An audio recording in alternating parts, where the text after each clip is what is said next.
patterns like dahil kay Boss D din, pinakilala niya ako or siya.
Malakas, Pilipinas, malakas kahit anong lane, we become the monsters. Malakas, Pilipinas, malakas face the golden sun and ribbon for the 3 stars. Look at us to the top, no ifs, no buts. Winning any game, para to sa PINAS. Di mo matitinag aming boses on your level. Nasa kalye man o mobile, you know I become a legend. Open fire, we unite, we winners. Built with pressure, the diamonds are made of. Switching a lane na parang gera, HP racing may reseta. Built na katang buhat ni Hilda, full load SS parang Laila. Susundan ko ang iyong bakas, kasama patas, tagumpay natin to. Dahil tayo'y malakas, para sa Pinas. Nasa amin ang lalas, hindi to atras. Kinikilala sa taas kasi kami ang malakas, para sa Pinas. Nasa amin ang lalas, hindi to atras. Kinikilala sa taas, ganito kami sa Pinas. Wow! Hold on. Yeah, wala ka sa Pinas. Laging every beat, no surrender, no retreat. Pag nagsama-sama, just imagine what we can achieve. Laging every beat, no surrender, no retreat. Giving 100 all my all, cause we just cannot be defeated. We are unstoppable, immune and invulnerable. Ready ang equipment, lahat frozen, malak crowd control. Pakita ko na jab like pow, beast of the southeast. Taas sa matawa, proud and loud, cause every enemy we devour. Susundan ko ang iyong bakas, kasama patas, tagumpay natin to. Dahil tayo'y malakas, para sa Pinas. Nasa amin ang lalas, hindi to atras. Kinikilala sa taas kasi kami ang malakas, para sa Pinas. Nasa amin ang lalas, hindi to atras. Kinikilala sa taas, ganito kami sa Pinas. Wow!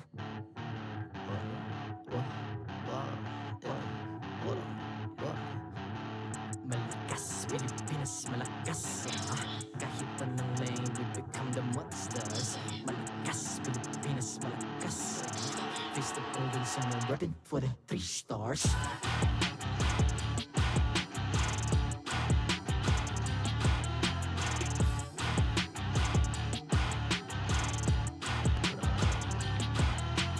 Ang lakas ng Pinas, we unite, be the stars. Ang lakas ng Pinas, we unite, be the stars. Ang lakas ng Pinas, we unite, be the stars. Ang lakas ng Pinas, we the stars. Ang lakas ng Pinas, we unite, we the stars. Ang lakas ng Pinas, we unite, we the stars. Ang lakas ng Pinas, we unite, we the stars. Ang lakas ng Pinas, we the stars.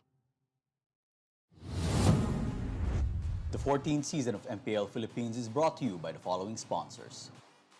Smart, the official telco partner of MPL Philippines Season 14. The official tournament phone of MPL Philippines, Infinix GT20 Pro. Official suppliers, EMC Asia and Index Salon. Experience the MPL PH Season 14 action live at Green Sun, Makati City. Grab your tickets now via official MPL PH website. Don't miss any MPL action by following our official Facebook and subscribing to our YouTube channel. Follow MPL PH on TikTok for more content.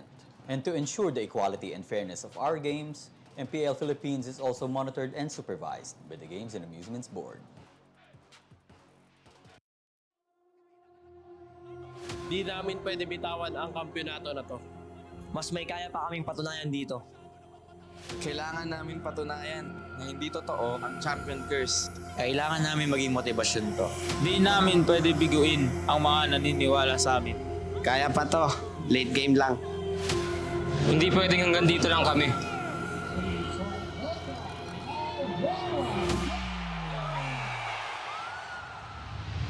Rage, power, wages, falls, money, driven, major, fraud, breathless, body, diamond, bones, wanna be it.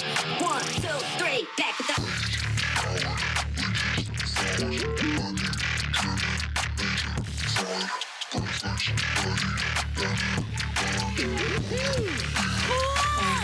Feel it.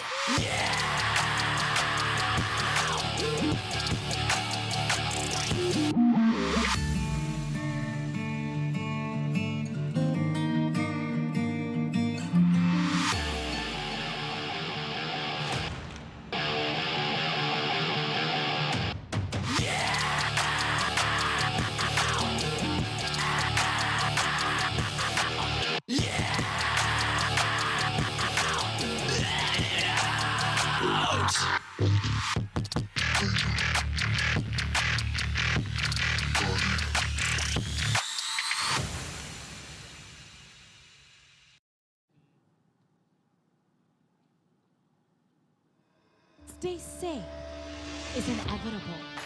As we open and unfold the new chapter of this competition, we will bear witness to former teammates turning into rivals, an award-winning analyst shifting from behind the caster's desk to leading behind the player's desk, and returning heroes, regaining the spotlight. This is a season for change, an opportunity for us, and I mean all of us, to unleash the hero within. Simulan na ang bakbakan. Ako po si Mara Aquino at kami ang makakasama nyo dito sa MPL Philippines Season 14.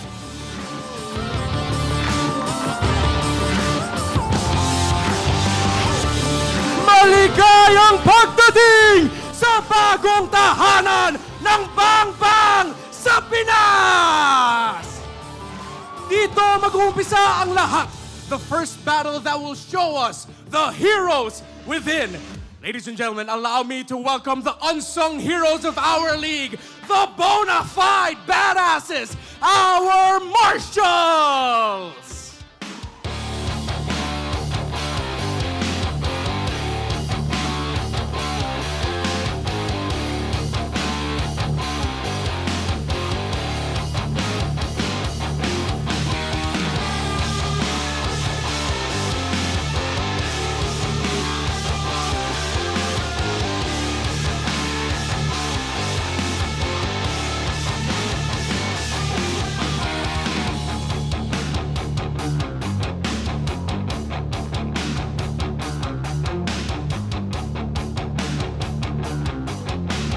And welcome our first team.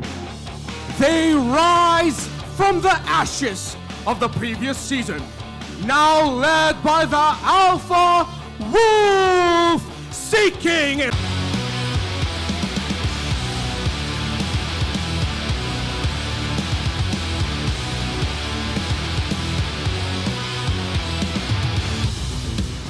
And of course, for our first battle, welcome our master tacticians. Welcome to the stage, the coaches. On the side of Smart Omega, it's Coach Lembon. For the side of TNC Pro Team, it's Coach Wolf.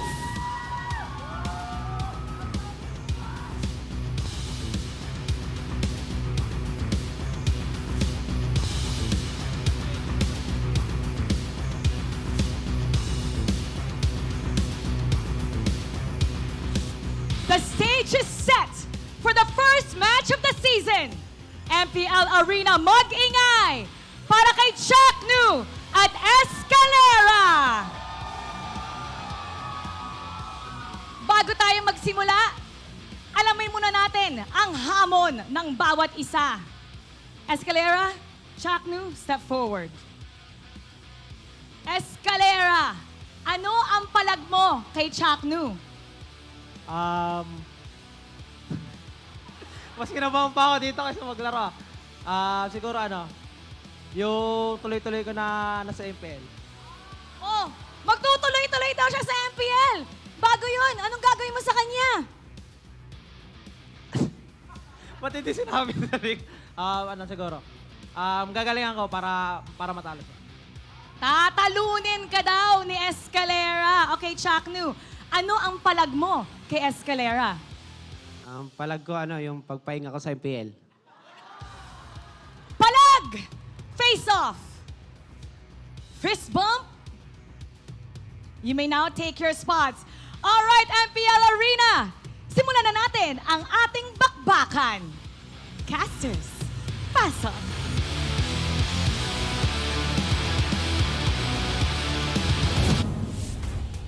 Welcome to the home of Titans, champions of MLBB, live from the Green Sun Hotel in lovely Makati City in Metro Manila, Philippines. Welcome to MPL Philippines Season 14. At your service, my name is Leo, here with Renmar Santa Cruz. And what an honor it is to be at your service once again for one hell of a season. Yeah, the 14th season of our league, and a great way to start it. Escalera, Chaknu, they're going to be the ones setting the tempo for the two squads. I'm excited. It's not the first time we're meeting these two titans of MLBB. Again, the roamers, the leads, the captains of these two squads clashing. We're about to witness them lead these two new squads into the land of Dawn. Again, Escalera's got Lancy, Kaizen, Hatred, and Heads behind him. Okay, so this new version of TNC, you have Escalera, Heads, Hatred as the returning veterans. But it's possible. Oh, definitely. With all of the roster movements. Actually, to add to a point that anything is possible, I will have to say this. From what I have heard, from what the information we have gathered, it will actually be Kozen, if I'm not mistaken, on the gold lane for TNC Pro Team. That's right. We'll see once we get back into our draft. That should confirm all speculations. They'll be facing off against Smart Omega. Once again, Joshua Mangilog, Chaknu at the lead. El Mamba, we've fallen in love with him since 2019 Season 4, his debut. He's leading Andoryu, Ukir, Ryota, and Big J into this bout. And Big J is where my eyes are going to be set at in the gold lane. He's understand. shined recently. As it should be. I mean, yeah, exactly, man. Ever since we dubbed him Big J, he's been playing, making the big-time plays for Smart Omega all throughout his career. So how he duels in lane, everyone has said it before in the past, the man has the biggest cojones in the lane. He will bully you in lane if you are not careful. And he's proven this all across the world. He's played for Malaysia, went out of the country earlier this year, and even there people were saying, Big J, I mean, Besar J, Kabir J. Kabir J. That should be a thing. That should definitely be a thing. Just take whatever the language is locally and say Big J. But that's not to say that the rest of this squad is not something to marvel at. Again, Andoryu, Ukir, and Ryota, the rest of Smart Omega, they know what it's like to fall short. Again, that's a story of the Bagong Barangay now alongside TNC. Because Only Rise, with all the Alpha Wolf at the lead, they know what it's like to be down there. Yeah, and there's a reason why there are a lot of eyes set on this team ever since it was announced that this guy we used to work with named Wolf, he's pretty cool. Kai Sam, Mr. Nopueto. Yves Nopueto? Yeah, he's a coach now, the head coach of TNC Pro Team. It immediately got a lot of attention because for the longest time people have been saying Wolf deserves to be part of a team. I wonder, a lot of people wondered if he will shine on behind the player's desk as the coach. So now this is a good test for him because he's going to be up against a team that, as you mentioned, struggled. Last season, they finished in the 7th to 8th spot, similar to TNC Pro Team. There's a lot of the factor of redemption with these two teams. Yep, and again, anything is possible. People have dreamt it, people have talked about it, posted on social media about it. Now it's a reality. Now we are in the MPL Arena, and we're going to be seeing Wolves debut on stage. Oh my God. I've seen this happen in my head a million times. I've seen the man prepare drafts for teams he's worked with in the past. But now this is surreal. Yeah, definitely surreal. And one thing I would want to commend TNC Pro Team for what they did in the offseason. Alongside Wolf are two experienced coaches. You have Itomax, who was a long-time player, MSC champion, and also has coaching experience under his belt with Fnatic, Onyx, PH, and Ball movie, you know what I'm talking about, has Jonah Hill in it. Yeah, numbers. Big number here is Escalera. Escalera came back home to the nest of the Phoenix, and that's what set up this matchup. Because again, in previous seasons, if you wanted to see Chak Mamba versus Escalera, you would have to go like Fnatic Onyx versus Omega, right? But now it's TNC versus Omega, and it's these two who want to get out of that bottom rut, out of top 7, top 8. Is because, if I'm not mistaken, early on, preseason start, Coach Snap of Smart Omega was approached, and Coach Snap, what are your thoughts about this opening matchup? And Coach Snap said, whoever loses this first bout is bound for bottom 8. Oh, he said that already? I mean, in Tagalog, I would assume. But before the start of the season? Whoever loses this match, yes, he says it's a lock-in for top 8. Dang, that's an early prediction. Cold. So, okay, if you're Smart Omega, I think that makes you understand the mentality that they're approaching this game. That this already, for them, means it will set the tempo for the entire season. I mean, it came out of the mouth there, coach. So you have to have that kind of pressure on your back. And again, it is monumental. I understand why Coach Snap feels this way. Last season, season 13 was the very first time in the history of our league, Smart Omega did not make it through the playoffs. And everybody loves Smart Omega in the playoffs. Yeah, so now it's one team that is just coming from a season where for the first time in a long time, they didn't see the playoffs. And a team that hasn't seen the playoffs in a while. Since season 9. Was it? Yeah, since season 9. 10, 11, 12, 13, 4 straight seasons TNC Pro Team missed out on the playoffs, and they were 8th. Deadline came back. He did mention that the reason why he went back to TNC Pro Team is that he wanted to be there when TNC Pro Team finally returned to the playoffs, finally garnered a lot of people's respect, and became a competitive squad. That's actually a great pickup for TNC Pro Team, because in this current metagame, you need a roamer that isn't afraid to call the shots and commit the play. Yep. Jomi here, Escalera, has more than just that drive. He has the mechanics, he has the game IQ, he has the instincts. Man used to play mid lane when he won Rookie of the Season, Season 9. Oh, yeah. So he knows what it's like to play that duo. He has the duo in him. Yeah. He understands what it means to set the tempo of the game. Ben, like before TNC Pro Team, when it was Ben Thinks and Escalera, Ben Thinks was the, all right, cool, calm, collected. Yeah. Escalera would be like, no, let's go. Yeah. Let's go. Now it's Escalera calling the shots, doing that, alongside with who either it's going to be Lancy or Hatred. Yeah. Well, both of them are mid laners who are cut from the same cloth of Escalera. I would say, if it was a choice between the two, he's working with a lot of versatility. You have Hatred, who is great up close to mid-range. Mans used to play in the jungle, so he knows the mechanics involved with playing close quarters. True. And then you have Lancy, who is arguably one of the best long-range mages in Season 13. Yeah. Novaria is still one of those picks that are to be respected, and Lancy made a name for himself in Manana Evos as one of the most dependable Novarias in the league. So in the current metagame, where you're seeing a lot of unique picks in the mid, the Vexanas popping up, the Jushins, I feel like with this game, you cannot forget about Novaria if Lancy is going to be the mid laner for TNC Pro Team. Yep, again, that's still up in the air. We're about to find out once we get our eyes onto the new MPL Philippines Arena stage. Game's about to begin in just a bit, so please stay with us, folks. Thank you again for spending your time here. Again, this lovely Friday afternoon for us, wherever you're all watching from around the world. You could do anything with your weekend, but you chose to open it up with MPL Philippines Season 14. Again, from the bottom of our hearts. They also have SDZYZ, not to mention, in the jungle. Smart Omega, they're playing it very close to the chest. It's just the GOAT Rebo in their bench.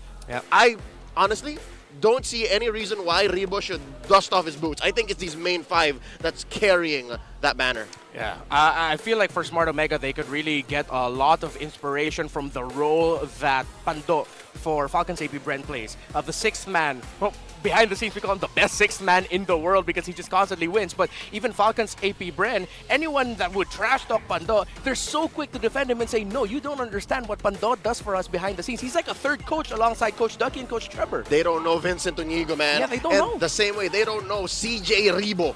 Yeah. Rebo is a significant part of any team he's in. And wow, here I do believe there's more that he's contributing even without being in the Land of Dawn. Now, we got the head-to-head and the keys to victory brought to us by Infinix TNC.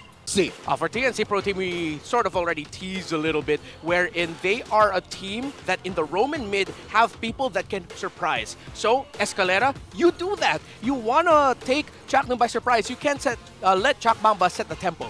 Talking about the Mamba, he's been working with these young gentlemen for the past, 6 months to a year and a half. So it's them who has the superior chemistry over TNC. Yeah, that's 100%. And I have a feeling that we might actually even see that begin in the draft, in the off-season.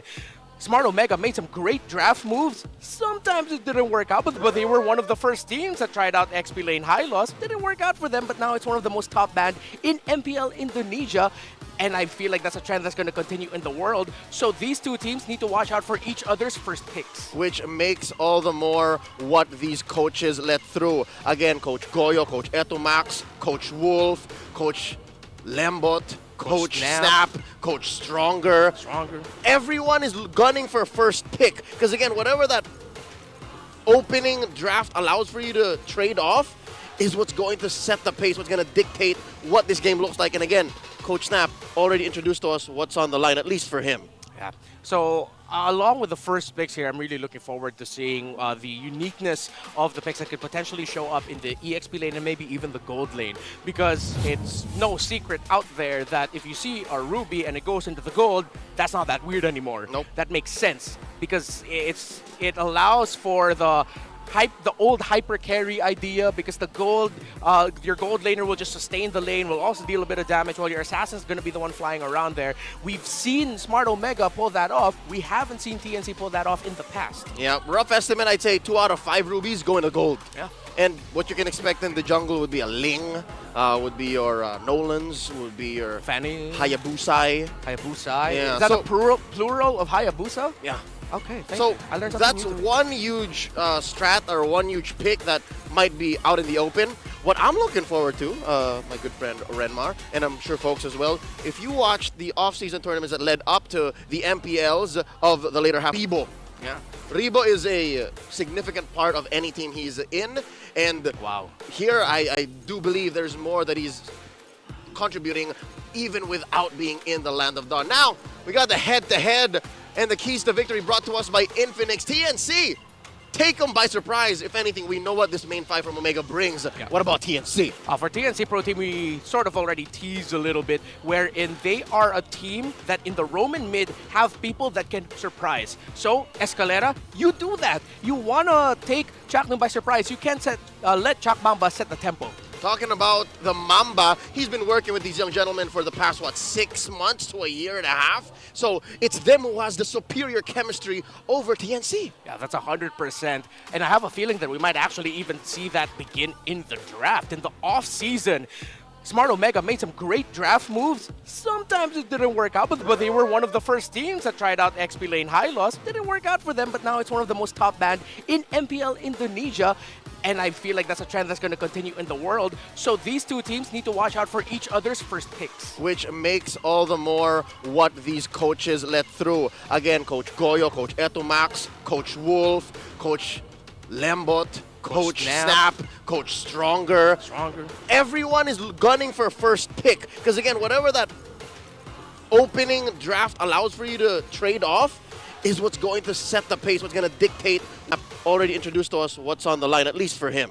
Yeah. So along with the first picks here, I'm really looking forward to seeing the uniqueness of the picks that could potentially show up in the EXP lane and maybe even the gold lane. Because it's no secret out there that if you see a ruby and it goes into the gold, that's not that weird anymore. Nope. That makes sense because it allows for the the old hyper carry idea, because the gold, your gold laner will just sustain the lane, will also deal a bit of damage, while your assassin's going to be the one flying around there. We've seen Smart Omega pull that off. We haven't seen TNC pull that off in the past. Yeah, rough estimate, I'd say 2 out of 5 rubies go into gold. Yeah. And what you can expect in the jungle would be a Ling, would be your Nolans, would be your Fanny, Hayabusai. Hayabusai. Yeah, Is that so- a plural of Hayabusa? Yeah. Okay, thank So you. I learned something that's new today. one huge strat or one huge pick that might be out in the open. What I'm looking forward to, my good friend Renmar, and I'm sure folks as well, if you watched the off-season tournaments that led up to the MPLs of the later half of 2024, you guys know that Jawhead is a thing now. Yeah. And Chaknu lived through the hype of Jawhead, lived through the era that Jawhead Pop found off. on top, right? Yeah. So what about Escalera? I want to see if Escalera has that in the back. From what I remember back in MPL Philippines Season 10, when they were sort of floating the idea of juggling him, the responsibility of roam between him and Ben, thinks Escalera would play the Jawhead roam. And it makes a lot of sense that that you brought that up, because these are the two roamers. When you think about surprise, when you think about suddenly bursting someone down or catching someone off guard, these are the two roamers that come to your mind. So Jawhead would be a perfect pickup. If ever that's going to show up in the draft, probably in the second phase, because if that shows up in the first phase with Ruby still open, I'm going to start asking questions, because Ruby has already shown to be one of the counters to a Jawhead roam. Well, the best of the best in the world, the Titans of MLBB, as we'd like to call them, Falcons AP Brand and Team Liquid PH, they would first pick the Jawhead. They would do true. anything and everything to have it in their first phase. So that's one thing that we're excited for. Another would be on the rise still, or, I mean, she never dipped out. Angela is still hot. Yeah. Angela is still a hot commodity in the current metagame. Yeah, she's still one of the picks that you have to keep your mind on. If not, suddenly you're going to be up against an Angelino or an Angela that can just empower not even your carry, someone else that will add another problem with you. So that's something that you shouldn't forget. Angela Busa works, by the way. Even as he goes into Shadow Kill, she's still just... Oh, she's with Hayabusa. Oh, right, yeah. It's nasty. Anja Bussin. It's Anja Bussin. Hi, Angela. Okay, that's right. Hi, Angela. That rolls off of the tongue better, understand? Yes. Yeah. These two teams are racing towards redemption again. If you're joining us for the first time watching MPL Philippines, whether it be by curiosity or because a friend told you, these two teams ended last season, season 13, in the bottom, 7th and 8th respectively. So that's why this matters. Momentum. You kick off your new season with a big dub. That's a fire starter. Yeah. And we have to consider as well, there's interesting changes to our point system that I believe our friends later would explain later. But if you've seen it, you understand that no matter what happens, you gotta win. Yep. But that does make things a lot more competitive, and I think that I understand now the sentiment of why Coach Snap mentioned that. Oh, hey, I know that guy. I think I used to work with him. He's no stranger to the camera.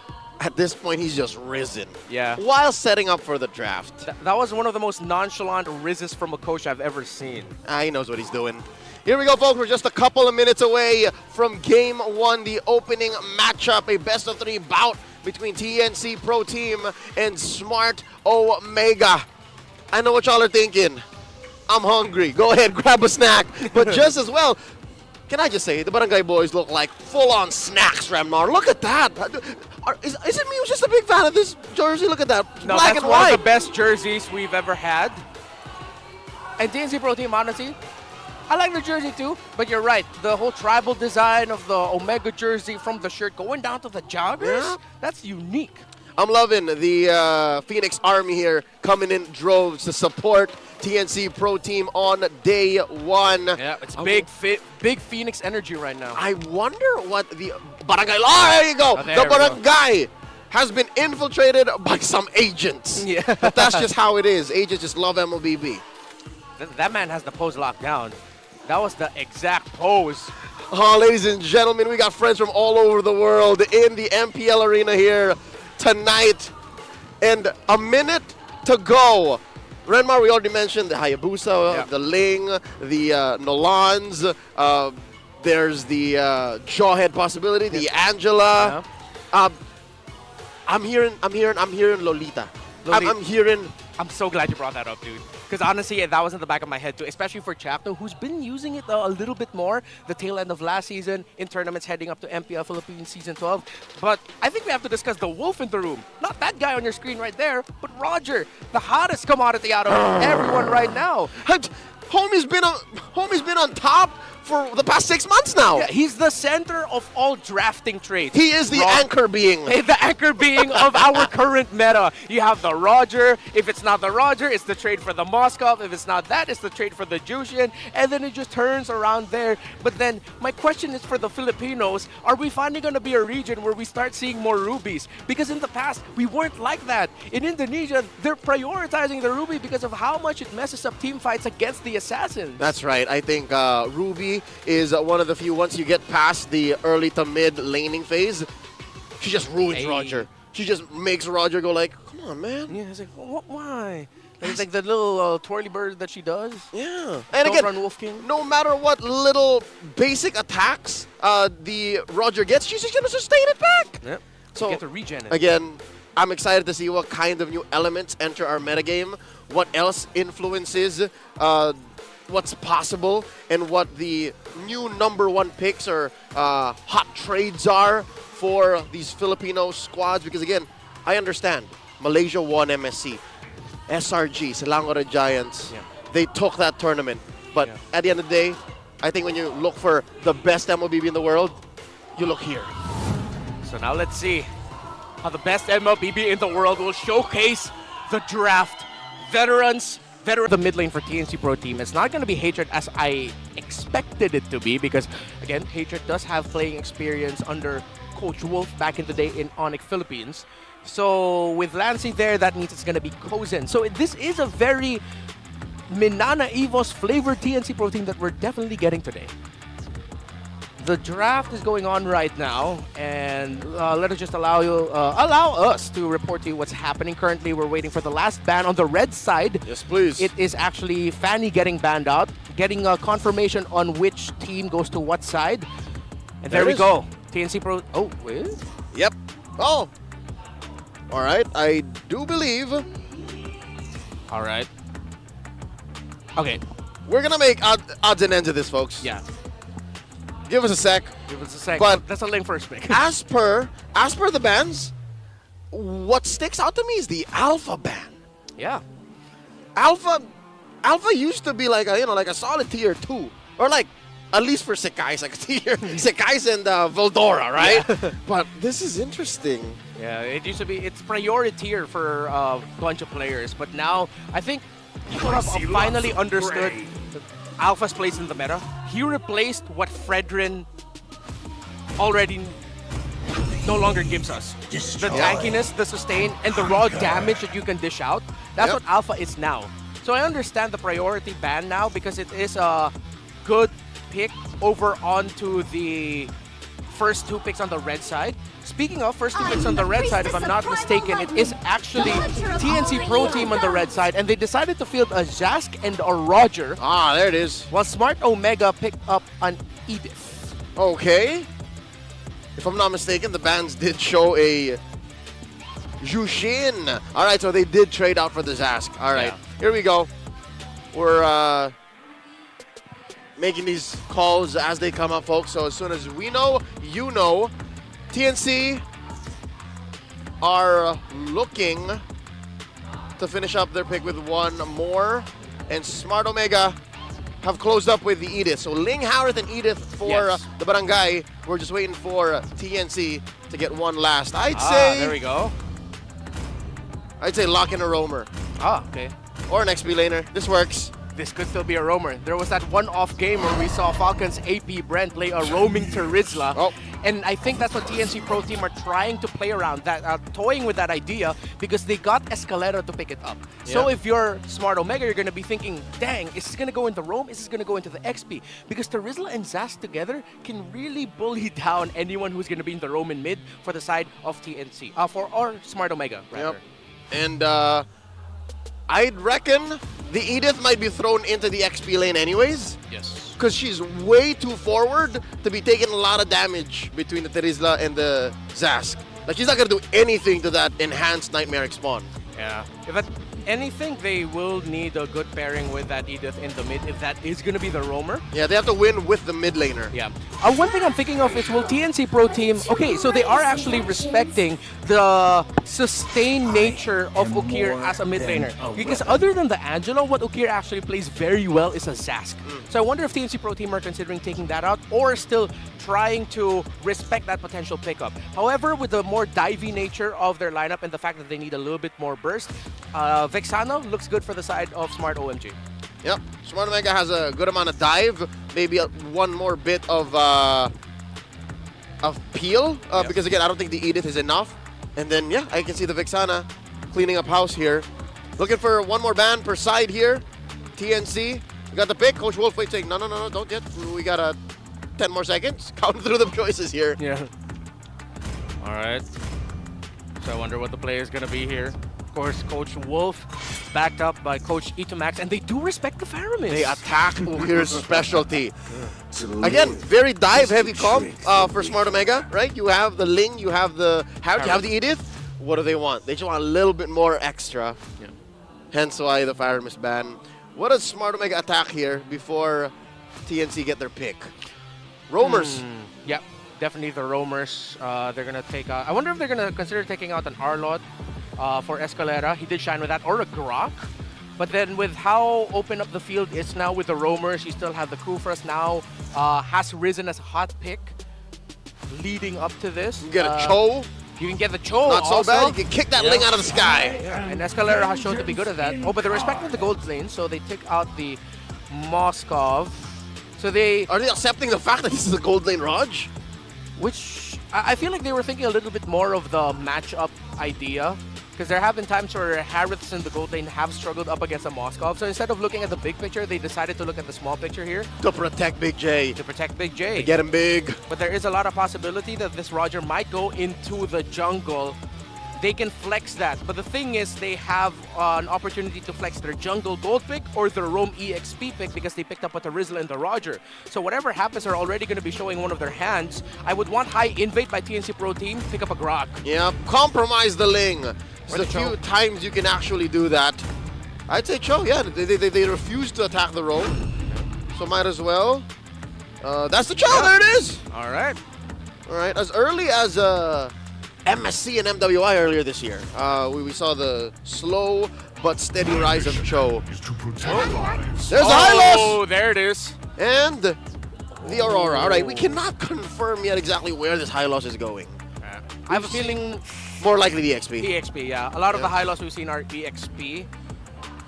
And I wonder though, because I feel like a Hylos in the Roam would make the Cho think twice. But now the TNC Pro Team are thinking about their jungle. The Nolan's still going to be available. Julian was taken off of the board. The Roger can go into the jungle, then they pick up a different gold laner because they need more magic damage. This lineup of TNC Pro Team is severely lacking magic damage. I wonder if they're going to consider the Nathan. Yeah, Zask ain't enough. Yeah. So you throw the Roger back into the jungle again, as you mentioned. Or a Vec. Oh, wait, no. I'm sorry. Gold lane Zask? Gold. Oh, it could be. But is Wolf that crazy? Is Kazin going to do it? It can't just be a Zask as your magic damage. What Kazin going to do? He's going to play the dog? They go for Nolan. Okay, so, yeah. We overthought it. Yeah. Simplest solution. Wait a minute. It's not Ryota. The Hylos is hovering on Chaknu. Might be a Roam Hylos that we're going to see here. All right, we'll see if that is indeed going to be what Smart Omega brings into this first bout. Already, I think this is a fair amount of surprise. I think there's a good amount of a new flavor coming through in our opening match for Season 14. And Smart Omega not pulling any punches. Again, it was a surprise when we first saw it. But now we know that it's coming. We know it's real. Once more, can't confirm it is a roaming Hylos! Roam Hylos. My goodness.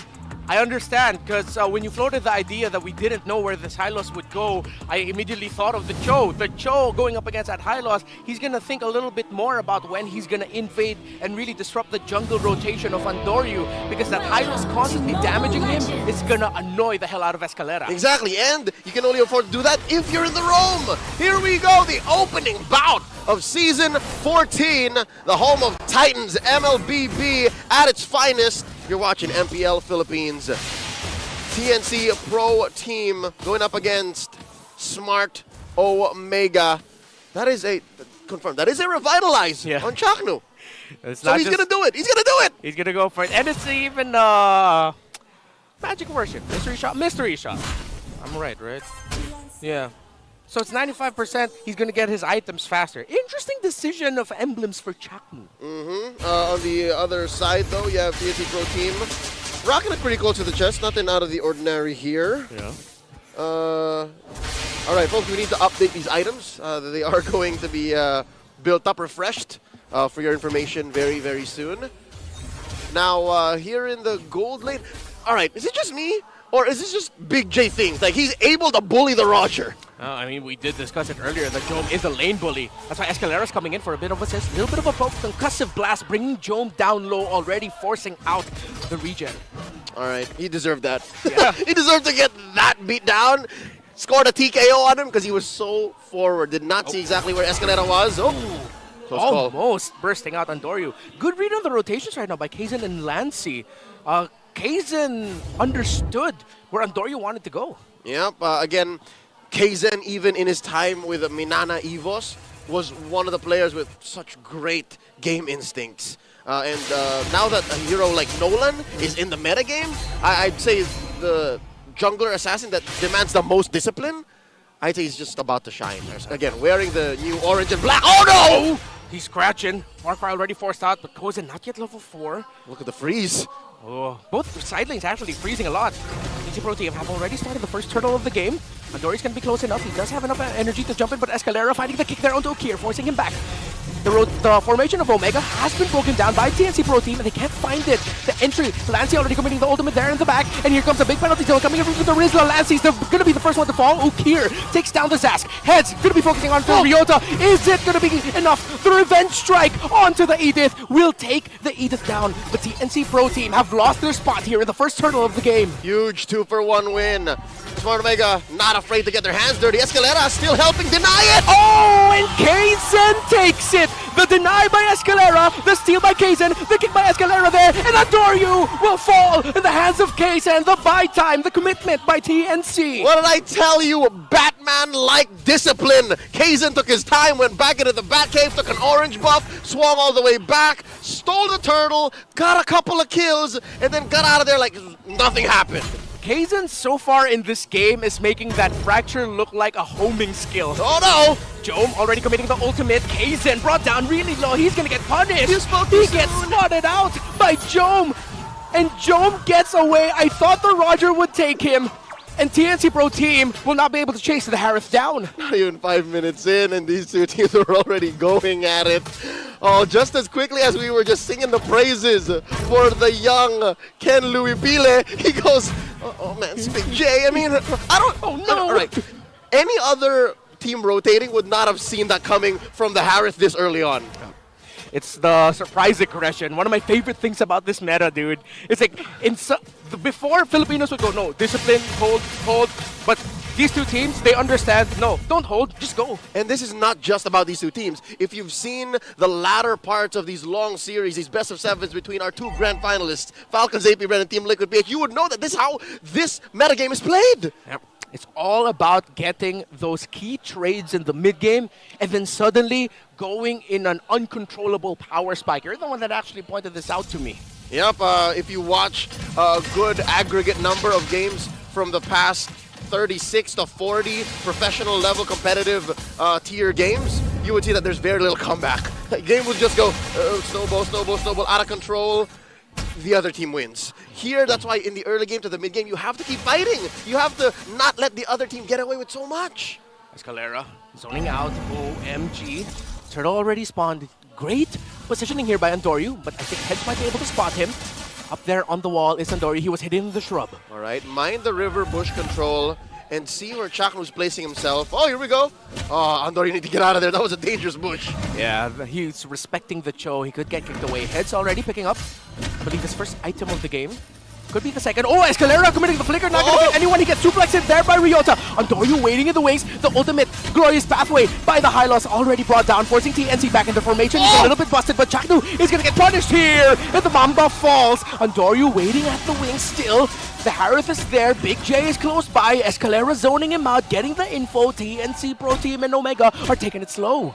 Gotta concede it, man. Can they wait for Andoryu? They're still here! Oh, Escalera will get punished. The ultimate of the Aurora has been used. Kaysen gets the turtle, heads with the zone out. Jome takes down the turret, but heads takes down Ryota. Favorable trade for TNC Pro Team, but they're losing resources in the map. They need to get turrets down. Yeah, 2 kills plus the turtle traded out for a kill and a turret. All right. I don't know if Smart Omega planned for that, but that trade led to TNC being up now by 1,000, which was prior at 200, 300. So economically speaking, TNC is ahead, but it looked like it was all according to Smart Omega's plans. That was a great decision by Jome to park himself there in the mid lane. And the TNC decided to take that trade where, okay, we'll get the kills, we'll get the turtle, but we'll lose a turret. But now they really need to get a turret. Good thing they were able to get one up top. Yep. And can I just say, Chaknu's placement of the glorious pathway was just chef's kiss. Like, if only that happened in the mid game or towards the late game, when it had maybe 2 or 3 more defensive items, that would have been just an unstoppable entry closing. Yeah, as one of the many French characters in Inglourious Basterds, the 2009 movie, would say, that was superb. It was superb. Superb. All right, now Jome gets another push. How do you say sorry in French? Miss Kuzi. Wait, no, that's That's Italian. not. Excuse me. You offended a few more. I will not apologize, but I will learn. That sounds French, though. Is it? Yeah, no, it's Italian. Heard it from Eurotrip now. Here we go, back to the action again. We actually left the laning phase. We got one more turtle coming up. 30 seconds in. Big Jome pushes another turret down bottom, and we've gotten into full lane swap territory because TNC want to grow this 1,000 gold lead. And I don't think TNC is afraid to trade the way Omega's going. I think Omega, the way they're trading, might be a little too dangerous, at least for my taste. This meta might get out of control. The way that the rubber band snaps in this current atmosphere. Oh, the flicker! Oh, trying to invade the purple buff. Kozin will be able to get a tower down up top, but the purple buff will not get taken away by OMG.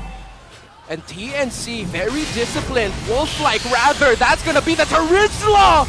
Bombed upon, he gets taken down. They've taken head off. Wolves are pack animals, but once you're found out as a lone wolf like Kozin has pushing up top and heads up front a little too forward, then it all crumbles. Perfectly, as we called it out, maybe Omega's trading a little too risky, maybe a little too cavalier. They close the gap again, down to just 500 gold now. Yeah, great decision making by Omega to make the most out of what they did in the mid lane earlier, being the first team to take down a mid lane turret. TNC, you understand why they decided to take that trade, though. They decided to get 2 towers up top, which will now threaten the split push, because Omega so far have just been playing as 5. Yeah, but if you're talking about the split push, I think Omega's built to defend against that. I think they allowed for that because they have the Ling, they have Ukir, who can just plant themselves behind that inhibitor. Facts. And then join out. So with that said, a minute until the Lord comes up. And again, I think this is the point of no return. Most teams, when they lose the Lord, they just lose the game. That's just a story of the current metagame. That tower spike, unless TNC can somehow find a massive punish, or if Escalera can find a massive kick, it can't be the Harith, so it has to be the Aurora, but then the Aurora will have the passive, or it could be the Ling. So, see, if you're Escalera now, it's like you have the right pick, but you didn't get the right early game, so now you're playing a lot of mathematical equations in your head. You're trying to do trig while thinking of algebra, and then there's shapes involved. What you're trying to say, just in basic terms, is a lot of these heroes, this lineup is very execution-based. Yes. Nothing is as simple as a button press. All right, Chaknu spots Escalera here. Oh, the Magic Man running away. Now you see him, now you still see him, now you don't. Oh, you see him, and Andorio goes in. Kozin needs to back off. Escalera already forced to use the flicker. OMG. They're playing around the fact that the minion waves in the mid aren't there just yet, so they could afford to chase that deep. Omega, improvements. That's the investment in that mid lane early push. Again, that main artery that Big Jome worked on is now benefiting the whole team, the whole map. And now that the Lord has spawned, even as they chased away Escalera, who has to wait maybe a minute and a half, before his flicker comes up, they can still contest the Lord. Okay. Leo mentioned here, whoever gets the first Lord wins the game. That I did. TNC! The roamer gets surprised. Escalera with a massive knockdown. The Lord actually helped out TNC. That's the Edith down. Japno falling low, getting chased out by KZen. And that's 2 down to the side of Omega. Call that divine intervention. The Lord with the knockup. Holy! TNC did not expect that, or did they? Perfectly orchestrated. In comes the jump! Oh! Andorio with the Lord Seal! And we thought we were done with TNC's miracle play off of that Lord skill. Apparently Omega was keeping one in the back pocket. The steal by Andorio, the kill on the Escalera. He kept one in the back pocket and got another one in the other back pocket because there's 2 back pockets in every pair of pants. Straight up Hugh Jackman from the Prestige. Really? No, I'm pretty sure that was Chris. That was Bale, I think, with the close-up magic. You know what? Let's go with it. Hugh Jackman-esque by Andorio. And now TNC Pro Team, just when we thought they got the dub, they get an L because Omega gets the L. And by L, I mean the Lord. I think that's worth it still. Again, Smart Omega showing us that the metagame is not just about how one team snaps into the lead. Because again, it can go back and forth, back and forth, back and forth, back and forth, up until the last moment wherein the map is blue. And it's all Smart Omega. Look at it. TNC Pro Team, do they have enough gold to hold this out? Their wave clear, a little bit risky. It's not built for the long game holds. But it is great for counter-punishing. Here comes Omega marching in. Glory's pathway already committed there. Lancy already forced to use the Dominator's descent. Concealed by Escalera. They're holding on. TNC Pro Team are going to lose that tower. Lancy's going to get caught out. He gets taken out of his ultimate. And he gets taken down. Ryota with the onward. Finds one. KZen brought down. Andorio takes another. And Escalera trying to hold on. He gets a kick. Andorio gets taken down. The Lord is up. Ryota, Joe, Manook here. Can they end it here? But look at the wolf scratching away. They're holding. TNC survives the onslaught. Oh. All right, good news and bad news. TNC, they didn't lose Kozin. Kozin has yet to die. So I would say he's making bank. But again, the bad news is they have bad wave clear. On a scale of 1 to 5, I'd say it's a 1.5. It's very bad. And they have to commit hard. So now they're lucky to have survived. There's about a minute until Smart Omega can make their way to another Lord. It's at this point, 13 minutes into game number 1, wherein the Barangay have built up a solid front line. Ryota can deal a solid amount of damage. Chaknu can now pull what he was pulling in the 2nd or 3rd minute, wherein he would just place the Glorious Pathway and make it a point of no return automatically. That was early on in this bout, and we'll see another look at that push, another go at that Lord, but right now, I think 400 gold, 500 gold ahead, this is very deceptive. I think Smart Omega is way ahead, way much more than just whatever the gold says. Yeah, in terms of the resources all across the map, they're definitely in the lead. TNC, I'm glad that you pointed it out. I couldn't point it out myself. Yeah, the wave clear is bad, but Escalera might get spotted out here. Oh. He was concealed in the shop committed. Oh wait, no, he didn't have to conceal, but now he does. Lancy might get caught out here. Dominator's descent. Omega have split up TNC. That's gonna be the Roger seizing after the link in the back line, but here, where the action is, it's gonna take it out. KZen with a massive ult and miss, but he's not gonna be able to take anyone down. Escalera with a kick, but there's not gonna be any follow-up. The Roger is gonna be trying to push and trying to find the link as Escalera falls. Double kill for Big J! And that's 3 down across the map. Kozin took too much time chasing Andorio, and they're still going! Kick and goes and get him one-on-one against the link. The Wolf gets the W, but it's gonna be a punish by OMG! Yeah! Who would win? A legitimate werewolf with guns or a little white-haired boy? That is just Kozin and heads on the defense. Smart Omega 2K ahead, looking to penetrate and end it right here. It's a hammer and sword defense, but here comes the fists and the kicks as well. The knockup by Omega. They're trying to focus the base. They're trying to take down heads. Escalera with a kick. Big J trying to focus, but they don't have the minion waves. TNC Pro Team, they have held on. They have held on. Still breathing, the Phoenix Army. Lancy shuts down Jom, and they're sent out packing. TNC, we told them the wave clear, bad, but why clear waves when you can clear the heroes instead? All right, let's check out that defense one more time. Again, if only there were minions, if only there were minions. But Smart Omega, they can do a lot, right? They can CC you, they can keep you in place, they can deal a lot of different kinds of damage, magic, true, physical, but they can't spawn minions out of nowhere. So now here we are. They're down a man, and the Lord Dance has begun. Escalera with another kick, but he forces Jacknu back. No more ultimate here for the Cho, no flicker as well. He'll just have to rely on the Jeet Kune Do and the Shunpo TNC Pro team. They've gotten this game back with the map control, not completely there yet. Oh, Andorio finds Escalera. Brought low, Jacknu with an angle, but Omega drawback, TNC drawback. Omega are gonna rush this. Oh, look at the burst. Lord down to a 5th, down to an 8th, down to a 10th, and Joe scores! Are they gonna try to chase? Are they gonna try to punish? Goes in with a poke, not gonna land. TNC will have to defend. Renmar, good folks at home or around the world, look at what just happened. Because of that defense by TNC Pro Team, the gold lead just snapped in half, went away, and now swung back their way. Look at that! It's just... All right, I love it. These two teams, you can tell now this early on, 16 minutes into the first game, the first series of the season, they are so driven. Yeah. They have denied anything and everything we know about the metagame, about how it's so snowball related, about how if one team barrels ahead on forward, it's over. They've gone back and forth already, I can't even say if Omega can end it here. Yeah, it could be difficult. Again, TNC, wave clear not there, but they can clear up the heroes. Waiting it out. Jome will focus on the tower down bottom. Heads trying to hold down the Lord. Kaizen trying to find the angle. Ryota goes in with the entry. He's going to be able to knock up heads, and that's going to be the Rizza going down real quick. TNC Pro Team, can they hold on? As Jacknu is trying to just focus on the base. Omega focuses on the base, and they take game number 1. Big words from Coach Snap, and what a snap for the opening bout of Season 14. Series not over yet, but boy oh boy was that one hell of a game. Coach Snap said whoever loses this will be 8th. And it shows how much it means to Omega, cause damn, they played it like it was a playoffs game in the first day of the season. At 16 plus minutes, that's just slightly above the average of what games in the current metagame look like. Yeah. And dare I say, that's because both teams just kept fighting. Both teams. What is Big J doing in the stage? Big J, we're gonna go over to our Infinix Game Tambayan to break down game number 1.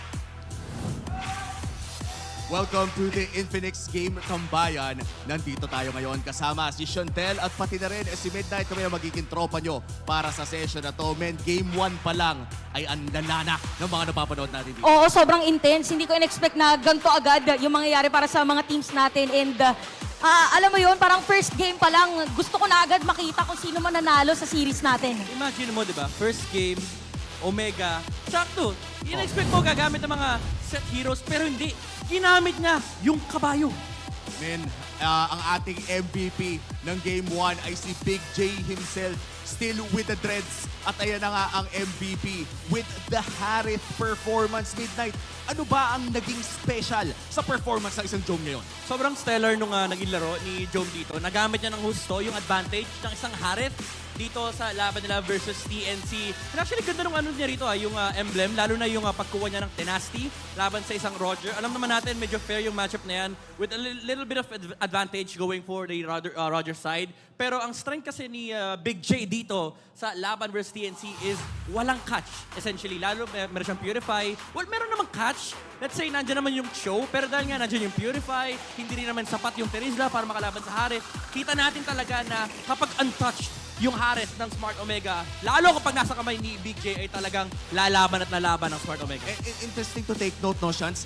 Meron din siyang Athena's Shield, pati na rin yung Tenacity sa kanyang emblem build. Parang kung mahuli mo, ang Safe pa din. Oo, safe pa rin siya. Kasi sabi niya, after ko mag-purify, meron naman sustain right after. So, why not maging aggressive na lang? Kasi alam naman natin, innately si Harith, pagka nag-skill, nagkakaroon na ng shield. So, nagpapatong-patong lalo dito yung sustainability for Big J. Yeah, every single clash na nakita natin mula sa Smart Omega, very committed actually si Jome. Basta pumasok na yung kanyang team, lalo kapag lumabas na yung Glorious Pathway, nandiyan agad yung Zaman Force para makakuha ng kill. Hindi nga niya hinihintay na magkaroon ng 5v5 breakouts. Lagi lang, kahit pick off, iko-commit ko yung Zaman Force kasi essentially, naka-counter nila yung ideology ng composition ng TNC. Lalo, meron kang Terizla, meron kang Zask. Medyo mahintay kasi sa pwesto itong mga to eh. Pero kapag nilatag yung carpet, tapos nilapagan mo ng dance floor, sasayaw talaga yung barangay. At kitang-kita na yan sa ating highlights dito, no? Kapag may nakikita kang high loss,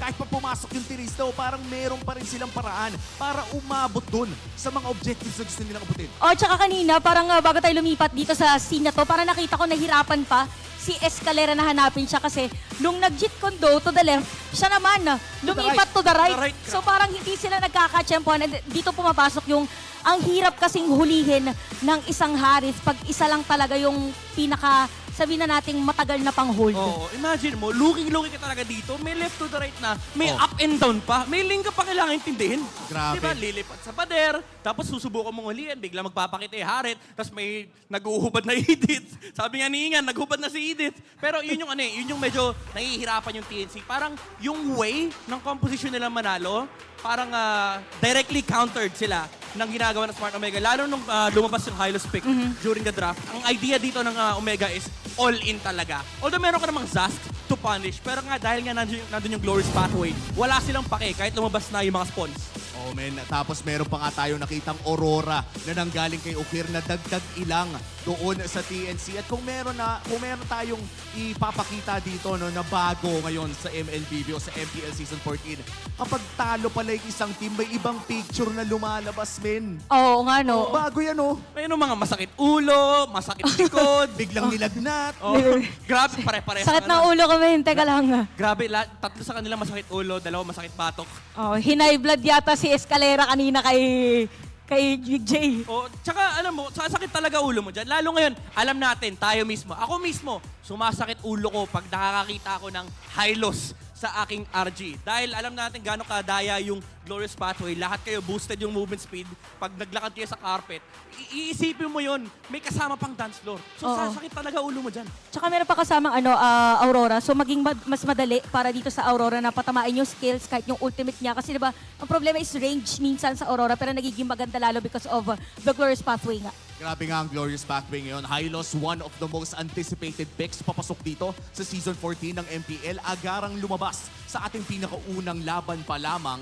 And this time around, with Omega securing that Game 1 victory. Sa mga nakikita nating individual na players dito, no? Ano ba yung mga pwede nating bigyan ng mas pansin in Game 2? Meron bang parang standout performer para sa'yo, Midnight? I would say, naging maganda pa rin naman yung performance ni Kaizen tsaka ni Kuzen. Knowing na yung hero sila, very direct counter. Yung Nolan, kailangan may ma-hold sila, may ma-burst sa target. I would say, hindi naging ganun ka-obvious na mahirap labanan tong lineup ng Omega. Kasi kahit pa paano nakakahanap sila ng pick-off, nakakahanap sila ng proper positioning sa team fight. It's just that, again, kapag nilabas yung Glorious Pathway, ano nga ba naman gagawin ng isang Roger, ng isang Cho, ng isang Nolan? Lalo pat, alam naman natin gano'ng kakunat yung kabayon na yan, especially with the defensive items na binili ni Chakno. So, all in all, parang aabot ka sa point ng yung game technicality na hindi na kasalanan ng player to. Talagang mahirap lang mag-burst ng target kapag yung target mo, ang bilis umalis. Tapos, pag naghabol pa sila, alam mo, once na may ma-lockdown, talagang nandun yung burst damage, tuloy-tuloy din yung crowd control, tapos may finisher pa sila na may ling na bababa mula sa pader. Oh, tsaka nakita natin kanina, di ba, yung mga sandbag and all, it's really towards TNC kasi early parts of the game din, sila yung nasa lead. It came to a point na lang yung sinasabi na dito ni Midnight na parang doon na makikita yung difference doon sa setup nila pagdating sa team fight. So yun yung nag-matter dito for Omega. It's just that they waited for the perfect timing kung paano sila kakabig against TNC. Very obvious nung later parts ng game, no? Nakasalubong nila si Escalera sa bush. Parang wala silang pakit, dire-diretso sila, tatlo yung naglalakad. Kasi alam nila, katabi nila yung kabayo, may purify din si Jome nun. Tapos yung nangyari, na-break yung formation ng TNC na parang pwede sana sila humanap ng counter set. Kaso, nung pwede na sana mag-penalty zone, lumabas yung Glorious Pathway, pinatay kagad ni Jome, yung unang hero na makita nila, hindi nga nagsayang ng oras, talagang nag-ulti kagad, binner sila within 1 second, hindi nga nagtagal yung... actually, hindi ko nga nakita kung sino yun eh. Bigla lang nawala hero eh. Tsaka I think yung kay Hylos, no, may revitalize pa ata siya doon, Midnight. So parang pag sinugod pa yung buong team, may dagdag na reset pa. Grabe, talagang talamak ang kabayo ngayon sa rank games. Para sa mga tropa natin dyan na hindi pa nakakasalubong ng Hylos, mag-type na po kayo ng thank you sa comment section dahil men, ang lala niyan sa loob ng rank games natin ngayon. At saka yung Hylos din, if I'm not mistaken, there was a time din na ginagamit talaga siya ni Chakno. Parang MPL Season 4, Season 5. Season 8. Oh, tas Season 8 din. Tas parang nakadikit na pala din sa kanila na gamay na niya kung paano ang galawan ng kabayo. Actually, last season, di ba, nag-jungle Hylos?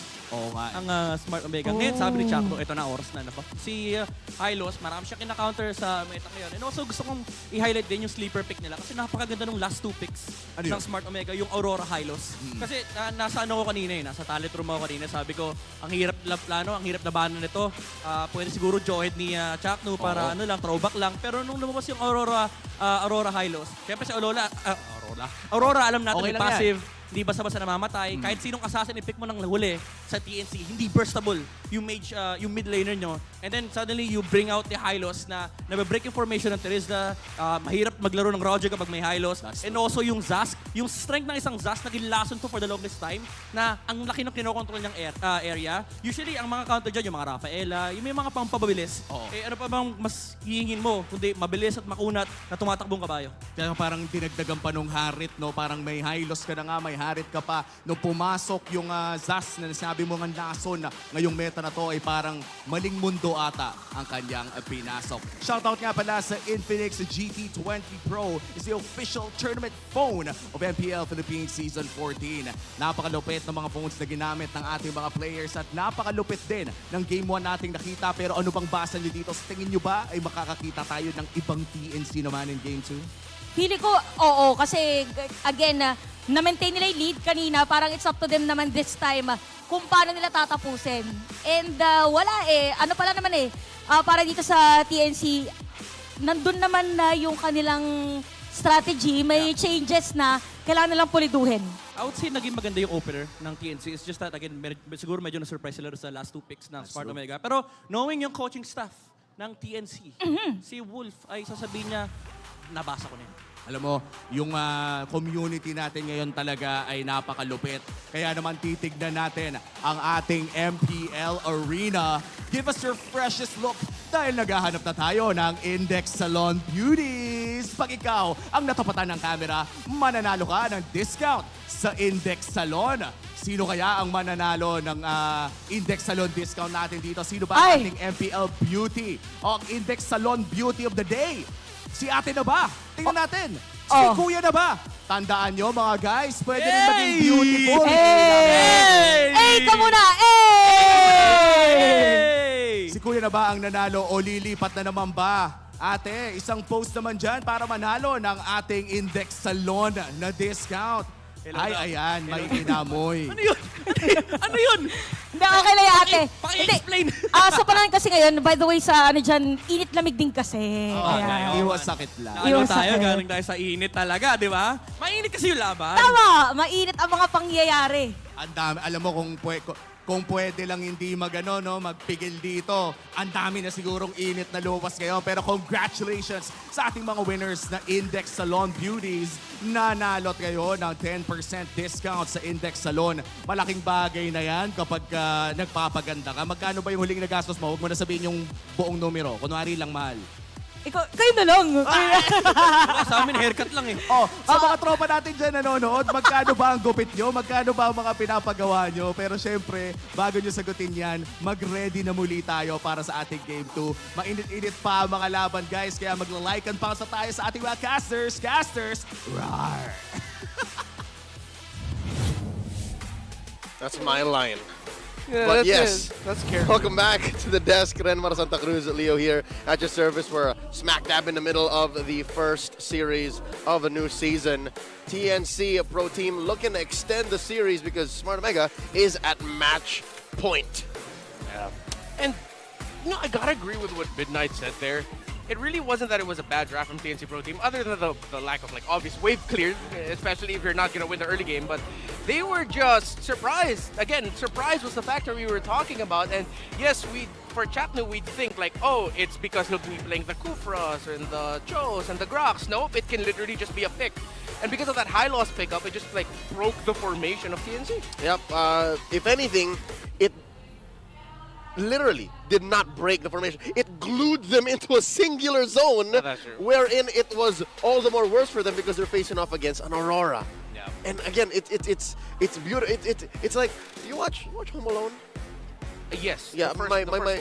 Oh yeah, I watched that one too, because my older cousins had it on DVD, so I put it on sometimes. It's the way that they did it was like, it was like Macaulay Culkin putting all these traps together, and then it just cordoned off TNC from doing anything with their lineup. They got a few kills early on, yes, but once this Rube Goldberg machine of chaos and madness from Smart Omega went on, it was so hard to break. Yeah, no, I get you, because once you see the skills of Smart Omega brought down, the Zaman Force, the Glorious Pathway, TNC are going to think, not disperse, but just like, back off. Yeah. You back off towards a certain direction, that the Aurora is just going to be looking, okay, which direction are they going to be going towards? That's where you bring down the ultimate. And then, when they do back off, Andorio's there already. Yeah. He's just waiting with the Tempest of Blazes and pow, you know what I mean? So, TNC did well in the early to mid to try and, finesse their way out of that. That's why it was a very back and forth matchup. But once the straw that broke the camel's back came in, which was the base penetration, that's where that final Achilles heel came in. The lack of wave clear. So they got overwhelmed by the waves coming in. So now with that said, are we expecting a side swap here, or would Smart Omega want to stay blue? If I'm Smart Omega, stay blue. Blue is still definitely the preferred side all across the world. Blue is true. Blue is true. It's close to a 60+% win rate global. Unhealthy. Yeah, not just in a specific league, mind you. Globally, the blue side is rocking in the pro scene. So do that, number one. And was it too much for TNC to have left open the link? I feel like... Should it have been the Fanny? Like, they could have risked it with the Fanny. No. For them deciding to give the Ling, I feel like, again, that was fine. I'm okay with them giving the Ling, because in certain scenarios, Escalera would be outplaying Omega, even TNC Pro Team, I like the positioning, Kaizen was doing great. Yep. It's really just, it boiled down to, and you see it in the header down there below, it's the high loss, man. It's really the high loss. Yeah, the high loss in the roam, because if you're TNC, again, we were mentioning, oh, that's probably, we don't know where it's going to go. Then it suddenly went roam. Then the Edith is suddenly XP. So now it's not the Edith fronting, it's the Hylos fronting, Edith peeling for the back line, and then suddenly if you can't get the Edith peeling in the back line, suddenly she's out of her ultimate and you're wondering, wait, where's this damage coming from? Yeah, exactly. That was the exact reaction. One more time. That was a majority of the TNC lineup. Yeah. Yeah, exactly. Yeah, so it was both in execution and in the draft that Smart Omega got one over TNC. So now that begs the question, what does TNC do from here? Do they go back down to fundamentals? Do they cover their bases and say draft has to have burst, draft has to have some CC, draft has to have some level of wave clear? Or do they try and reinvent the wheel again? Do they gun for the high loss? Do they ban it out? Or if ever they somehow do end up on blue, pick it up first, and then they make their own little mad concoction with it? I think for TNC Pro Team, I understand why they prioritized the Roger and the Zask as their first two picks on the red side. And then the Rizzler. And then the Rizzler. But again, for the longest time, I've been one of those guys really subscribed to the school of thought where you need at least 2 sources of magic damage in your team or 1 source of true damage. Yes, there's a lot of damage coming out of, especially the damage output of the Nolan. That's how they offsetted it. But then after that, what's next? You don't have the wave clear again that we were mentioning, and then the magic damage allows you to spike at certain points of the game. Going back, Omega, dude, had 3 sources of magic damage. You can even count the high loss for 4, and if the Link built Wind Talker, that's 5. Yeah, again, we're talking now 3 or 4 years down, and there's still yet to be a mid-tier magic defense item. Yeah. The equivalent of a dreadnought armor or a pair of pants. Like, that just doesn't exist for magic yet. Yeah, it's at this point, it's rush Athenas. But then you sacrifice so much trying to rush Athenas. Yeah, there's no middle ground. It's like Yeah. you could spend like 500 something on a pair of pants, but you have to spend the full almost 2,000 gold to get the Athena shield. So 2+. It's difficult, man. So for TNC, yeah, I feel like they just need to go back to the idea of, dude, make sure you have a little bit more magic damage. Or true damage, which now I understand why the alpha was taken out. That was a good call. Yep, and that was a ban by Smart Omega. Yeah. So again, that's the minds collectively by Coach Lembot, Coach Stronger, and Coach Snap just getting in there and having the perfect formula. Now the ball's in TNC's court. They know what Smart Omega is capable of, and they know what they lack for sure. Again, the amazing minds in the Phoenix camp as well, right? You have genius players like SDZYZ and Hatred watching from the back as well, seeing, Coach, maybe we could have done this. Yeah. Maybe we could have picked this. So I'm expecting a huge shakeup in the draft. There definitely has to be a huge shakeup. More sources of magic damage as we... that's where my mind just keeps going back to. Just like, the looking at magic. Just the magic. They might consider at some point giving up the Fanny ban, banning out the Jushin and then the chip instead. That's what I was thinking. If they're going to give the Zask, take the Jushin if that's an option. But I'd like to see if TNC is red side, draft Edith first 2. All right, folks. Our arena has counted down, and Renmar has shared his alternative takes on what TNC could do. Now going into game number 2. TNC is starting to go blue. All right. Ah, okay, so that's how they shift things up. Yep. Fanny Jushin Prio ban blue side. This day and age of the meta we live in today, so unique. Interesting how the Alpha is still out there. The Chip still out there. The Zask, the Ruby. These are all solid pickups and bans from earlier, and not to mention Lihailos. Yeah, Lihailos. I feel like it's still going to be a factor here, definitely. For TNC Pro Team, if ever, the Zask will be open up for them again. The Roger. Ooh, so Roger, Moskov, Zask all still open. This is how deep this meta game is. Yeah, like, we saw something else completely different entirely that ruined their lineup, and then they're trying something else. So there goes the Chip. So it's the decision. Roger, Moskov, or Zask. Hylos, Ruby. Hylos, Ruby, also still great choices. This metagame is wide open, can I just say? Yeah, definitely is. What do you think would be a good first pick up here for TNC? I'd say it's open Ling. Open Ling. What? Oh no, it's not! Ling got banned out! Yeah. Okay, so there's the Alpha. Looks like Coach Wolf is happy with his first pick here. Looks like he's won the lottery here. Who is that? Is that Kaizen? All right, he said, Kaizen, you got this! Yeah, you got this, my boy. So that's true damage instantly. Right, there's a Raj. Raj and the Rube, all right, you pick up the weapon and then you pick up the deterrent. I wonder if they'll pick up Zask here again, because now that they're up against the Roger, you have one hero who could just completely break your formation again, or they can pick up the Hylos for themselves. But I have a feeling this is more of a Roam Ruby. I will float the idea of a Gold Lane Ruby later. Once we know. I'd say we will know if it's a Gold Lane Ruby once we get the 4th pick for Smart Omega. TNC here, closing off their first phase with an Aurora and a Terizla. Wow. All right, taking a few cues from their opponent's first draft here. Interesting.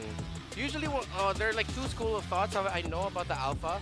You either pair it up with, another frontliner because the Alpha can only frontline so much. Yeah. Or you pick up with a high damage dealer, which sometimes you see like an Arnold Alpha combo, XP jungle. So they decide to go for the more safer route, unless this means Escalera's playing pick off roam. Which he's already in the mood for, like mentally. He played a Cho in game 1. Yeah, but with the presence of the Ruby, that might be tough, man. It's awkward. Yeah, it's very awkward. He can't Shunpo, Jeet Kundo, Way the Dragon, Abracadabra, Alakazam out of there. Yeah. All right, there's a Vixana. All right, so 2 artillery mages picked up in mid, but we've yet to see what the full duo is. Good ban on the Grok. I was actually thinking of a Grok pickup here for TNC Pro Team. One of the picks that could do well with a Ruby. TNC Pro Team can pick up Edith later. So they can have a core of Edith, Aurora, and Alpha and as the mid. Not bad. Although that's going to be a sacrificial Edith. You know the Edith that just takes damage and takes off the armor right away type? Yeah. Using it like an extra layer. Yeah. Yeah. Eats up ults like a champ. There's the Matilda. Aha! Interesting. I understand. Are they, folks? I would reckon they're doing this to close up any chances for Smart Omega to retreat from the full-on dive. Yes. Yeah. Because they want their full-on commits to result in great returns. Yeah. But with the Matilda, it's like, oh, skadoosh. Skadoosh on out of there. I agree with you. Get him out of danger.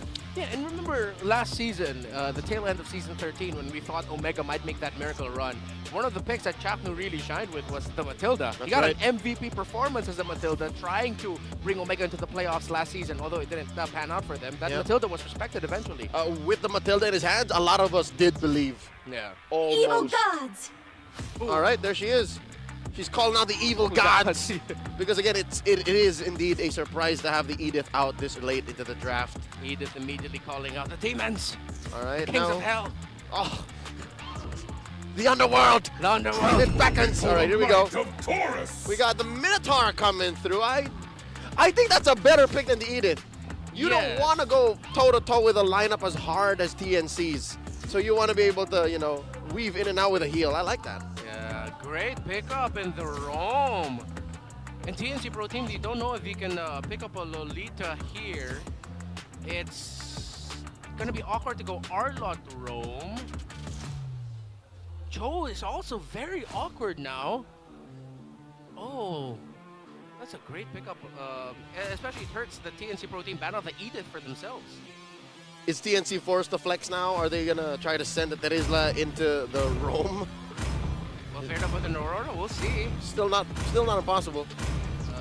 Waiting for the gold lane. Is that a carry? Oh, it is. Very end. And right, of course. Okay. The Tig. All right. There's the Tig. Should be able to displace the Vixana, even make the Rogers entry awkward. Yeah. And fundamentally for TNC Pro Team, again, the checklist, one source of magic damage, yes, but you have two sources of true damage. Oh, my God! That's an XP lane Ruby. I was going to call it, right? Fourth pick. After the Minotaur, I was going to say, you know what? This is confirmed a XP Ruby up until, oh my God, only up until we saw the Hanzo. Bro. Welcome to the Land of Dawn. There it is. It's real. It's here. It's happened in one or two tournaments before the MPL season started. A lot of Hanzos up north. The ECA is known for their Hanzos. Another swerve by Omega. And is this the new Omega signature? Surprised them with your last picks. Earlier it was a high loss in the roam. Now it's a Hanzo with the last pick red side. How crazy is that, Redmar? Not a single high loss. Showed his shadow here in game number 2. Oh, yeah? You see that? Not even bad. You see that? I didn't see it. Because he wasn't there. Because he wasn't there. All right, ladies and gentlemen, welcome to game number 2 in this best of 3. Once again, the opening bout of season 14. And Smart Omega is at match point. Interesting to see what the dynamics is between off-kilter assassin like Hanzo and, of course, one of the still remaining. Oh! What? Big J! Big J with the play. Kaysen gets taken out, trying to get his own purple buff, and Joam steals it away. That was a Minotaur and a Roger invading. What a call by Omega. Tell me he did not just do that. He did it. Big J and Chaknu. And look at this. Escalera still trying to punish him. That is not the start you want if you're TNC. And Chaknu still get to keep his flicker. Escalera and Nazi spent theirs. He just jumped away. And I was just wondering, like, what's the dynamics between Hanzo and Alpha, one of the few remaining utility. Oh, technically a fighter, technically, you know, like an in-betweener, but. That was a good call. Folks, Chaknu though, might get punished here. No, he gets to go away. And now TNC Pro Team, let's see how their Alpha will recover because Kaysen is only level 3. I'm not sure if he'll be able to hit level 4 once he gets his Scaled Lizard up top. All right, luckily he is still within XP lane comeback window. Like before 3 minutes, if you're in the jungle and you're behind, the game helps you catch back up. But still, economically speaking, map-wise, mentally speaking, Smart Omega's got you. It's like, oh, you didn't see that coming? You didn't see that coming, bro. Okay, then, he's not. He's barely scratching 4. He's halfway through his level 3, but not going to get anything there, just helping with a fast wave clear by Lancy. Yep. He should be at level 4 once Turtle is in full contest, right? Yeah. So he's going to find Big J in trouble. Oh, Big J. Ooh. Okay. All right, Kozen's in control at least. In comes Doryu. Pinnacle Ninja already committed there. Doryu right under the turret, but he is a Hazo. He doesn't know. He doesn't care, but Kozen doesn't care as well because he has help in the form of the defense of the shield and the Aurora as well. He is just what they call in German a Geistes. I've learned a new word. What? It's a ghost. Oh, a Geistes. A Geistes? Yeah. All right, here we go. Turtle up already. Chakno in control of the Pixel Brush. Checked in by Escalera. And Doryu picks up the purple and goes in one more time. He gets pulled in by the Ruby and all of the combos, everything. That's wombo combo onto 1 by Omega just to take Escalera down. And then Doryu trying to push heads back. He goes in. Can he somehow? No, he won't be able to retry it. He outs of the Pinnacle Ninja. That's what they call a number 4 extra large. Just a full combo. 2 orders of it. Onto 1. So go, please. All right, up top, all throughout that debacle, Renmar, believe it or not, Smart Omega was still in control of the opposite lane, the long lane. The pressure by Ukir, Jome, that early game rotation really busted up TNC's early game hopes. But it is comebackable for TNC, but No Omega, they are making the right call of just continuing the pressure. They have to be careful though. They can get cut off by a good combo from the Tigreal. The good thing is Jome and Ukir packed up with some Purifies. So even a big combo from Escalera might get countered right away. Him, Lancy, Heads, whoever, they need to juggle their crowd control really well so that you just force out the Purify, right? Luckily, there's 4 of them, even the Spear of Alpha. So between the 4 of them juggling, something's got to give. Someone's going to pull the trigger on the Purify, and look at how far. Is it GTP? It Did goes. he get it? No. Oh, it's Grand Theft Purple, He did! man. He stole it. He did! Andor, you got to steal it again. The Geistes stole it away! Oh, not a good game here for the Alpha. He's struggling to get the decisions of Omega. And now they're going to be chasing down Escalera. Gets knocked up. The full combo. 2 orders of a number 4 large onto 1 again. And Escalera gets taken down. But it's not just onto 1. It's a 2. But it's a counterplay by TNC. As Hess has taken down Chapnu. Kaizen gets caught out. Andoryu safely away from this fight. The Pinnacle Ninja strikes. Jome trying to take down Kozen. Kozen sidesteps it. TNC lose 2. They only trade for 1, just the roam. National athlete Noe Ryota Makasa making sure all of Omega's prey stay where they need to be. I mean, the kill onto Chakno was unfortunate, but again, nobody walks away from a number 4 extra large. Not so easy, not so quickly. And look at that, all throughout that debacle. Andoryu is back to regular program. I'm going to start farming away, just taking everything. And he's using the Pinnacle Ninja in more than one way. Look at that. He didn't do it. Did he get it? Oh! No, bro. Ring the bell.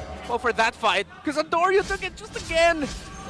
Oh, but here comes an entry by Heads. Escalera as well, but they get knocked up. Andoryu gets taken down. Over Juggler here for Omega, but Heads and Escalera trying to hold on. They get away somehow from the ultimate of the Minotaur. Escalera brought low. He still has the implosion. Chapnu surviving. Escalera cannot. TNC clapped back. The shutdown onto Andoryu, but they still pay the price. An expensive trade at the cost of Escalera. Luckily, Escalera is one of the few members that can actually afford to lose. Yeah. He's just but a roamer. But that doesn't change the fact that Smart Omega are still way ahead, at least this early on, approaching 2,000 gold still. 1 more turtle up. I don't think TNC can contest, man. Look, what is the XP gap? 9 to, oh my, 9-8. All right, at least Kaizen's back. 10 to 8, not so bad. Again, two sources of true damage on the side of TNC Pro Team, so they will hit an inevitable power spike, but will they hit it is the question. Even inevitable can get stopped by the Avengers, so if TNC Pro Team, even though that they have the right sources, there's a chance that they won't even get there. The Avengers, Guardians of the Galaxy. Defenders, a bunch of wizards we didn't know actually existed that can summon a lot of portals. The Ancient Order, yeah. All right, so with that said, 1,000 gold ahead, approaching. Oh! There's a pull-up offended by Ryota! The new general finds the mark. That's two. A massive freeze by Lancy, but not enough follow-up. What a pull by the Ruby. All right, off camera, Kozin though just working the long lane, keeping up with the economic advantage that Omega has garnered in the early game. All right, some good news. Kozin is yet to die, but at this point we're just counting our blessings. Only one level behind. Although Joe might actually be closer to hitting level 10, but Kozin is close to level 9. Escalera taking damage from the turtle. This is going to be a tough call to commit, man. He's already brought down to 50. Yep. And he goes in! Flicker implosion, but he gets comboed in down by the Vexana. Ryota gets pulled back, and he's gonna get taken down. That's -1 for Omega. Heads with the zone out. Kaizen with the secure on the turtle. Job gets spotted out. Will he get taken down? Big J focused. Lancy with the freeze, but Jom is able to roll away back into human form. But TNC are finding wins. That was all heart, all cojones by TNC. When you're down that far and all you have are ults and your shot calling to go off of, they won that team fight. They won that turtle. Oh, and now they're all right. It was but the Pinnacle Ninja. Yeah. It was but the Ghost. It was Pinnacle Ninja. And it was Lancy with a panic ult. We're very hungry today. We are quite so. All right. Pickles are great. 8 minutes in. Smart Omega got their gold lead snapped in half. Nay, exponentially shrunk down to just 200 gold. TNC are now playing with fire. Now they're cooking. All right. It went from I'm happy to see you to it's a little cold in here. Yeah. In terms of the gold lead. If you know what we're talking about. Earlier it was sudden. It was shocking. Yes. It was almost violating. Yeah. But now TNC, they just have to choose their entries. And I think they're doing the right thing here. They're attacking the opposite side of the map where Smart Omega isn't. And Andori's Hanzo, he can do a lot of things, but not defend against 4 or 5 members. And again, because you're playing a jungler or you have a piece of your puzzle that is very static, that wants to stay in place, yes, you have the Pinnacle Ninjas that can get everywhere, but the formation of your, what we call the box of Omega just gets exponentially bigger. But that's still a box that can get penetrated by TNC. It's a fragile box. It's less of a box, more of a net. Yeah. And when you have a net, you just want to go for small fish. But when you're playing with sharks, like TNC now are in the mid game, they now have their power spike. Different story. No, TNC are trying to change their narrative. They're not going to get swept in this first series of the season. They have somehow crawled back, found a way. That's what TNC means. The narrative changes. Change your story. Escalera, use the conceal, get spotted out. Big J. Force out some abilities. Look at the damage on that Roger onto that Terizla. And that's a Terizla with a BOS. Look at Terizla that feels like paper. Well, oh no. He's fine. Pulled the regeneration here. No more enough. Ooh, Ryota misses the pull. A little too eager. Yeah. Oh, heads. Marathon out here. Oh, Joe. Oh, but the Spear of Alpha connects up the 2. Big J gets taken out by Kaizen. Ryota trying to hold on as well, but it's Escalera with an implosion. With a follow-up, not quite there, but it's forcing back Omega. Can they? Will they? And Victoria uses the ninja. He's going. Escalera still up. Just barely. He's burning. Can he survive? He will. But no roamer here for TNC Pro Team. It's just Kaizen, Lancy, and Kozin holding. OMG have a man advantage. Kozin at a third of his health. Lord standing at about the same. Here's the Pinnacle Ninja sent in, looking for one. Kaizen still up. Okay. Doryu, a little bit too eager. He's able to get away safely. But the members of TNC are low. Kaizen and Kozin not that healthy. But they're deciding to rush it. They're focusing Ryota. They're trying to hold it in the back line. That's going to be head going down. Kaizen gets a Lord. TNC Pro Team needs to get out of here so they can make the most out of the Lord. It spawns in 20 seconds or less. Escalera's going to get knocked up comboed. He gets taken down. Only 3 members of TNC. How far can they push? Can they push is the question. Big Jom is pushing again. All the while that mayhem was happening in the Lord pit, he was taken down to mid lane tier 1. Now the tier 2. They're going to force out the passive. No. Lancy holds on. Kaizen as well. The passive of the mid lane turret holds. The Holy Shield still stands. Holy Shield. TNC now have a Lord marching on their side down bottom. Suddenly, the fragility of Smart Omega's net, their new take on the box that spreads out Naya across the map. is challenged by TNC. The Phoenixes have gone through the hell that is the early to mid game, and now they're calling the shots. What a comeback by TNC. But then we were already talking about this earlier, that this is inevitable. There will be a chance for them to come back because of the nature of their damage types alone. 2 true means mid-game could be good for you. That's a thing now, folks. Put that on a shirt. But you gotta credit him. Send him and me. I'm a double XL. Yeah, we get royalties for that and free shirts. Put it on our tab. 3 minutes until the match resumes. TNC need to get their equipment back online here. Same with Omega. I'm sure we want to get our athletes up to the prime of their experience. Okay. So we're just troubleshooting a little bit of a technical issue on the TNC side, if I'm not mistaken. Yes. Yep. And this should fix up the next big fight, is because there is a clash awaiting in mid and in bottom for sure. Oh yeah. Seeing the lovely faces of the community here in MPL That's Philippines. Right. You know, this is a great turnout for our first series of the day. And it's not just this first series. I'd reckon a lot of these fans are also here, not just as members of the Phoenix Army or the New Barangay, but even as Auroras and as agents. Yeah. That's up next, by the way. And the star match later on, but so far this is a great showing by these two teams.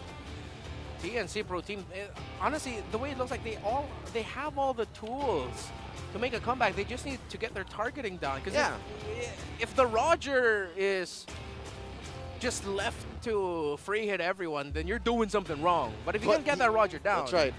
And he's not left alone. It's because there's so much CC, so many ways to engage. Again, you saw it there. A singular Spear of Alpha on the two, Renmar. Yeah. Challenged Smart Omega's engaging. Challenged Smart Omega's forward momentum.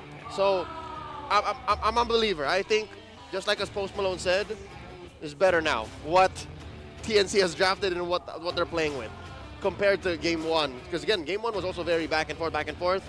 Here, it's also very back and forth, but I have a feeling that if TNC play their cards right, we might see a game 3. They have all the tools, but Omega so do they have all of the capabilities to just surprise TNC Pro Team here with an engagement. Yeah. Although the whole Hanzo shtick is on thin ice right now. Yeah. It seems to have gotten solved. Yeah, right now, actually, the biggest threat to TNC is it's Okir. It's that Vexana. He's been playing it really well. The Cursed Blast has been working out, and the ultimate says, whoa! Whoa, that's a Dutch angle. Dutch angle. All right, here we go. Lord, again, quick briefer on what's happening in the mid game here. I'd say 12 minutes in, 11 and a half. There's a Lord down bottom, and TNC are looking to... Wow, what is that? Oh, that was just the ghost. Yeah, that was just the ghosty. They're pushing out. They won't have the minion wave up top. They have mid and bot. Another wave coming in down bottom, and TNC will have another wave in the mid, but they're not going to push there. They decide to back off. Yep, and 2 minutes until the next Lord. That is going to be an enhanced Lord, the kind that jumps. And, all right, TNC now addressing that top lane wave that Omega have worked on. They're still up by 2,000 gold. Man, that Hanzo is straight up annoying. What's he building? All right, that's a Trinity into, I reckon, what, a Malefic Aurora or a Blade of Despair? I think he might be going to the mouth. Okay, Big J does build the mouth. Yeah, because he's rushing mouth. See, that's his second item. He went for a Chop Suey build. His only full build item, based off of what we saw, is just the Heptasis. Yeah, that's odd. Yeah, and then Malefic Roar. We're gonna have to double check if that's actually accurate. Big J, what are you cooking? We've seen so many other Roger builds, but that's the first time I've seen that. That's a unique dish. That is exotic. That is 1 Michelin star with reservations. That's a acquired taste, as they call it. That's something my grandma would have questioned. And that's your grandma. That's my grandma. Would have loved to have a dish from her. All right, look at this now. Smart Omega propping up in the river bush, checking in for the purple. Because again, Kaizen does need every single resource he could get his hands on, despite being at max. Oh, grab that purple! Well, they just take it without any contention. He just saw it and was like, this is mine now. All right, well, to be fair, you have to respect the 3K goalie that Omega has. Like, that is significant firepower you will feel. Big ticket ultimates, who can land them first. Again, the layering of TNC is going to be important here, man. Those Purifies got to get taken out. Yep, and the fact that there's still two standing on Jom and Ukir means TNC have to use their ults very specifically, not just in positioning, but in timing as well. Look at the damage by this Hano. Bro, that's a ninja with a gun. Oh! He just built the Malefic Roar, and he single-handedly took Escalera's health from 100 to what, 35%? Andorio's excited for AC Shadows, man. Me too. All right, so now I think they are positioning up for this Lord. And look at this. This is a dangerous bush to be in, gentlemen. This is, oh, this is so risky. Look at Lancy. It could go really bad. A surprise by TNC. There's a Winter Crown used by Kaizen. No more juggler for TNC. Heads can only stand and try to survive, but he gets taken out. But Kaizen and Escalera find the Hanzo. All right, so it's a 2-for-1. Both teams run out of the retributions straight up out of a horror film. That was a jump scare out of that bush. Luckily it was Heads and Kaizen. Imagine if it was Kaizen and Lancy who walked in there. No passive would have saved Lancy. No passive would have worked at all. And look at Brother that thing Leo. burst down the Lord. Unless Lancy, no, he was not going to be able to get anything, but Ryota gets Lancy. Lancy will have his passive up. He uses the ultimate. Kozen's not here. He's still pushing up top. 3 members of Omega get Kozen. They're taking damage from this Aurora, and this Aurora will not be able to get away as Ryota has committed the flicker. He goes in. Escalera could be up next. He survives. Heads goes in, but you don't have follow-up. What? It's a massive punish. They're still going. It's now Heads versus the world. Up top, that carry. He takes down the ghosty of that Hanzo. But TNC needs to defend. All right, I respect the audacity of Kozen to try and get that split push, but Andoryu dotted his T's and crossed his I's, and now there's a push in mid. Barangay, is this your time to start it off with a sweep? As Escalera is bringing himself down low, gets brought down low rather. He gets taken out. Only Kaizen, only Kozen, K and K, can they defend? And now they're clearing out the minions. Luckily, TNT now have better wave clear. Between these three, they can take care of business. That's the final outer turret taken down bottom. Omega 5K ahead. That's another inhibitor down up top. And Jack New goes in. Flicker ultimate. It's Winter Crown. But Lancy with a massive ultimate Master Aurora. And he's down. Kozen survives. Jom scratching. Goes in with a kill. Heads holding on. Heads burning, but still alive. They send back the 3 remaining members of Smart Omega. And they defend. They have 4. Will they push out? Because Ukir and Chaknu down means it could be an opening for TNC. A minute and a half until another Lord comes through. And I'd reckon, yes, should be in time for an evolved Lord. Let's see that defense one more time. Brought to us by Infinix. Again, you see how deep in that Ghost was sent. And you see how far out TNC is willing to punish Smart Omega. Now, wait, hold on. Whoa. Andoryu almost taking down Escalera. Jom hiding. He's holding. Okay. Minion waves crashing in. That Roger split push. They gotta be careful. OMG. Can they somehow pull it off? All right. Jom decides to take the long road home. I don't think he was spotted. Yeah, he wasn't. But he decides to play it safe. Oh, now he's for sure spotted. The little Wanderer saw him. Yeah. And now Omega decides to reconvene in the mid. That's right. And try to go for a push instead. All right, regroup, rebuild, reclaim, and reset. 2,500. Again, 3,000 approaching. Smart Omega losing a good chunk of that gold lead they had prior to that push.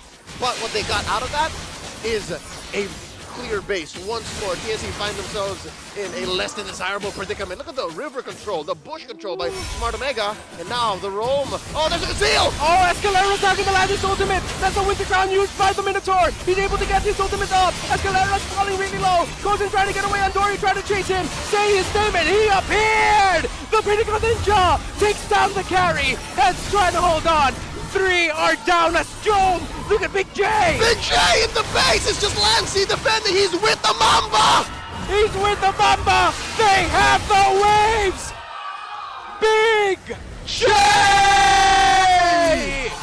Omega take the series. A lot of shades of black and white, red, blue, and yellow, and every color you can think of under the sun put out on the showcase by the new barangay. This is what they were cooking, Renmar, in the off-season when they fell off. This is what they were cooking. And they have cooked a hell of a dish. What a start for the barangay. Phoenix Army was just on the wrong end of a surprise Michelin star winning dish served up by chefs Lembot, Snap, and Stronger. And of course, the sous chef, Big J, The sous coming chef. through. He cooked it, he tasted it, and he served it, and we are eating good. They called for hands, and they threw hands, and they get the dub. Sad that TNT had to land on their heads and faces because, again, not a single score, even though it was close. If you watch the games, you'll know it was close. It's just, at every single turn, it looked like Smart Omega knew how to play from that position, so close to their opponents, in close quarters, and still coming through with a victory. Yeah, I will say, TNC Pro Team has improved. Give them time. This is a new, young, refreshed roster. Give them time. But Omega, they've had a lot of time to, as you said, cook. And by God, what have they done to themselves in the offseason? This is a different Omega. We say a little more and it'll sound like it's a bad thing what they've done to us. Like we ate a dish straight out of Fear Factor and Joe Rogan just shoved it out our gullets. But here's the thing. We're more than happy to have been at your service to call this opening matchup. In just a bit, we will go onto the stage to talk to Mara Aquino and our winning squad for this opening bout, Smart Omega. Let's hear from them now. All right, everybody, give it up once again for Smart Omega! Chuck, na may bago sa'yo. Iba yung aura mo. For the first time sa career mo, ikaw na ang captain ng isang koponan. Bago yun ah. So, kamusta bilang captain? Masaya naman. Kumbaga, ang saya parang maging kuya, parang gano'n. Parang, gusto mo yun, yung parang kuya? Oo. Pero akala ko tahimik ka. So, paano yun? Paano mo sila kinakausap? Nung dati lang yung tahimik kasi ngayon parang nag-grow na. Nag-grow ka na. Ano tahimik? Maganda yung smile niya. Ang ganda ng ngipin mo ngayon. Biglang may nagsabi, pogi daw. Oh, narinig mo yan? Pogi daw. You being captain ngayon ng Smart Omega, yan ba yung susi? Yan ba sa tingin mo ang mag-i-ensure na aakyat na kayo sa standings? Hindi na magiging nasa bottom? Siguro yung magiging susi ng panalo pa rin yung pagsusumikap tsaka yung practice talaga. Ba't ang galing mo na sumagot, Chuck? Di ba galing mo sumagot? Nai-impress ako sa'yo. Job well done. Bilang captain, you got your first win. Ito naman, para kay Andoryu. Andoryu, nakita namin yung Hanzo. Ba't kayo ng Hanzo? I don't normally see you with that. It's something new. Para dalawa yung buhay ko. Para hindi ako namamatay palagi. Oh, kwento mo kung bakit pasok sa meta ang Hanzo ngayon. Counter. Basta lang po pag wala lang, ba't parang dalawa yung buhay. Parang di natatakot mag-check, ganun. Ayaw nila daw sabihin kung ano yung counter. Eto, anong gusto mo sabihin?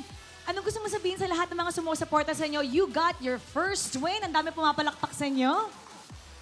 Maraming salamat po sa pagsuporta. Paggagalingan pa po namin.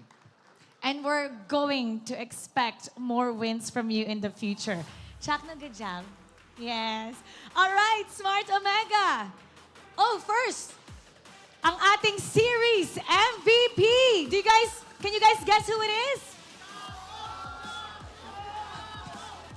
May fans talaga si Chuck na dito.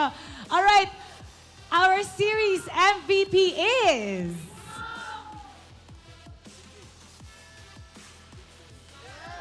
Jones, come here.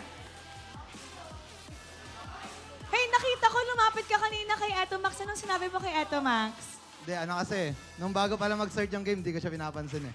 Para inaurahan ko siya. Kaso, ayun, pagtaas ng game, yun, kaya niyakap ko siya. Uy, MVP, alam mo nakabanding ko sila sa Snapdragon. Ang ganda ng chemistry ng team nyo.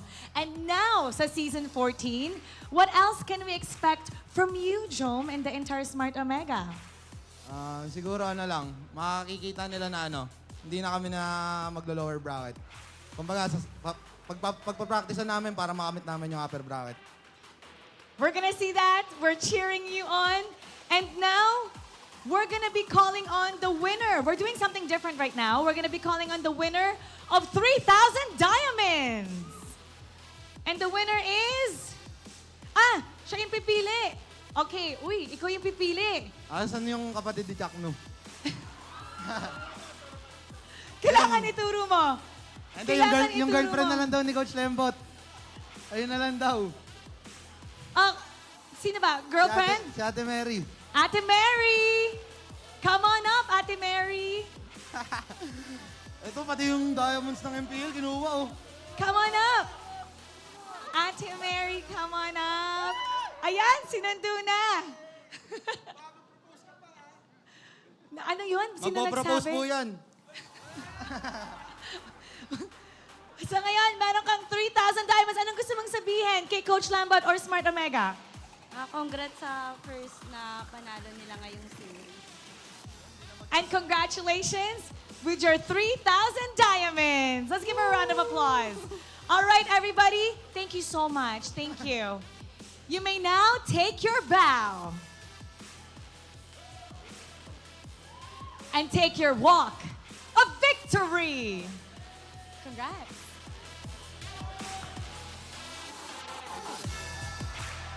What a great start for Smart Omega. At ayon nga kay Chaknu, well, they're gonna work really hard at maybe baka siya ang maging susi para hindi na sila nasa lower bracket.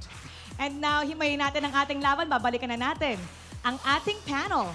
Pasok! Mara, and welcome back dito sa Infinix Game Tambayan. Kami pa rin ang mga tropa niyo dito. Ako nga pa si Umi, sama si Chantel at si Midnight. Bagong barangay, bagong captain, at mukhang bagong simula din para sa Smart Omega. 2-0 agad para sa regular season. Feeling ko mapapasarap yung tambay mamaya ng Smart Omega. And yung naging performance nila ngayon is a statement na agad kung paano yung magiging run nila for the whole Season 14. Yeah. Usually nakikita natin yung Smart Omega na medyo hindi ganun kaganda yung start.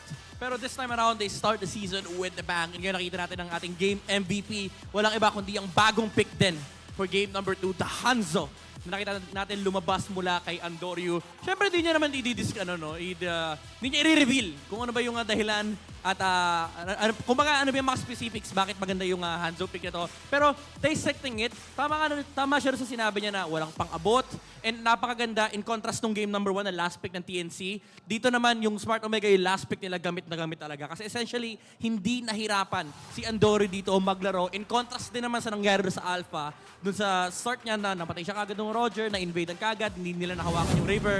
Pero this game, nakita natin yung advantage na meron kang malayong jungler na pwede mag-dish out ng damage and kailangan pang problemahin ng TNC kung nasaan yung pwesto ng Hanzo. Very obvious dito sa highlights natin yung Smart Omega. Hindi sila hindi sila parang nag-hesitate na gumawa ng play kasi alam nila, aabot lagi yung clone or yung shadow ni yung ninja ni Hanzo. Yung tinatawag nating Pinnacle Ninja, no? Yung kanyang ultimate na talaga nagpahirap din sa kupunan ng TNC Pro Team. Nakita natin si Kozen, especially in this highlights, na parang lagi siyang hinahanap ng jungler ng Omega. At hindi yun naging maganda para sa kupunan ng TNC dahil nahirapan mag-pre-hit sa harapan yung yung carry. Oo, tsaka ang dami mga moments na si Andoryu dito ayan.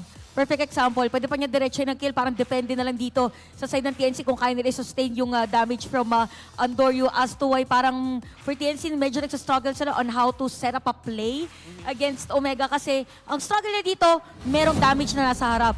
Pero pag pinalaga naman na natin nasa harap, may iwan yung mga supposedly nasa likod natin. Kitang-kita kanina yung ginawa ni Kuzen. Yung trainer niya talagang hanapin yung kaluluwa ni Hanzo. Napakalayo niya, nasa nasa Makati tayo, nasa Antipolo yung carry hinahanap. Sabi niya, ano bang source nitong Ano bang source nitong Saan ba nag-uugong na to? Oo, saan ba nakaugat? Nasa itong lumang mga venue katawan na pa. to? Nasa lumang venue pa. Nakita niya na pati nila yung Hanzo, pero that was only one time. And hindi naman ito dahil kasalanan ng TNC. It's just that it's the way the hero works. Na talagang capable yung Omega na lumaban from miles away from their jungler. Usually makikita mo yun kapag hawak nila yung mga Ling, mga Hayabusa. This time around, Hanzo. Kaya na-compare ko kanina kasi yung Nolan nung game number 1, record sumama eh. Itong game ng Smart Omega, pwede sila mag-start ng laban kahit wala si Andorio doon. Basta, sasabi lang ni Andorio, meron kang ultimate, pwede ako maka-follow up. G lang. Oh, G. Laban tayo. And napansin ko rin sa ng TNC, hindi rin naman ganun kasama. Yun ang naging pagbuo ng kanilang lineup. It's just that yung Alpha, ang requirement kasi ng Alpha, alam ko yan eh. Specialist kami ng Alpha eh. Yan lang ang ginamit namin ng MSC eh. Masaya ba? Masaya. Masaya naman yung Alpha. Kaso, masaya siya, pero required na maging maganda yung start ng early game. And nakita natin, again, yung Smart Omega, nakahanap sila agad ng way para ma-disrupt yung flow ng momentum ng Alpha. Nakuha ka agad yung first blood, na-invadan pa. Actually, nagulat nga ako eh. First rotation ng Roger, usually nasa side bush ng lane. Pero ang ginawa ng Smart Omega, imbis na i-prioritize yung gold lane, dahil alam nila napakalaking factor ng Alpha dito sa game ng TNC kasi sobrang bilis talaga mag-snowball na isang Alpha. Talagang in-invadan ka agad ng Smart Omega. So it tells you na yung laro ng Omega may blueprint. At bukod sa blueprint ng Midnight, gusto ko din lang i-confirm. Dahil nga, i-counter nila yung sa tingin nilang magaling mag-snowball dito. Ibig sabihin ba, ang bagong barangay ngayon ay kayang o mabilis mag-adapt sa sitwasyon ng mga laban? I would say, gets nila kung ano yung mga prerequisite. Kumbaga, may mga condition kasi. Kung gusto mo manalo early game, gusto mo manalo mid game, alam nila na magiging malaking problema tong Alpha. Lalo naging priority din sa kanila yung pag-take ng mga jungle resources ng first 5 minutes of the game. Dahil alam naman natin kapag jungler ka, may punishment sa minion rewards. So talagang pinilayan nila basically yung Alpha. Parang naalala ko kanina nanonood tayo, nag-react pa nga si Midnight na parang walang kumuha dun sa may Riverside. So parang doon pala, nagkaroon agad ng information dito yung Omega kung paano kakounterin dito yung TNC. And at the same time, I really like how Ryota played dito sa game kasi kahit yung I'm offended niya, ginagamit niya pang face check. So if ever na merong makabig, dediretsuhan tatatulan dito ng Despair Stomp. Pag ganun, di na nga I'm offended, I'm bad trip na eh. I'm bad trip na sa'yo yung si Ryota, parang wala akong makita. Ito kaya, testing natin. Pag may nakarit siya, free kill yun eh. Kasi ang bilis na mag-burst for Smart Omega. Pag wala, alam mo naman ang cooldown yan, halos 15 to 20 seconds lang. Lalo pagdating ng late game, pag may mga CDR items na bumababa talaga yan. So medyo spammable yung pag-check bush ng Smart Omega. But then again, it wouldn't work kung hindi naka-ready yung barangay. Pero ang kinagandahan sa playstyle nila is similar to game number 1. Basta may play na pwede silang gawin, willing silang bitawan lahat ng ginagawa nila at mag-commit kung may mangyari man sa ginagawa nila currently. And because of that, nakita natin na super effective, napakasakit ng isang Hanzo dahil nga untouched, nakapag-farm siya ng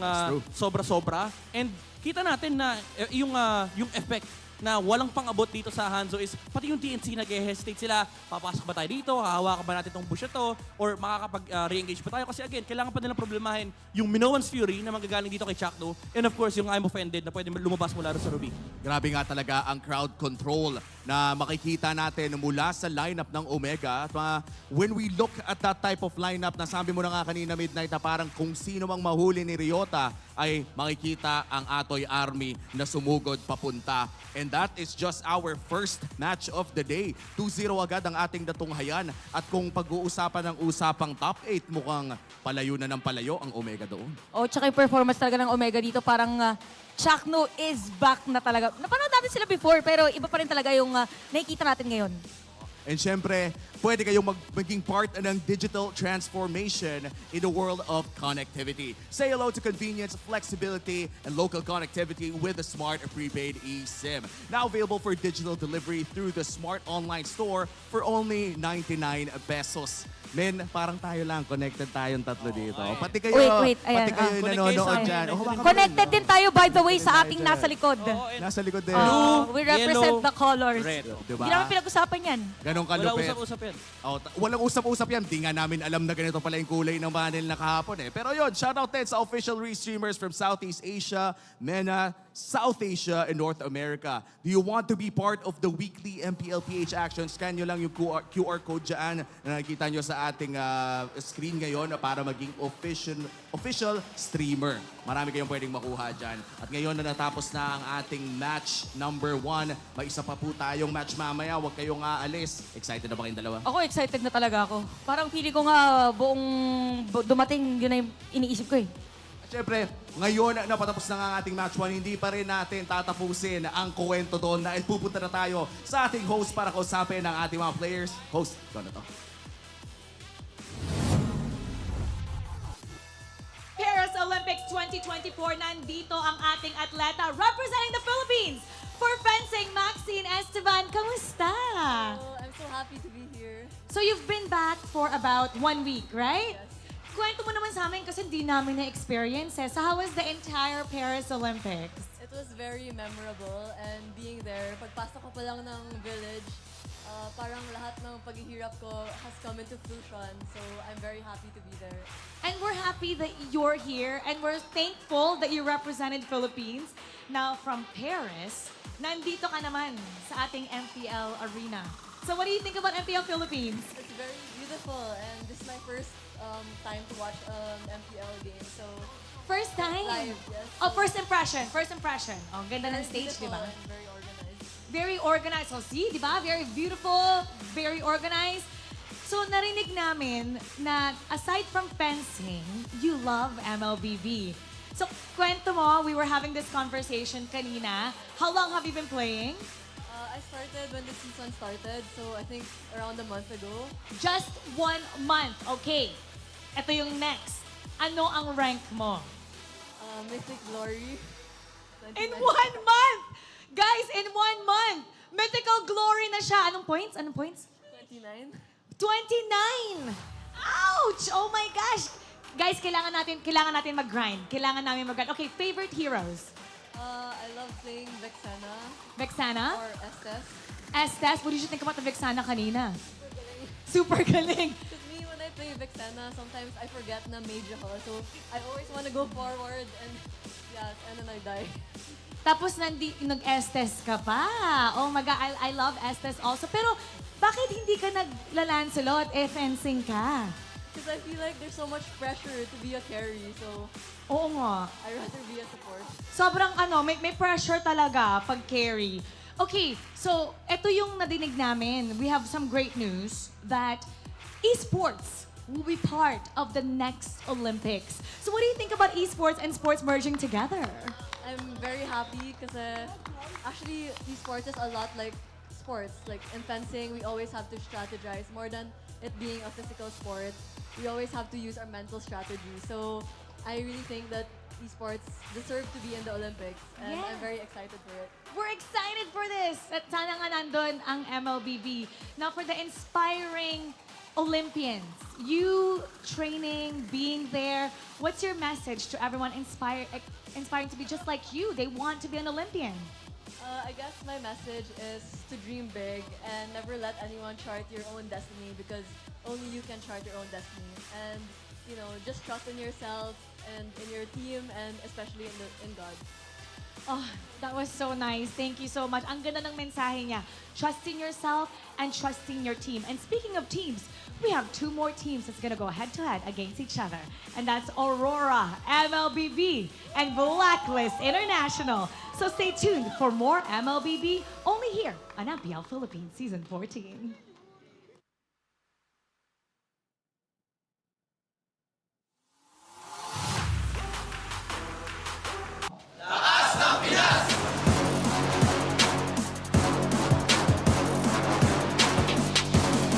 Lakas ng Pinas!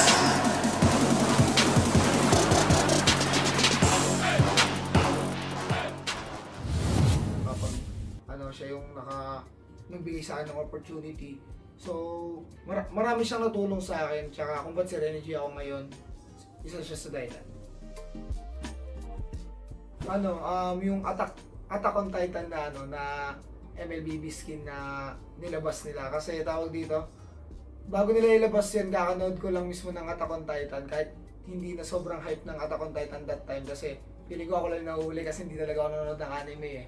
Pero dahil na-encourage ako ng mga ka-team ko manood ng anime, pinanood ko siya at sobrang nagustuhan ko. Tapos nung nilabas yung Attack on Titan na na skin ni ML, talagang gumastos talaga ako ng pera ko. First time ko gumastos nun. So, gusto ko talaga ilalim kay Levi. Yes, thank you kay Muntun dahil dami kong nakuha ngayon na bagong MLBB skin na libre lang, yung 4 na skin. Tapos, meron pa siya yung pagka 500 na yung total skins mo, umiilaw yung loading screen. So, yan. Siguro yung recent career ko ngayon para sa akin, parang ulit from the scratch ulit kasi bagong kami, bagong team, tapos new journey kasi bagong bagong org din. So, yun, sana maging successful lahat, tapos yan, champion na kasi.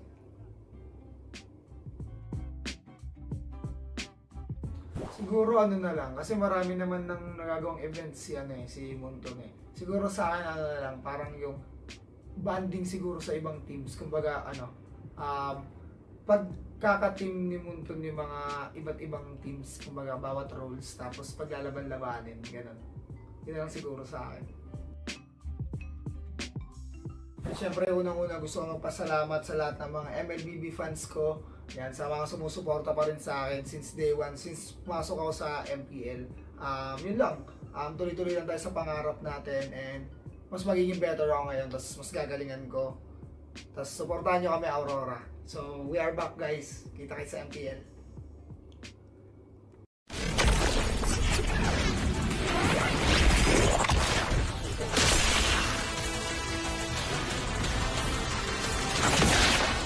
Strike first and without mercy.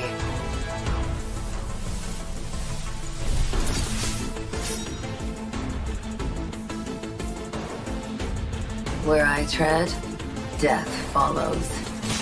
Enjoy your last breath. Deploying smoke. Going dark.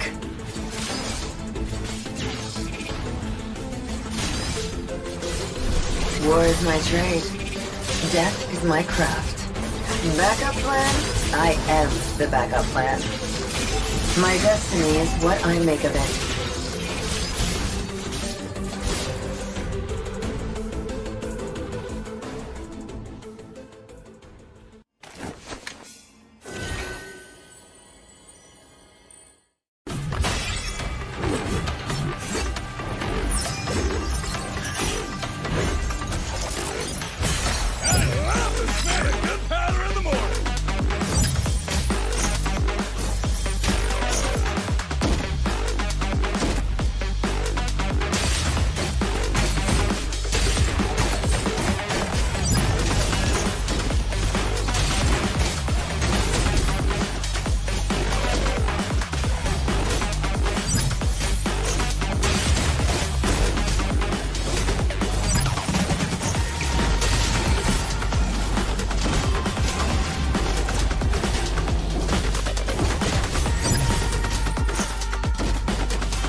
chat.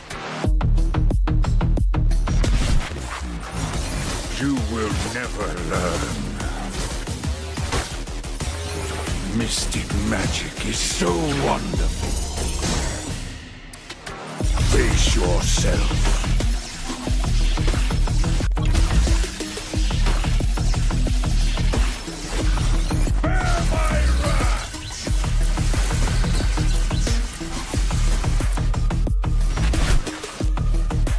Imagination is the driving force of the energy. I'm not a monster. I'm a demon.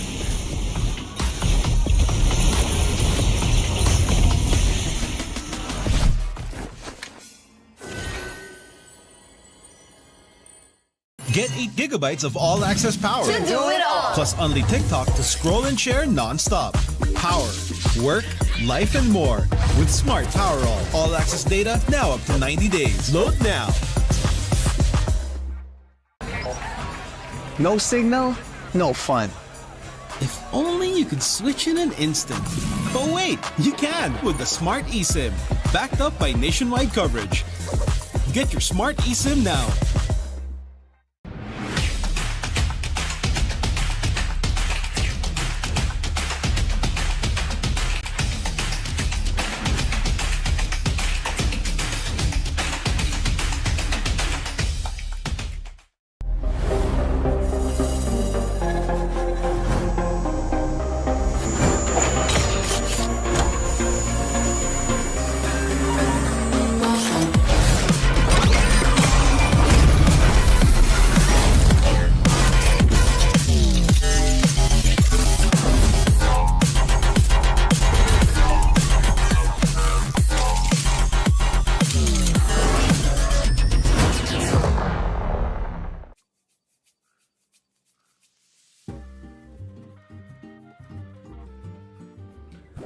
Ang una kong paglalaro ng ML is nung nag-champion ni Archangel. Ay hindi, bale yung siguro mga season 2. Kasi nag-champion ni Archangel, season 3 siya, pero yun yung 1,000 stars na ako. So, siguro tingin ko mga season 2 ako nag-start ng paglalaro ng ML nung MPL. Ng MPL mismo. Marami kasi ako naging pero yung pinaka hanggang ngayon na nakakasama ko si Edward. Kasi si Edward, nakakalaro ko si Edward since nung mga, pa kami, doon pa kami sa Bataan nagto-tournament. So siguro si Edward kasi siya yung pinaka naaalala ko na nakakalaro ko dati, na nakakalaro ko pa hanggang ngayon. Tapos ka-team ko pa. So si Edward. Siguro yung best MLBB memory ko, dalawa. Parehas first time yun.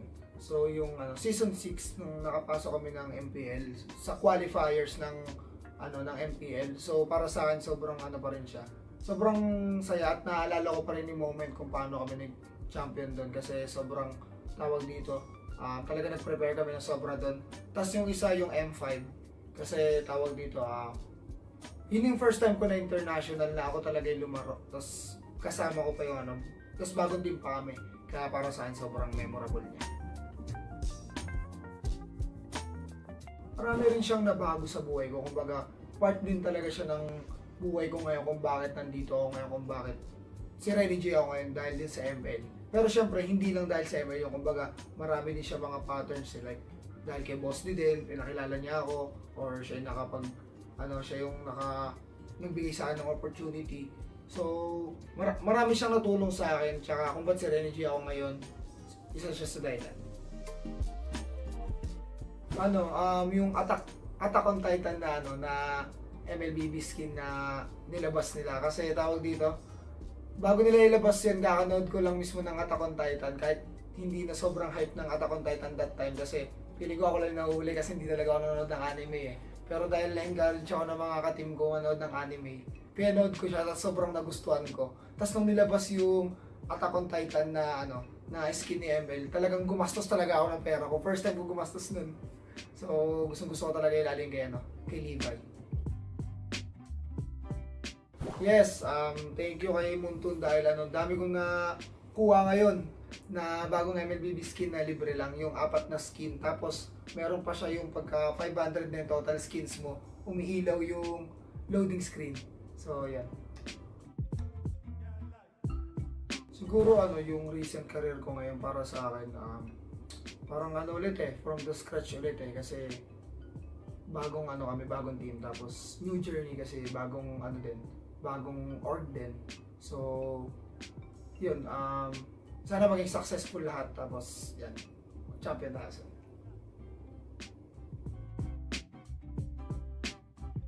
Siguro na lang kasi marami naman nang nagagawang events si Monton Siguro sa akin na lang, parang yung banding siguro sa ibang teams. Kumbaga pagkaka-team ni Munton yung mga iba't ibang teams, kumbaga bawat roles, tapos paglalaban-labanin, ganun. Yun lang siguro sa akin. Siyempre, unang-una gusto kong magpasalamat sa lahat ng mga MLBB fans ko Yan, sa mga sumusuporta pa rin sa akin since day one, since pumasok ako sa MPL. Yun lang, tuloy-tuloy lang tayo sa pangarap natin and mas magiging better ako ngayon, tapos mas gagalingan ko. Tapos supportahan nyo kami Aurora. So we are back guys, kita-kits sa MPL.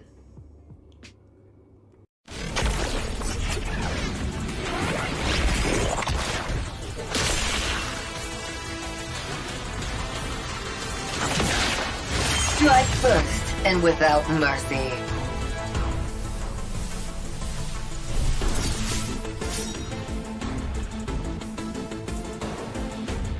Where I tread, death follows. Enjoy your last breath. Deploying smoke. Going dark.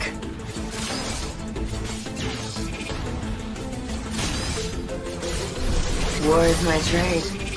Death is my craft. Backup plan? I am the backup plan. My destiny is what I make of it.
Chat.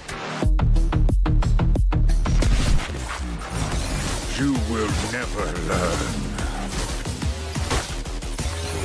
Mystic magic is so wonderful. Face yourself.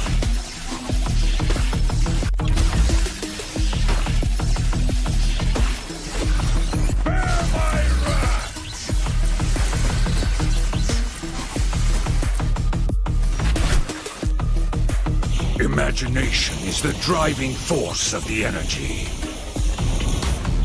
I'm not a monster. I'm a demon.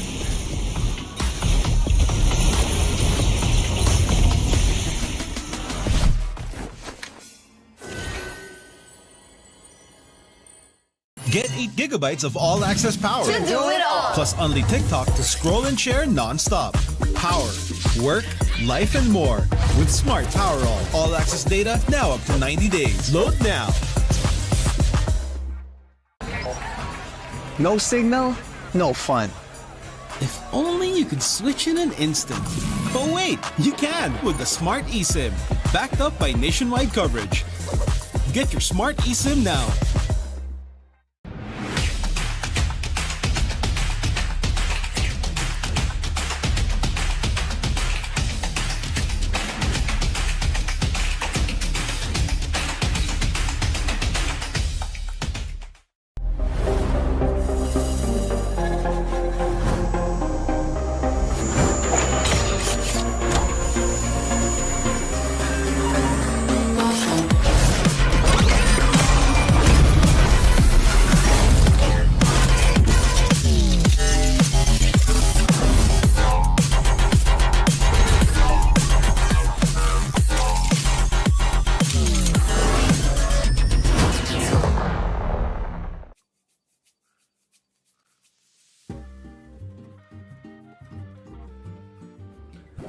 Ang una kong paglalaro ng ML is nung nag-champion ni Archangel. Ay hindi, bale yung siguro mga season 2. Kasi nag-champion ni Archangel, season 3 siya, pero yun yung 1,000 stars na ako.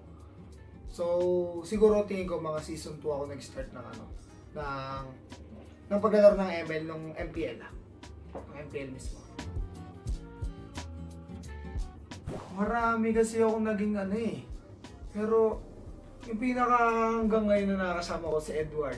Kasi si Edward, nakakalaro ko si Edward since nung mga doon pa kami sa Bataan nagto-tournament. So siguro si Edward kasi siya yung pinaka naaalala ko na nakakalaro ko dati, na nakakalaro ko pa hanggang ngayon. Tapos ka-team ko pa. So si Edward. Siguro yung best MLBB memory ko, dalawa. Parehas first time yun. So yung season 6 nung nakapasok kami ng MPL sa qualifiers ng MPL. So para sa akin sobrang pa rin siya. Sobrang saya at naalala ko pa rin yung moment kung paano kami nag-champion doon kasi sobrang tawag dito. Talaga nag-prepare kami ng sobra doon. Tapos yung isa yung M5 kasi tawag dito yun yung first time ko na international na ako talaga yung lumaro. Tapos kasama ko pa yung tapos bagong team pa kami. Kaya para sa akin sobrang memorable niya. Marami rin siyang nabago sa buhay ko. Kumbaga, part din talaga siya ng buhay ko ngayon kung bakit nandito ako ngayon, kung bakit si Renny J ako ngayon dahil din sa ML. Pero syempre, hindi lang dahil sa ML yung kumbaga, marami din siya mga patterns like dahil kay Boss D din, pinakilala niya ako, or siya yung siya yung nagbigay sa akin ng opportunity. So, marami siyang natulong sa akin, tsaka kung ba't si Renny J ako ngayon, isa siya sa dahilan. Yung Attack on Titan na MLBB skin na nilabas nila. Kasi tawag dito, bago nila ilabas yan, kakanood ko lang mismo ng Attack on Titan. Kahit hindi na sobrang hype ng Attack on Titan that time. Kasi feeling ko ako lang nahuli kasi hindi talaga ako nanonood ng anime Pero dahil na-engage ako ng mga ka-team ko manood ng anime, pinanood ko siya at sobrang nagustuhan ko. Tapos nung nilabas yung Attack on Titan na skin ni ML, talagang gumastos talaga ako ng pera ko. First time ko gumastos nun. So, gusto ko talaga ilalim kay Levi. Yes, thank you kay Muntun dahil dami kong nakuha ngayon na bagong MLBB skin na libre lang, yung 4 na skin. Tapos, meron pa siya yung pagka 500 na total skins mo, umiilaw yung loading screen. So, yan. Siguro yung recent career ko ngayon para sa akin, parang ulit from the scratch ulit kasi bagong kami, bagong team, tapos new journey kasi bagong bagong org din. So, yun, sana maging successful lahat, tapos yan, champion tayo.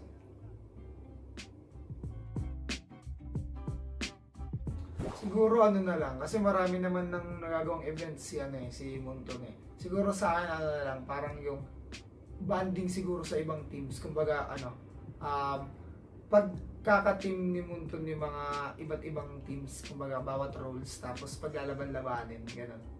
Yun lang siguro sa akin.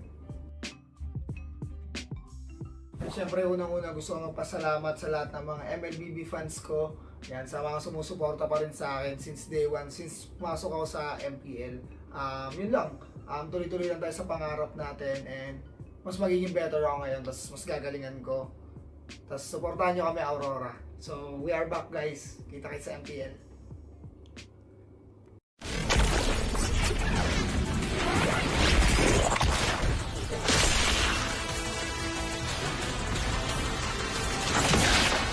Strike first and without mercy.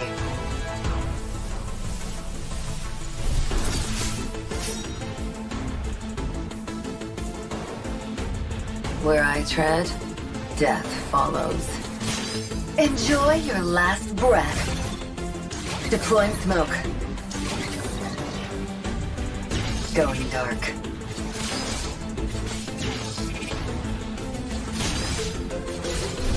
War is my trade. Death is my craft. Backup plan? I am the backup plan. My destiny is what I make of it.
chat. You will never learn. Mystic magic is so wonderful. Face yourself.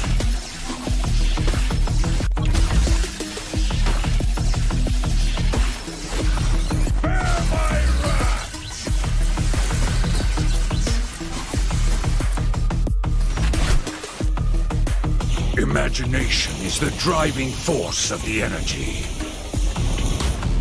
I'm not a monster. I'm a demon.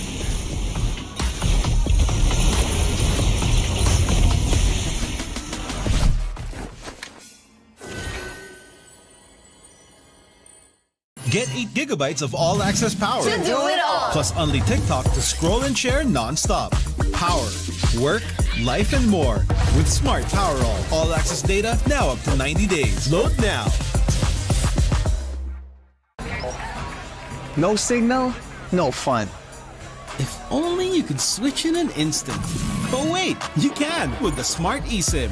Backed up by nationwide coverage. Get your Smart eSIM now.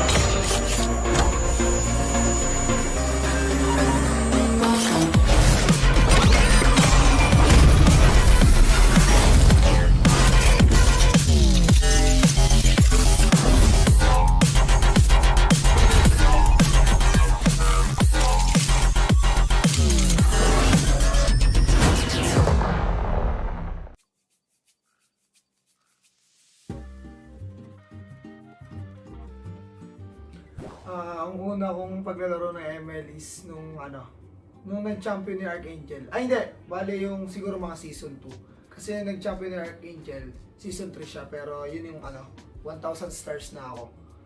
So, siguro tingin ko mga season 2 ako nag-start ng paglalaro ng ML nung MPL. Ng MPL mismo. Marami kasi akong naging pero yung pinaka hanggang ngayon na nakakasama ko si Edward. Kasi si Edward, nakakalaro ko si Edward since nung mga, pa kami, doon pa kami sa Bataan nagto-tournament. So siguro si Edward kasi siya yung pinaka naaalala ko na nakakalaro ko dati, na nakakalaro ko pa hanggang ngayon. Tapos ka-team ko pa.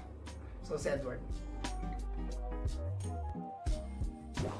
Siguro yung best MLBB memory ko, dalawa. Parehas first time yun.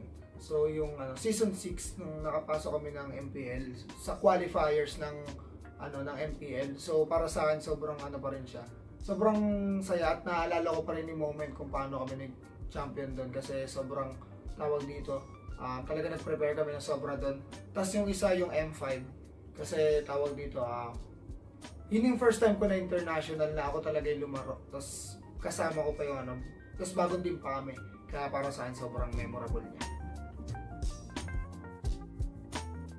Marami rin siyang nabago sa buhay ko. Kumbaga, part din talaga siya ng buhay ko ngayon kung bakit nandito ako ngayon, kung bakit si Renny J ako ngayon dahil din sa ML. Pero syempre, hindi lang dahil sa ML yung kumbaga, marami din siya mga patterns like dahil kay Boss D din, pinakilala niya ako, or siya yung siya yung nagbigay sa akin ng opportunity. So, marami siyang natulong sa akin, tsaka kung ba't si Renny J ako ngayon, isa siya sa dahilan. Yung Attack on Titan na MLBB skin na nilabas nila. Kasi tawag dito, bago nila ilabas yan, kakanood ko lang mismo ng Attack on Titan. Kahit hindi na sobrang hype ng Attack on Titan that time. Kasi feeling ko ako lang nahuhuli kasi hindi talaga ako nanonood ng anime Pero dahil na-encourage ako ng mga ka-team ko manood ng anime, pinanood ko siya at sobrang nagustuhan ko. Tapos nung nilabas yung Attack on Titan na skin ni ML, talagang gumastos talaga ako ng pera ko. First time ko gumastos nun. So, gusto ko talaga ilalim kay Levi.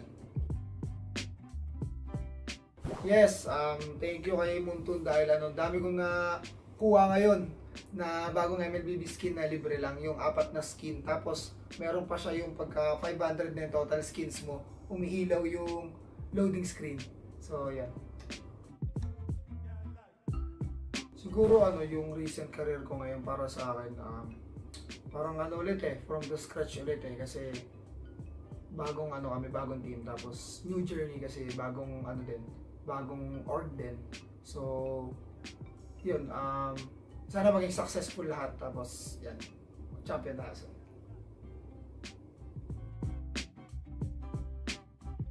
Siguro na lang, kasi marami naman nang nagagawang events si Munton Siguro sa akin na lang, parang yung banding siguro sa ibang teams. Kumbaga pagkaka-team ni Munton yung mga iba't ibang teams, kumbaga bawat roles, tapos paglalaban-labanin, ganun. Yun lang siguro sa akin. Siyempre, unang-una gusto ko magpasalamat sa lahat ng mga MLBB fans ko. Yan, sa mga sumusuporta pa rin sa akin since day one, since pumasok ako sa MPL.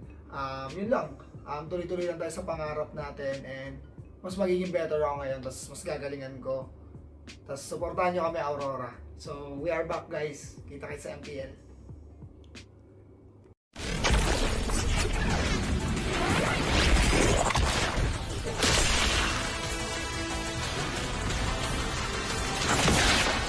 Strike first and without mercy.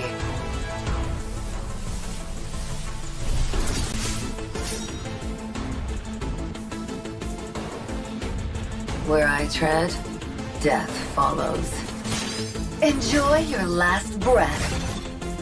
Deploying smoke. Going dark.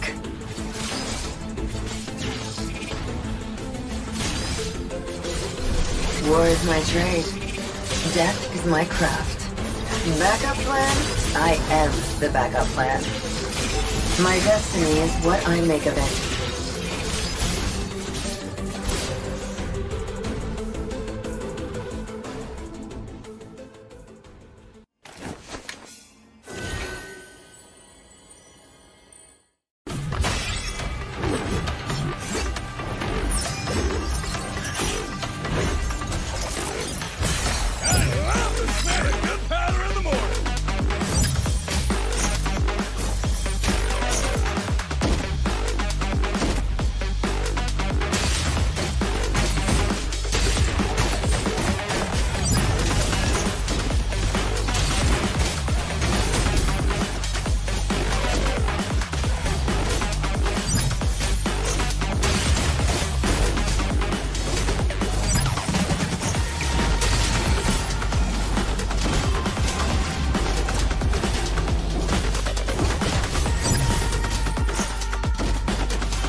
chat. You will never learn. Mystic magic is so wonderful. Face yourself.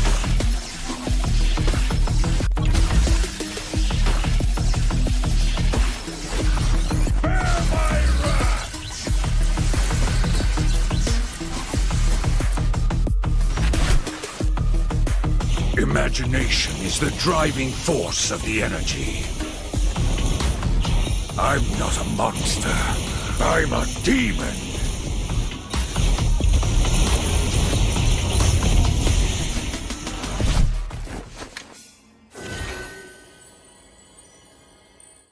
Get 8 gigabytes of all-access power. To do it all. Plus only TikTok to scroll and share non-stop.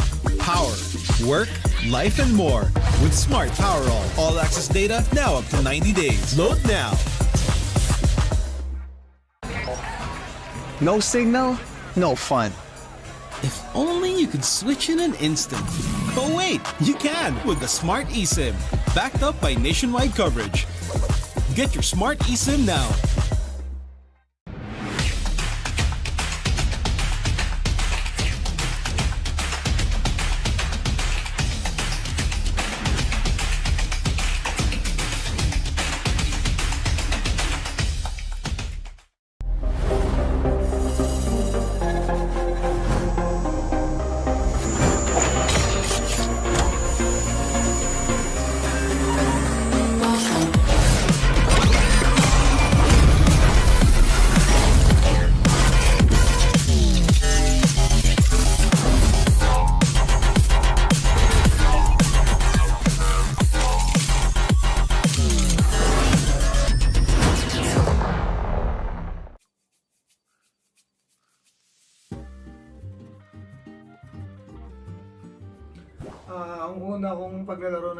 is nung nag-champion ni Archangel. Ay hindi, bale yung siguro mga season 2. Kasi nag-champion ni Archangel, season 3 siya, pero yun yung 1,000 stars na ako. So, siguro tingin ko mga season 2 ako nag-start ng paglalaro ng ML nung MPL. Ng MPL mismo. Marami kasi ako naging pero yung pinaka hanggang ngayon na nakakasama ko si Edward. Kasi si Edward, nakakalaro ko si Edward since nung mga, pa kami, doon pa kami sa Bataan nagto-tournament. So siguro si Edward kasi siya yung pinaka naaalala ko na nakakalaro ko dati, na nakakalaro ko pa hanggang ngayon. Tapos ka-team ko pa. So si Edward. Siguro yung best MLBB memory ko, dalawa. Parehas first time yun. So yung season 6 nung nakapasok kami ng MPL sa qualifiers ng MPL. So para sa akin sobrang pa rin siya. Sobrang saya at naalala ko pa rin yung moment kung paano kami nag-champion doon kasi sobrang tawag dito. Talaga nag-prepare kami ng sobra doon. Tapos yung isa yung M5 kasi tawag dito yun yung first time ko na international na ako talaga yung lumaro. Tapos kasama ko pa yung tapos bagong team pa kami. Kaya para sa akin sobrang memorable niya. Marami rin siyang nabago sa buhay ko. Kumbaga, part din talaga siya ng buhay ko ngayon kung bakit nandito ako ngayon, kung bakit si Renny J ako ngayon dahil din sa ML. Pero syempre, hindi lang dahil sa ML yung kumbaga, marami din siya mga patterns like dahil kay Boss D din, pinakilala niya ako, or siya yung siya yung nagbigay sa akin ng opportunity. So, marami siyang natulong sa akin, tsaka kung ba't si Renny J ako ngayon, isa siya sa dahilan. Yung Attack on Titan na MLBB skin na nilabas nila. Kasi tawag dito, bago nila ilabas yan, kakanood ko lang mismo ng Attack on Titan. Kahit hindi na sobrang hype ng Attack on Titan that time. Kasi pili ko ako lang nahuhuli kasi hindi talaga ako nanonood ng anime Pero dahil na-encourage ako ng mga ka-team ko manood ng anime, pinanood ko siya at sobrang nagustuhan ko. Tapos nung nilabas yung Attack on Titan na skin ni ML, talagang gumastos talaga ako ng pera ko. First time ko gumastos nun. So, gusto ko talaga ilalim kay Levi. Yes, thank you kay Muntun dahil dami kong nakuha ngayon na bagong MLBB skin na libre lang, yung 4 na skin. Tapos, meron pa siya yung pagka 500 na yung total skins mo, umihilaw yung loading screen. So, yan. Siguro yung recent career ko ngayon para sa akin, parang ulit from the scratch ulit kasi bagong kami, bagong team, tapos new journey kasi bagong bagong org din. So, yun, sana maging successful lahat, tapos yan, champion na.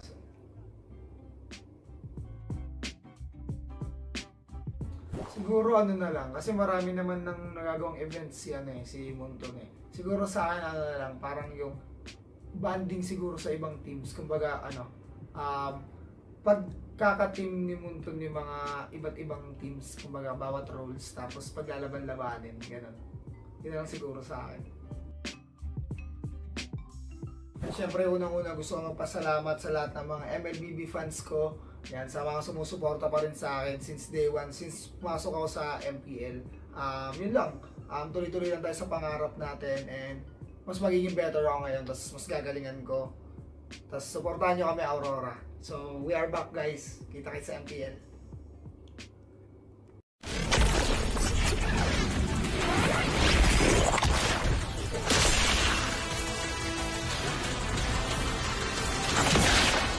Strike first and without mercy.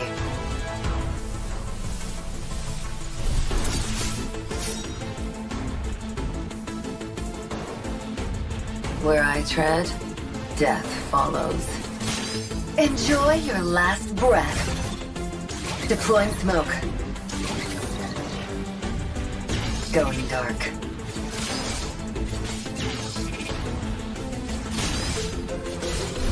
War is my trade. Death is my craft. Backup plan? I am the backup plan. My destiny is what I make of it.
will never learn.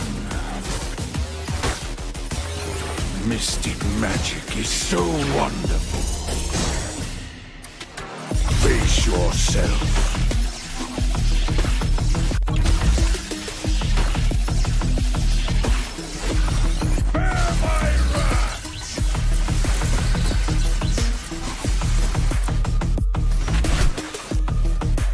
Imagination is the driving force of the energy. I'm not a monster. I'm a demon.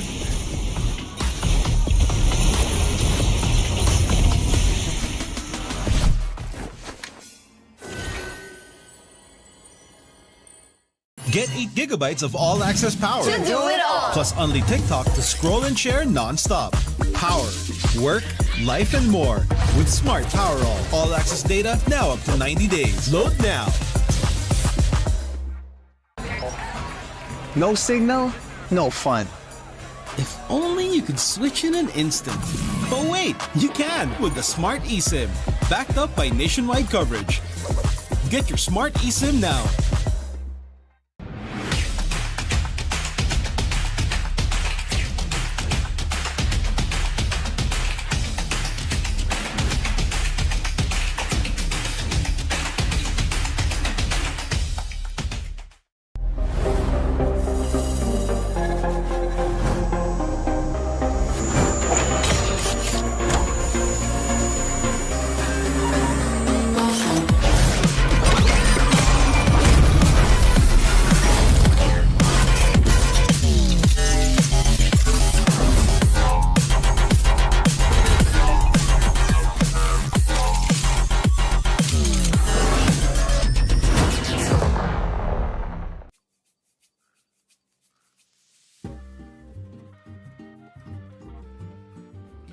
Ang una kong paglalaro ng ML is nung nag-champion ni Archangel. Ay hindi, bale yung siguro mga season 2. Kasi nag-champion ni Archangel, season 3 siya, pero yun yung 1,000 stars na ako. So, siguro tingin ko mga season 2 ako nag-start ng paglalaro ng ML nung MPL. Ng MPL mismo. Marami kasi akong naging pero yung pinaka hanggang ngayon na nakakasama ko si Edward. Kasi si Edward, nakakalaro ko si Edward since nung mga, pa kami, doon pa kami sa Bataan nagto-tournament. So siguro si Edward kasi siya yung pinaka naaalala ko na nakakalaro ko dati, na nakakalaro ko pa hanggang ngayon. Tapos ka-team ko pa. So si Edward. Siguro yung best MLBB memory ko, dalawa. Parehas first time yun. So yung season 6 nung nakapasok kami ng MPL sa qualifiers ng MPL. So para sa akin sobrang pa rin siya. Sobrang saya at naalala ko pa rin yung moment kung paano kami nag-champion doon kasi sobrang tawag dito.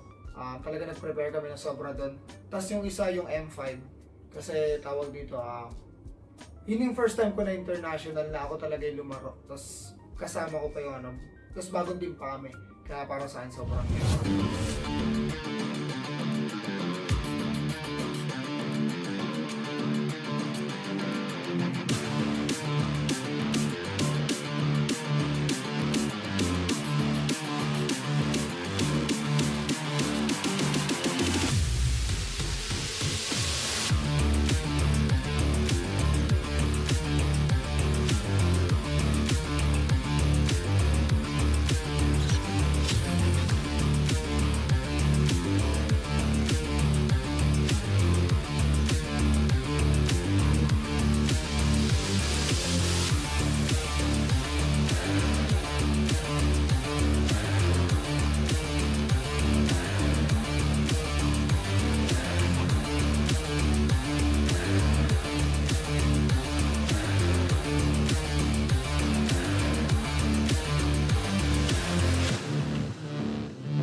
ribbon for the 3 stars. Look at us to the top, no ifs, no buts. Winning any game, para to sa BIN na yes. Di mo matitinag aming boses on your level. Nasa kalye man o mobile window, I become a legend. Open fire, reunite with winners. Built with pressure, like diamonds are made of. Switch in a lane na parang gera. HP Racing may reset up. Built like a tank, buhat ni Hilda. Full load SS parang Lyra. Susundan ko ang iyong bakas. Kasama patas, tagumpay natin to. Dahil tayo'y malakas. Para sa Pinas.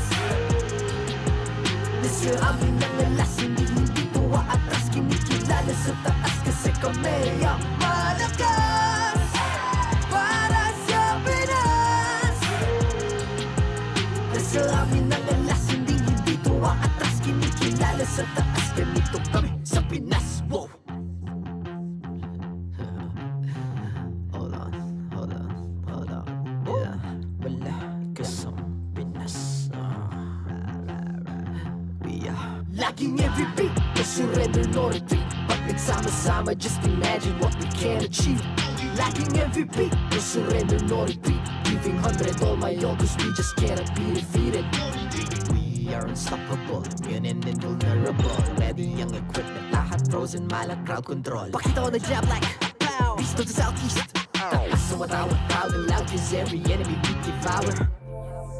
Susundan ko ang iyong bakas. Kasama patas, tagumpay natin to. Dahil tayo'y malakas. Para sa Pinas. Nasa amin ang alas, hindi ko atras. Kinikilala sa taas kasi kami ang malakas. Para sa Pinas.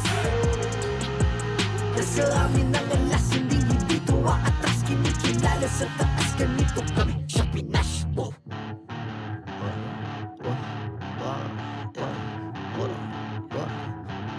Malakas, Pilipinas, malakas. Kahit anong lane, we become the monsters. Malakas, Pilipinas, malakas. Face the golden sun and weapon for the 3 stars.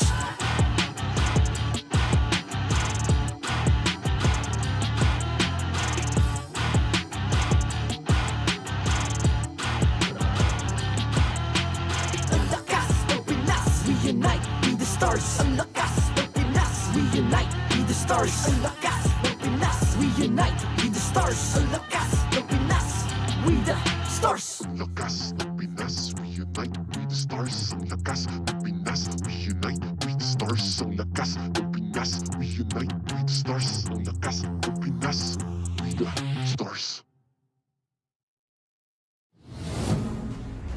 The 14th season of MPL Philippines is brought to you by the following sponsors. Smart, the official telco partner of MPL Philippines Season 14.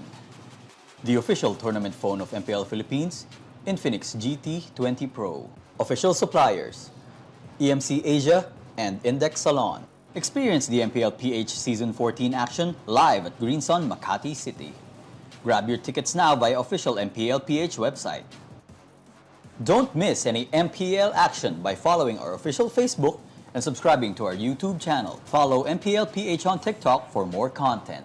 And to ensure the equality and fairness of our games, MPL Philippines is also monitored and supervised by the Games and Amusements Board.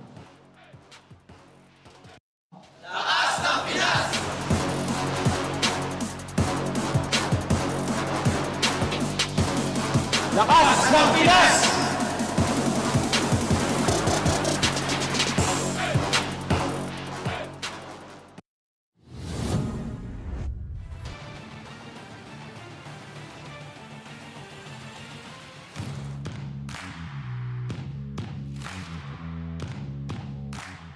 Gusto ko silang bigyan ng magandang laban. Excitement siya na makalaban ko yung former teammate ko at saan yung former team ko. Gusto ko naman i-showcase yung talent ko sa paggamit ng assassin.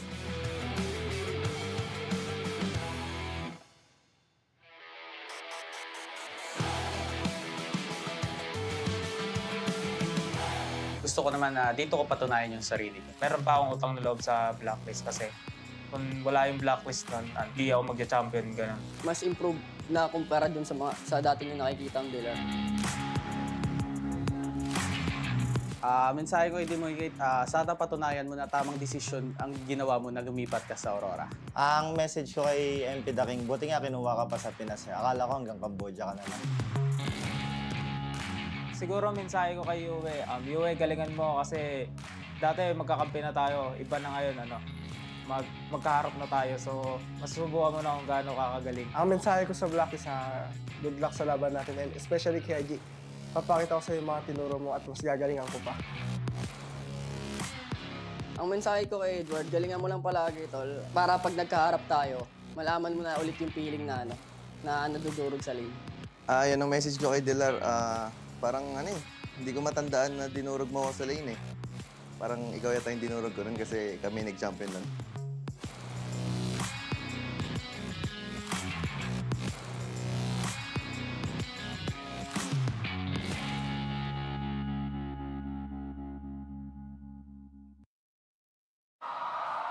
Punong-puno ang ating venue at ramdam mo ang energy sa MPL Arena para sa ating star match sa pinakaunang araw ng MPL Philippines Season 14.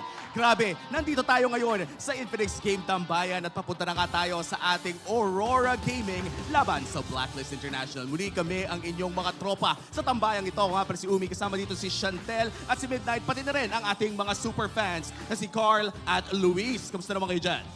Okay naman. Siyempre, break the code! Ito. Ayan. Auroras! Yon, may supporters Grabe, may backup shouter.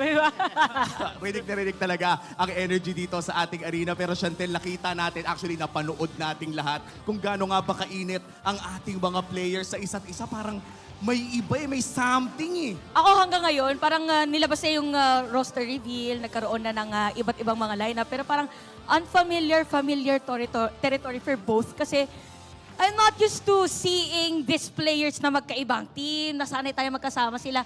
For sure, mga kasama din natin ngayon, ganun yung naramdaman. Medyo nakakagulat din yung mga changes sa lineup, especially biglang nagkaroon ng Aurora team, di ba? Then the old players became part of the Aurora. And for Aurora, parang, wait lang, parang familiar yung mukha mo Lagi yan nandito.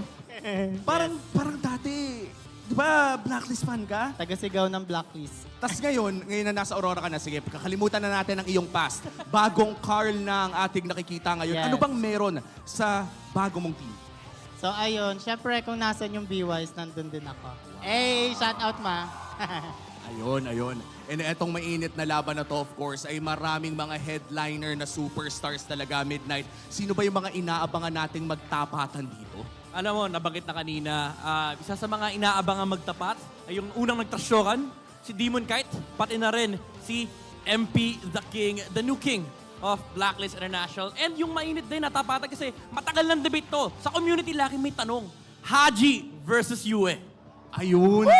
Naalala ko dati, di ba parang ang kwento pa nga natin dito sa ating MPL season na yun ay nag-adjust si Haji para kay Yue. But this time around, hindi na adjustment eh. Labanan na ang ating tinitignan. O kasi parang dito, sinabi natin master and teacher. Nakikita kasi natin before si Haji na siya yung parang pinaka-veteran in terms of the role at that time. So, yung message talaga dito ni Yue kay Haji and Haji to Yue, ramdam mo na it's time. I-settle na natin yung score. Sino nga ba talaga ang mas magaling sa ating dalawa? Imagine mo, kung ikaw si Yue, si Yue. Kunwari ako si Yue. Kunwari ko si Yue, Patunayan mo yung mga tinuturo mo, ha? Ayun. Parang ganun yung labas eh. By the way, kayong mga nanonood dyan sa bahay, social media at iba pa, make sure na igisingin nyo na yung mga tropa nyo natutulog o kumakain pa kasi ito na yun eh. The dawn of a new rivalry, loyalty o royalty. Yan ang tanong. Ikaw na loyal, Luis, ano bang basa mo dito? Siyempre, being fan of Blacklist International since Season 6, all the way support, Blacklist! Nandun pa rin naman pala ang asim. Ikaw naman. Ano po yung tanong? Ang tanong dito ay, kamusta naman yung pagiging, quote-unquote, royalty doon sa RORA? So far, masaya and Mabait yung bagong management. Ayun, A lang tayo ng A dyan. A ka muna dyan. Pero syempre, hindi naman nawala ang mga familiar faces sa loob ng Blacklist International. Si Oheb at si Haji ay nanatili pa rin sa Blacklist. Ano ba yung pwede natin ma-expect mula sa mga veterano natin dito? Alam mo, nandun yung nandun pa rin naman yung, again, tinabi mo na nga, yung veterancy, yung experience. Pero masakit lang kasi makita na yung MV3 na matagal na nating binabatay sa Blacklist International is down to 2. Alam ko may something dito kay Womi, pag 3 naging 2, medyo masakit yan. Masakit talaga yan dahil nga nabuwag na ang MV3 Edward now in Aurora. Parang kung solid Blacklist fan ka na nakatulog ng mga 1 year, siguro kung nagising ka ngayon, is this true stone? Totoo ba to? Parang Civil War, parang sa Umbrella Academy, nagkaroon ng sa mga nanonood, mga Sparrow dyan. Basta yun. Ito, ngayon na, di ba, dati kayong, parang sabay kayo nag-cheer before. Ano sa tingin nyo yung rivalry nyo between sa fans? I don't think there should be a rivalry between the fans as well. Kasi syempre at the end of the day naman, we support our team and dapat aim natin is manalo yung team rather than the rivalry itself. Ikaw ba? Same sentiments ba? Wow. And I thank More you. on Ikaw naman. More on players talaga. Support sa players kahit anong team man. Yeah. Pero syempre, para mainit, Womi. Sino sa Lalagyan talaga natin. Syempre, super fans eh. Sorry Syempre, may pagiging super fans eh. Ano sa tingin mo yung magiging score ng series? 2-0. Ay! Ayun. Sige, ito din. Ito naman. Syempre hindi ako papayag, 2-0 din. Oy! Ayan! Nagkainitan na nga ang ating mga super fan at panigurado kayong mga nanonood sa bahay. Pati na rin yung punong-puno nating venue ay nag-iinit na. Men, hindi ko na kayo tatanungin ang predictions natin. Ang sarap maging viewer dito. Ang sarap manood ng MPL Season 4. Mas lalo na dito sa Infinix Game Tambayan. Dahil at this point ay makikita na rin natin ang ating updated point system. Midnight, ano ba ang kailangan nating abangan dito? Ang kailangan nating abangan ay kung sino ba mananalo ng series ito. Actually, kaya ako natanong yung score kanina. Siyempre, yun na yung service natin para sa mga fans. Alam mo yung gusto natin umabot ng Game 3. Pero sa series scores, it does not matter. Kasi ang implication ng bagong point system natin is pag nanalo ka, 2-0 or 2-1, 1 point. So, kailangan talaga dito manalo ka ng series para mag-matter sa'yo or magkaroon ng relevance yung points mo. Kasi kahit manalo ka ng isang game, basta matalo ka sa series, wala kang point. Grabe, ito yung ang implication nito. No? Hindi na pwedeng chumichepi ka lang. Kailangan tinatapos mo. Kumbaga, kapag nagtapatan kayo, siguradong dapat ikaw yung nandun sa taas. Kasi di ba dati parang meron tayong connotation na okay lang yan, ano pa lang naman, week 1, day 1. Bawi na lang tayo sa mga susunod na days. So dito pa lang, alam mo na all your might, all your strength, ilabas na agad. Kasi if not, mahihirapan ka talagang maghabol. Yep, di ka talaga pwede maging intro boy. Dahil ang sinumalan mo, dapat tapusin mo. Kaya makikita natin dito, ang dami nating kailangan na mantsagan dito sa ating regular season. Of course, nandyan yung game wins versus yung game losses. Diyan natin madedetermine yung mga game points. Kasi may game points tayo. Tapos meron pang head-to-head. Meron pang, yung head-to-head natin, actually, dalawang version. Meron kang net match wins, which is yung series. And then meron kang net game wins na head-to-head. So for example, yung 2 matches na makikita kayo sa regular season, kung 2-0, yung score mo sa kanya, kahit patay kayo na points, of course, lalamang yon. Pero of course, may hierarchy yan. Ang pinakamataas natin ay yung net game wins. Kapag hindi na-break yung score ng dalawang team between the hierarchy, ang pang-apat na resolution natin ay maglaban kayo ulit. At syempre, dahil nga sa dinami-dami ng ating mga solusyon, most likely, may pagkalabo na ang tiebreaker match. Pero kung ako tatanungin, medyo may mundo pa rin na aabot yon. Pero tignan naman natin ang ating playoffs bracket. Ano ba ang pinaka-biggest difference natin ngayon dito? Ito mapapansin natin, di ba, binanggit natin before na meron tayong gauntlet format. So back to play-ins na tayo para sa ating playoffs at titigan yung maigi yung ating lower bracket finals. Woo! It is now best of 7. Galit nagalit na yung MPLPH. Sabi niya, kulang yung games. Hindi pwedeng Hindi pwedeng best of 5 ang lower bracket finals natin. Kasi lahat ng, alam mo sa totoo lang, lahat ng matches natin pang championship eh. That's true. Tama naman, totoo naman. Alam mo, hindi man tayo ang current kampiyon ng mga ibang international tournaments yan. Masasabi pa rin natin, of course, na itong roster ng mga teams natin for Season 14 is as competitive as ever. Kaya naman ngayon, best of 7 na po ang ating lower bracket match ay panigurado. Mas madaming aksyon at mas dramatic pa ang mga labanan dyan. Kasi nakakapagod yun, men, best of 7. Imagine mo, no? Diba galing ka lower bracket finals, galing ka 7 games. Tapos pag nanalo ko doon, kinabukasan, panibagong best of 7. Alam mo, naalala ko dyan, yung Falcons AP Bren eh. Nag-post ng status na yung parang puro na lang best of 7, best of 7, balik tayong best of 3. Ngayon babalik sila sa MPL Philippines, maririnig nila, may dalawang best of 7 so ba? Parang, huy! Nakakapagod yun para doon sa hindi mapalad na maglo-lower bracket run, no? So, para sa mga teams dyan, talagang gusto mong manatili sa upper bracket dahil ramdam na ramdam din yung rewards na nananatili kang nananalo. And by the way, para sa mga Franco mates natin dyan, time to shine na dahil available na ang bagong MPL exclusive skin na Quantum Vanguard ni Franco sa shop. Hook enemies ala MPL players and get it now. Kung usapang Franco sa MPL, sino bang naalala nyo? Uncle Eson. Uncle Eso. Shout out, nandyan yan ngayon. One of the coaching staff for Blacklist International. At kakaiba din na I think the last time that we saw him play was Season 7? Oo. Nga ba? O Season 8? Isa din naalala ko si Bentings din. Si Bentings din. Na nandun din naman. Tama. Sa Aurora. Nako, yung mga Franco Lords natin dyan. And by the way, guys, sama-sama nating ay i-announce to, no? And makikita nyo din dahil parte kayo ng potential nating pagkapanalo dito. Mobile Legends is nominated at the Esports Awards. Head on to esportsaward.com and vote for Mobile Legends as the Esports Game of the Year and the Mobile Esports Game of the Year. Guys, hindi tayo makakaabot sa punto na to kung hindi dahil sa'yo. So, sana patuloy lang ang pagsuporta sa ating laro at sa ating liga. Teka, kuhanin ko lang yung GT 20 Pro ko Boboto lang, no? Boboto lang. Teka lang, boboto lang kami.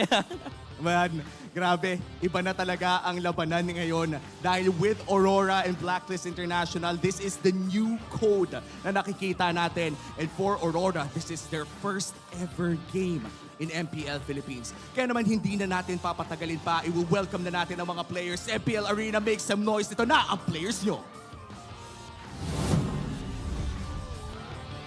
To ensure the integrity and fairness of our match, please, MPL Arena, make some noise for our marshals, Jeff, Chico, Pat, and Wilbert.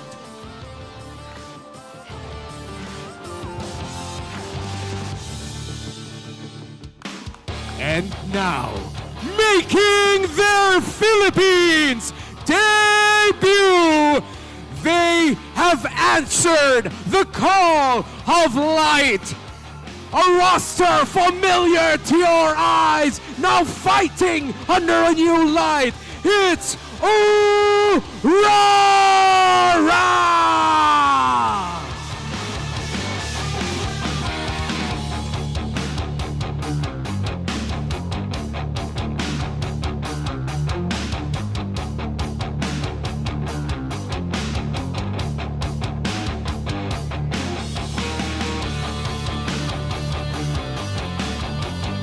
Standing across them, their opponents. A mixture of veterans, returning heroes, and familiar faces to the code, now patched and reborn again. Agents, this is a new era. Make some noise. They are truly top tier. Blacklist International.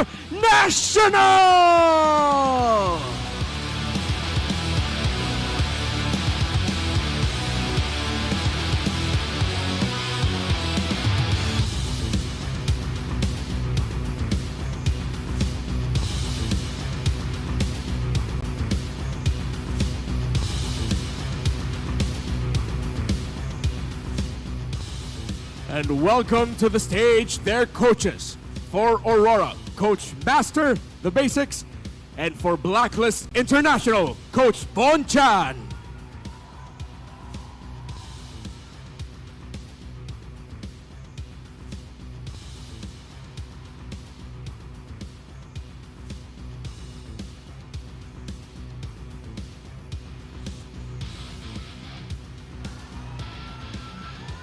A new season breeds a new rivalry.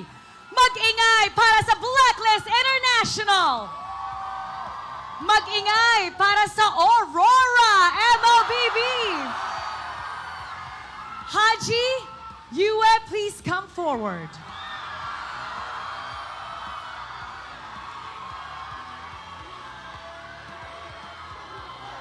Step forward. Simulan natin sa veterano. Haji, anong palag mo kay Yue? Tignan na lang natin mamaya. Titignan mamaya. Yue, ano ang palag mo kay Haji? G, buhok at timbang pa lang lamang na ako. Palag! Alright, players, you may go back to your stations. Good luck. Fist bump? Sige, fist bump. Will it be the light or the dark that will prevail? This is the dawn of a new rivalry. Simulan na natin ang ating bakbakan. Casters, pasok. A rivalry that runs deep and through. Time and age, light and dark. Tonight is our star match. It's Aurora versus Black. Welcome aboard your service. My name is Leo, here with Renmar Santa Cruz. And real quick, let me just recap what you said. Just in weight and in hair, I got the advantage, Haj. Ooh, all right. So you were talking a big game over Sensei Haji. All the while, Haji just said, we'll just see later. Yeah, we'll just see later. That was cold-blooded from Haji. That was a veteran move that he brought out. And he knows exactly what happens when you talk smack before the matchup. Here you're seeing the Aurora MLBB lineup. You got Demon Kite, Doming, Edward, and Yue. And of course, brought into the battlefield by the Hitman Reneche.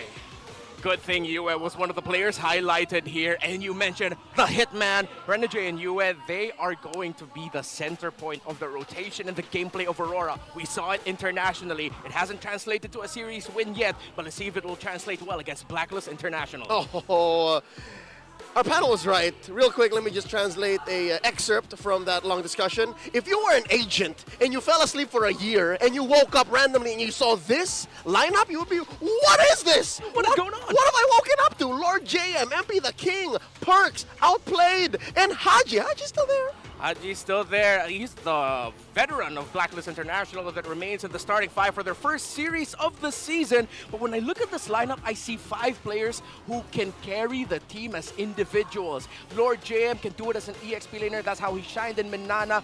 Outplayed, Haji, everyone can do it. Under Blacklist's main 5, just now, just here, there is so much international experience that they brought back into the House of Black. Let's talk about the keys to victory brought to us by Infinix. Aurora, they have to rely on Yue to show Haji that he is the master now. One of the stories that Yue and Haji had when they shared the same banner was that who would play in the mid? Who would be the starting mid laner for the day? Who would swap out middle of the series? And there was a time where it was Haji obviously lording over Yue in terms of dependability, but then Yue comes up internationally renowned, already respected all around the world. So clearly, Yue and Haji, this is a much closer battle than a lot of us think. That's right. And again, need I remind you folks, Haji's been playing this game way longer than Yue has. He's been to the jungle, he's been to the roam, he's back in mid, and maybe, just maybe, he has a few more lessons for the young Yue. And of course, for both squads, may the best trio win. And we're talking about that mid lane trio, mid, roam, and jungle. Which now brings me to the big question. The elephant in the room, should I say the demon in the room. It's Demon Kite versus MP the King. Both are raring to show off their assassins in the jungle. Demon Cat mentioned it earlier. He's excited to show off his assassin. We know what MP the King can do as an assassin. The man is a back-to-back Khmer King because of what he did in MPL Cambodia. Oh my Mao! With those assassin pickups, especially that Roger in MSC. That is the MSC Roger that took down Fnatic Onyx out of the tournament. That is the Khmer dog in him. And again, it was mentioned that hey, we want to find out if you really do belong in the Philippines because, yeah, sure, you can win championships in Cambodia, but how about here on home soil, in the home of champions, of Titans? If anything, if we're just judging this off of their mic skills, MP the King is a 5-time champion in my books. Man, MP the King is one of the best talkers. Could be the best talker that we have. Period. In MPL Philippines. Maybe even in the world. As long as Udil is in the grand finals with him. Oh, that's true, that's true. I mean, Udil is a hell of a talker himself. But MP the King, just the confidence that he exudes. And from what I know, Blacklist International really did a lot of effort to make sure that they would get MP the King. That's right. Because now, Coach Bonchan has a Haji-esque jungler that he can lead, that he can guide. It's a different meta. It's no longer the utility meta that he himself brought to the forefront of how to play MLBB. Now it calls back to his days when he was still a player, when he was still a playing coach back in EVOS Philippines. And now it's come to this. Coach Bonchan has to slay the beasts he created in Edward, in Renegade, and in Yue. Can he do it? Facing off his old compatriot in Master of the Basics, who, by the way, towers over the World Championship coach. It's Aurora on the play, Blacklist on the clapback. 2-pick swings. Let's see if they can fix that whole blue side situation. Aurora, we mentioned it. Respecting the assassins of MP the King, that is the right call. If I'm Aurora, you want to force MP the King in an uncomfortable situation, even though there are still... Oh, I was just about to say the Hayabusa and the Lings are still up on the board. With the Hayabusa, Roger, Fanny gone in terms of the top-tier assassins, remaining for MP the King, if available for him, will be the Julian, the Ling, and the Nolan. There you go. Thy wish. Jinx. Oh, I can't. All right, here we go. There's the Jushin. So again, someone's gonna get the Ling, someone's gonna get the Nolan. Yeah. If it has to come down to that, there is one more thing. The Alpha. Ah, yes. Of course, we can't forget about the Alpha. As much as it is an assassin meta, quote-unquote, Alpha is the new Fredrin, as we mentioned earlier in the first series, with the sustainability and the damage that he deals out. TNC Pro Team showed it earlier. You can first pick the Alpha. You just gotta take care of it in the early. But Aurora decide to go for the Ling. All right, what does this leave out for Blacklist? At this point, you wonder, do we panic? Do we scramble for the jungle? Because we know it's going to be open. And the answer is no. They get a couple of solid divers in Harith and the Riz. And I like this Harith pickup. They're not chasing the assassin right away because they know that, okay, we already have the Ling on the opposing side, so it's not like they're going to steal away anything else unless somehow Aurora decides to pick up a Julian mid lane a la Falcon's AP Brand's view. But for Blacklist International, them prioritizing Harith means Outplayed can play the play that he likes. Though, he can play the way he likes to play by outplaying. That's right. Again, the 2-time MDL champion, now amongst the ranks of the best in the MPL. Here, MTV prioritizes the Sass in mid, and of course the Edith could go anywhere. And just as quickly, oh my lord! Blacklist, Coach Bonchan, look at this! Picks up the Angela. We didn't see any Angela at all in the first series tonight. Yeah, we mentioned it in the first series that Angela is one of the picks you can't forget, and Blacklist International did not forget her. Blitz drafting is what they're doing. They're quickly responding right away. It's like, okay, if you peel back the curtains a little bit, it's like Coach Bonchan telling MTB, it's like, hey man, I taught you a lot of the things that you know. That's right. Time to drop Again, the beat of you the mastered the class. basics, but you didn't master the bond. Here we go, second phase. The Joy taken out here. Come on, And the Dexter. Nolan, It's our show then the time. Claude. Interesting, they're choking out gold laners. What's left out there? You still have the Beatrix for Doming. You have a Brody if you want to. Oh yeah, he's stuck. He might be forced to pick up a carry. There's a carry too, I mean... Unless Aurora decides to completely wing it and just go, man, let's just put the Zask in the gold. That's always an option. Like, you know, 1 out of 10 Zasks, you might be forced to play gold. You know what I'm looking at the lineup of the Aurora? They already have a lot of good basic attacks. Yeah, it's not ranged per se, but they already have the Tower Shredders. What if they just Ruby Gold? They could. Ruby Gold is respectable. I'm not so sure if Coach Bon sees that, if Coach Bon wants to attack that angle. There's the Alpha. All right, so this allows just for the Nolan. Would you do that? Would you do Nolan Angela or would you do Juliangela? I'd like the Juliangela a little bit more. Even though Nolan Angela I understand because it's weak damage right away. Oh, they go Martis. We don't know. This might be a Curtizi mid NIP Flash Martis. Are we okay with a mid Martis and Rome Angela? It's a little too much. It's a little too much. Who's to say? It's season 14, man. Anything is possible. Oh, speaking of, it's a Matilda for Aurora, and they decide to go Bruno. It's an old favorite. this is a fast-scaling lineup from Aurora. Way out of grasp, especially with what Coach Bonchan and Blacklist are presenting here. I got you. Yeah. And there's the CC. Oh my super sustain. How much sustain you want? Yes. Yeah. Is Rome to Rizla. Ala Falcons AP Bren in that one series in SPS that they did. And then a CC in the XP. Again, CC Angela always solid. Yeah. And then Jungle Martis. All right, so at least we don't see anything like, too out of there. You know that lineup of Blacklist International? It's like Bon telling the world, yeah, we're putting a lot of focus on the Haji. Because literally the Angelo can use the hard guard onto anyone and it'll work. Yep. So again, it's not about, at this point, the game has changed. It's not about Haji's mechanics anymore. Yeah. He is full on leading the squad. Yeah. What a draft here by Blacklist International. This is very Bonchan coded.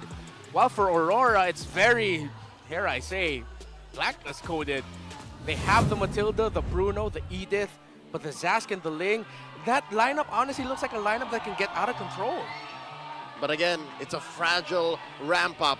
They need to win their lanes. They need to have a solid go. If anything, they have to know if we're trading out for the Lord or we're letting it go very, very quickly. Like snap of a finger, they have to know. Contests are iffy if they're not so sure. And that's what's scary. Because again, one of their weaknesses, Aurora, when I first saw them in action overseas, we spent a weekend out in Kazakhstan, where, again, you mentioned they could not win a single series, but they took it to the limit. That's what they always lacked, in my opinion. They always lacked that conviction, that final call in communication to say where everyone is going. I hope they fix that. Yeah.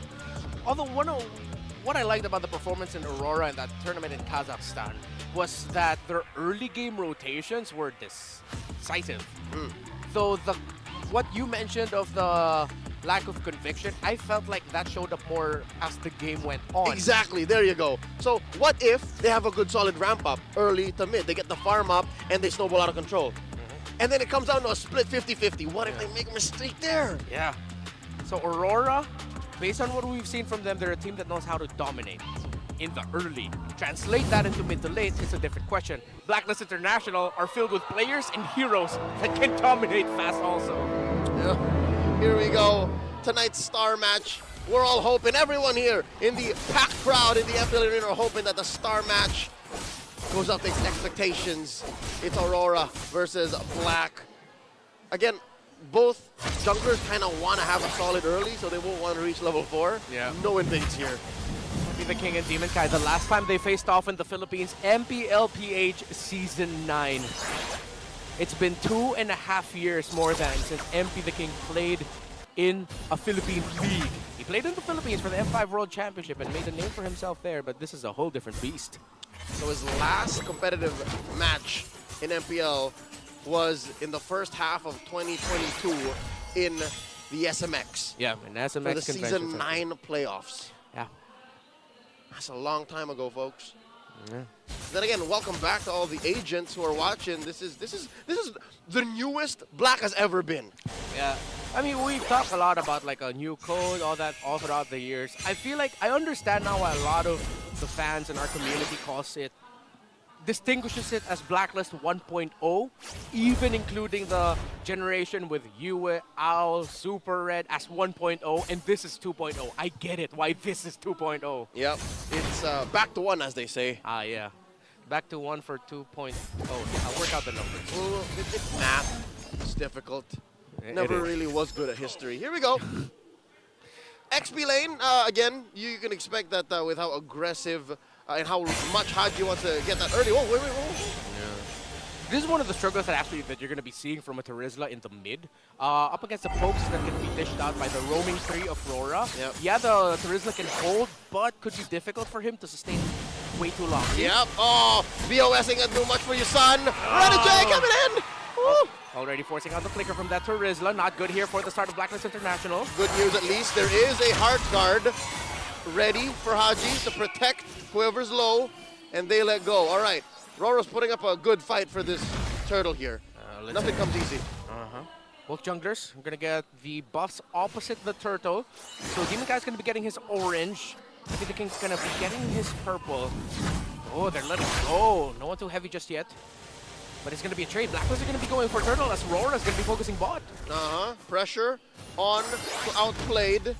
And I wonder if he knows. Oh, there it is. Okay, already the ultimate of the Angela shown but not used yet. Just hovered. Look at that Harith. Blacklist International, they're going to be full committed for the Turtle. Zone out by Lord JM. No commitment yet from the Angela ultimate. We're waiting for that. The retreat goes to MP the King. The Ling wasn't there. That's an ult committed by Yue, but no dice. They'll have to make do with the Little Wanderer. Great rope-a-dope, the Fate by Black. Yeah, discipline, slow start. You gotta appreciate how Blacklist International is playing this game. They are respecting, again, what we call the fragile ramp of RORA. So they're not giving the ramp that they could potentially get. But again, Turtle 2, Turtle 3, the playstyle of these two teams understand the importance of switching in that scenario. Yep. I respect what Black has done here. Instead of directly attacking Aurora, they're just slowing down and denying the ramp up. It's not exactly tearing through it. They're just saying you can't do much. Yeah. Oh. It's, I know there's a very popular game that you play. It's like Blacklist is playing a blue deck. It's all control. I hate islands! Blacklist International up by about 200, 300. But mind you, folks, in a game that is 0-0 under 5 minutes, anything you can win, any 400, 500 gold lead is significant. And your opponents will know. Because look, right now, Aurora not even crossing the river. Like you would see earlier, Renegade would try to find targets, try to hit people with wisps. But now he's just like, all right, it looks like I have to protect this ramp, this very fragile ramp up. Yeah, both junglers going for a downwards rotation. This could be the next big sequence. Demonkind already has a Berserker's Fury. Haji built up the photo, Flask of the Oasis. But RORA swerves, they go mid, so does Black. Oh man, this chess game, each move is just getting answered right away. But in the bottom lane, Domin gets pushed back a little bit by Outplayed, but the damage of the Bruno is there. Again, very much opposite to how our first series went. Oh yeah, for this sure. This is as Filipino as it gets, and that's putting it under a very specific microscope. The second turtle is about to spawn, and we're playing this like it's 2021. Look at that, the back line. Renegade hesitating, about to meet into that bush by Outplayed. Look at that. Oh, the damage coming out from that Harith brings Renegade down to 50%. It's gonna be the first big fight. We'll see who will full commit. We're still waiting for Haji to utilize his ultimate. He's gonna be clearing the minion wave up top. This International trying to find that opening. Covering over Lord JM. This CC could be massive for Blacklist. One man zone out. Already committing the curtain call. There's the Yo-Yo Blitz. Already committing the ultimate is the Angela. Lord JM and Haji. Just two members of Black forcing back RORA. Impressive, and all this while, Outplayed was farming out of his mind. And then they're gonna go for the push. They're willingly gonna trade this out while Demonkite splits the map. Renmar, I hate to say this, but it looks like Coach Bon has blackified the new players. Yeah. Like he taught them the macro that made the original Uber work, and that's what's happening. Look at this. Yeah, I was thinking we'd see perks on the likes of Akufra, Cho. That's how he made a name for himself back in Onyx Philippines a few seasons ago. But no, it's so controlled. And I feel like, do you feel like there's a bit of hesitation coming on the side of RORA, knowing that they're up against a Martis? Yeah, again, not just because there's a Martis, but they also know how fragile their early to mid ramp is. Yeah. So they have to pick and choose their fights carefully. They have to choose what they allow to trade for. Henceforth, their cross-map trades came out so early. Aren't RORA being a little bit too picky, or is it warranted that they're really being so safe? I think it's both. They have to be safe. And now look at this, a fight up top! Oh, Outplayed brought down really low, but already the hard guard is on him. Perks will not commit, or actually hit that penalty zone. They both back off. Again, the control. You mentioned it. This is as Filipino as it gets. If Series 1 fight after fight was adobong sambal, this is just pure adobo. It's adobo by your Lola! Yeah, adobo by you, the great cook. Miss her. I wish I could have tasted the dish, I really do. Lola is grandma, by the way. Now, 7 minutes in, what really caught my eye in that last sequence up top was how, seemingly like Batman, Blacklist International had plans within plans within plans, like a backup psyche just in case they got brainwashed. You know what I mean? Like Batman of Zur and ours, because they didn't need the perks to come in. Aurora were already doubting themselves. Yeah, but here comes Black, it's like, no, you better back off. Yeah, Blacklist had Kryptonite, the color yellow. What are the other weaknesses? Rope cutting, I don't know the weakness of Wonder Woman. An opponent that she cannot defeat in combat. That's very broad. But all throughout the map, RORA, they're not splitting it. As Blacklist International will get the turtle without a problem. This is their split push power in full effect. Outplayed in the middle of 3 members of RORA, but look at that Harith go.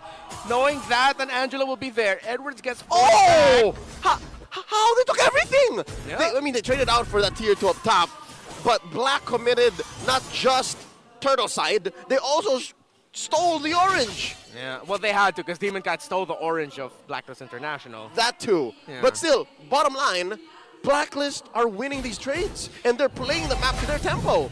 This is one of these scenarios where it will probably blow up in a TikTok clippable team fight. Just one fight. Just one fight, complete with music. Dun, dun, dun. And those weird zoom-ins that hurts my eyes because I have terrible astigmatism. No, not that kind of music. Not that kind of music. Alright. Yeah, probably like the. Oh no, that's different. Oh no, I like that new one with the old lady. Yeah. Oh no, but here comes it. It's convenient. Oh! Finally, are we finally gonna see the first blood of the game? Edward already forced to take off his armor, and it's turret taken down.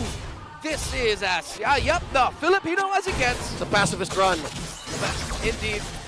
For those who play stealth games, it's a ghost run. Yeah. Like you have to have won the game without anyone knowing you were there. 9 minutes and counting, folks. Still no kills, and Blacklist sitting at about 1,500 gold ahead. Still no one wants to pick a fight. Oh, MP the King.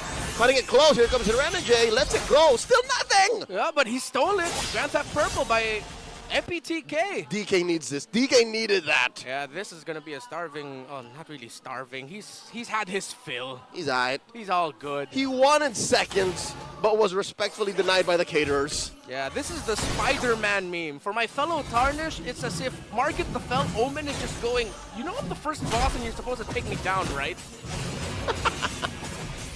You lost me at Spider-Man meme. No, you know when they're pointing at each other? Oh. This is mirrored AF, bro. It's crazy. They could have been 2 halves of the same 10-man squad. Yeah. Oh, here we go. Lord has spawned. This has to be that moment, Reptar. This has to be the moment where it's a one huge team fight and it comes to a head here. Yeah. We're Filipino casters. We appreciate the chess match that is macro, map control, discipline, because that's how we won 4 world championships in a row, plus a lot of more. But come on, is this finally gonna be it? Is this the first blood they're gonna be waiting to see because the Lord is getting brought down to 50? Lord, still standing. Blacklist going deep into this pit, and there we go. Lord JM again coming through. Penalty zone. He dodged everything. The knockup by Edward with the first blood being Perks. Perks survives. Everything zoned out. Demon Cat with a kill. Perks goes down. RORA gets 1. RORA gets 2. MP and Perks fall. But the Jella, the CC, and the Harith are still up. Can they, though? They don't have the power of Retry. But RORA are playing it safe. Aurora are down 2 men. The Northern Lights have shone through, and they are up. And here we go. Renegade spots 1. Let's go. And suddenly, Blitz. We're waiting to see if they can blitz it. Aurora blitzing it down to half health Lord. They're going to be blitzing it now. No ultimate here for Haji, so he's not going to be able to empower that CC. RORA with 2 kills, plus the Lord, they can build a lead from here. Patience. Patience by Aurora. This was after multiple buff steals by Blacklist International. Now the question rears its ugly head. Was it so wise to try and turn the meta on its behind so quickly? Again, we've only been in this assassin-centric meta less than 3 months. Yeah. Well, one thing I saw there, the clippable TikTok moment.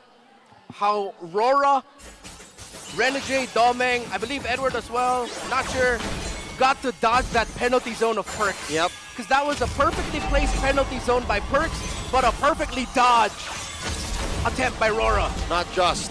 Aurora making the most of this lead, barreling through mid, up top as well. It's a clean base outside of Blacklist stronghold. They also timed out the Hearthguard.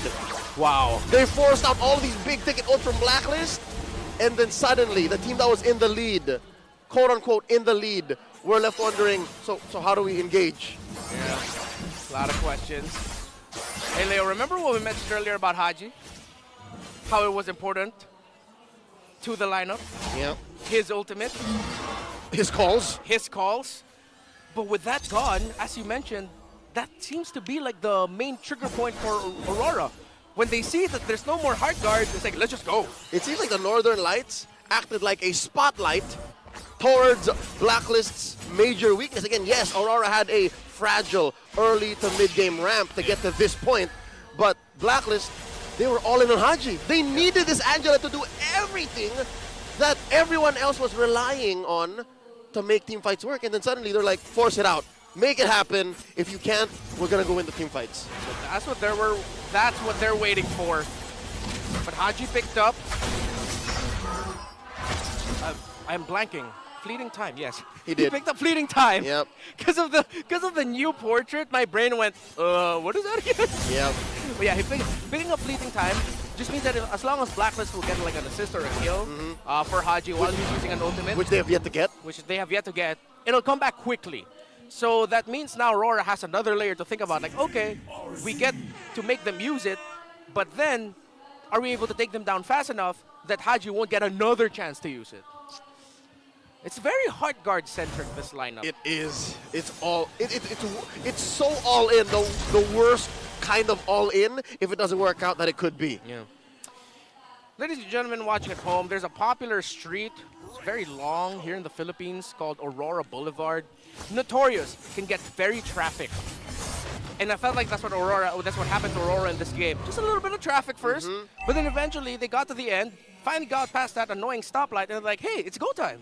And what's amazing about this Aurora Boulevard in the Philippines is it goes through all of the main arteries of the city. Yeah. Like you can go through Aurora and end up in a different part of the city and do the same. And I think that's what Aurora did. A fast track to the driver's seat. A fast track to the best seat in the house. And look at this, they're in control. They're forcing Perks back. He can't jump in with a penalty zone, not like that. This is difficult for a Turisla, man. He gets poked down so quickly. Lord JM already going in, already committing the hard guard is Haji. And it's a false fight under the Salmon Force. Tempest rates by Demon Kite. Knock up. They get 2. They get 3. JM, Haji on the run. The Demon King gets another one. Haji, last man standing. He falls to Aurora. Wipeout. All 5 members of the Back to One squad lay in shambles. Down for the count. And it looked like Aurora want to finish it straight through top. They got a big fat wave behind them. Can they do it? It's a quick back to one because they couldn't even get one as Aurora 7-0 win game number 1 in the dawn of a new rivalry. Light stands tall in the first game of the series. Dead cold eyes on the Hitman. You see how his Matilda held on. You see how he was just making sure that his squad got to the point where they could do this. This is not exactly the Aurora strength that we saw internationally. But they showed, okay, if we can't get the early that we want right away, we'll wait for that spike. We let them cook. Aurora did cook and they took game 1. Let's throw it over to the Infinix Game Tambayan to break it down.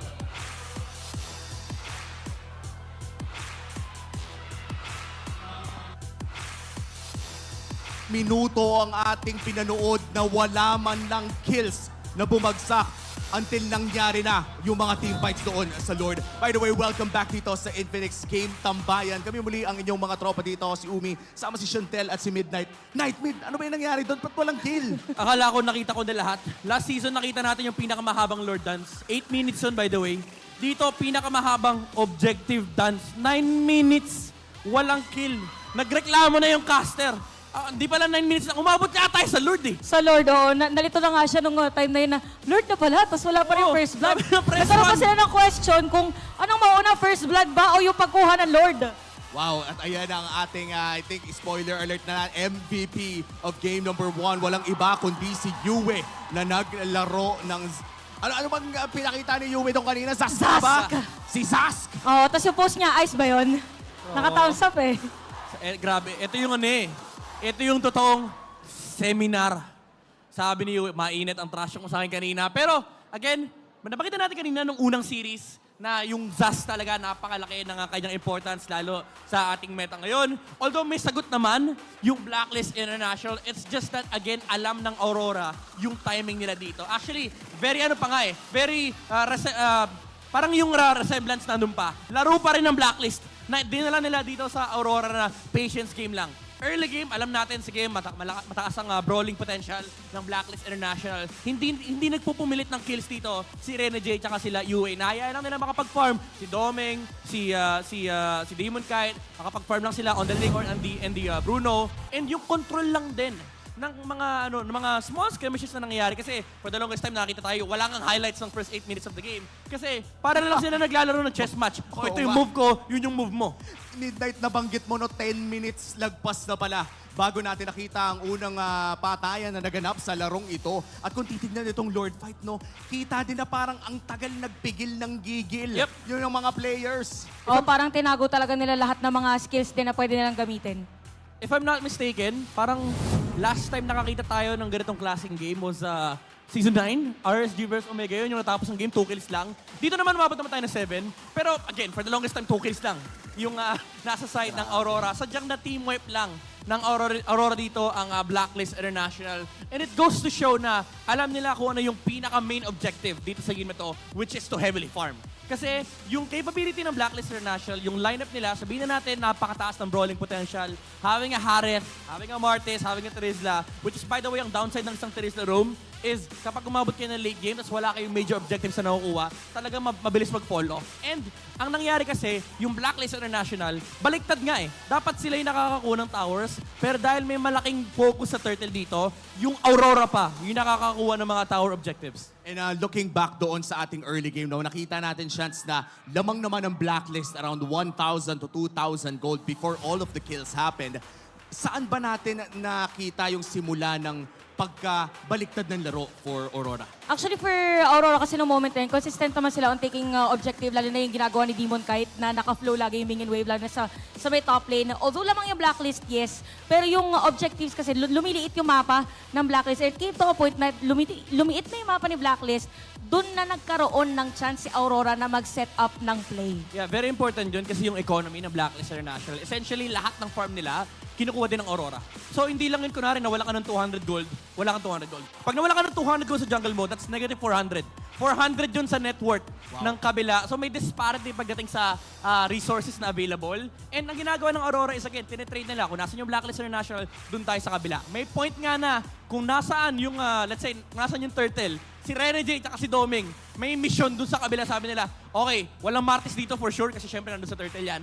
Kunin natin lahat ng towers na kaya nating kunin doon sa window na meron sila kasi yun yung tinatawag natin mga window of opportunities. And ako gusto ko sabihin actually, very well protected dito si Domeng. And feeling ko very comfortable din si Domeng knowing na dati kakampi niya si Miles na utility support player. Yes. Ngayon si Rene J, I would say Rene J is one of the best players talaga ng Matilda kasi alam niya paano mag-zone, alam niya paano magligtas. Heavily inspired sa kanyang Matilda idol na si The Queen. And kitang-kita dito na, again, yung Aurora, alam nila paano papatakbo yung lineup nila. May pressure with the Bruno, mag-tower take ka. Kapag nag-react doon yung Blacklist International, essentially, that makes the farm for the link free. And nakakatuwa dito na nakikita na natin muli si Matilda at Bruno ay parang for the longest time before S14 of MPL Philippines ay pinapaniwalaan na natin na dahil sa pagbabalik ng Assassin ay baka may mga marksman na 3 na lang ang ating nakikita na kadalasan Moskov, Roger, or even the Harith. But this time around, Aurora MLBB with the Bruno and the Matilda na mukha talagang nag-iinit na game 1 pa lang. Kaya pagbabalikan nyo, sinabi mo kanina na parang same pa rin nung kung paano talaga sila maglaro before na magka-team sila. Tapos nilagyan mo ng mix ng mga assassin heroes naman dito ni Demon. Kaya so parang all over the place kung ano yung kailangan gawin ng Blacklist para kontrahin dito yung Aurora. Oh man, parang ang hirap, no? Ano bang adjustments ang pwede nating ma-expect Midnight? I would say Blacklist International, maganda naman yung laro nila. Just don't lose out on the important things. Wow, medyo inspirational yun no? Pero kasi kapag leading ka, lalo yung Harith kanina, baliktad nga yung nangyari sa laning stage. Pinik ng Aurora yung Bruno para sana manalo do sa Harith. Pero even then, kahit lumabas yung Harith ng laning stage na mas maganda yung start niya, hindi natin nakita constantly na nagka-take ng towers yung Blacklist International. And for Blacklist, tignan natin kung makukuha nga ba nila ang adjustment na yun entering Game 2. At tignan din natin ang MPL Arena dahil may hahanapin tayo na smart gameplay post.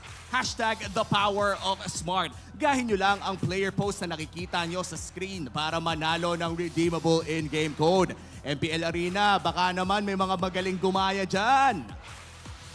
Ano ba yung pinaka-post dito ni Yue? Ano bang burger ba yan na parang dating heart? Or onti lang? Yung sakto lang. Kunwari sinabi, Yue, ganda ng performance mo. Sakto lang. Sakto lang. Oy, ayan, may tirik pa. Kuya, isa pa. Kuya, isa pa.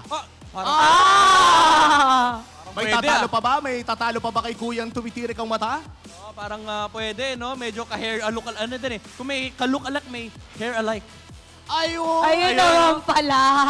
Maasim, congratulations kuya. Ikaw ang nanalo ng ating smart gameplay post. Nanalo ka ng redeemable in-game code. Ay, hindi ko alam yung mga ate sa likod niya yung nahiya pa para sa kanya kung nakikita nyo. Ayan.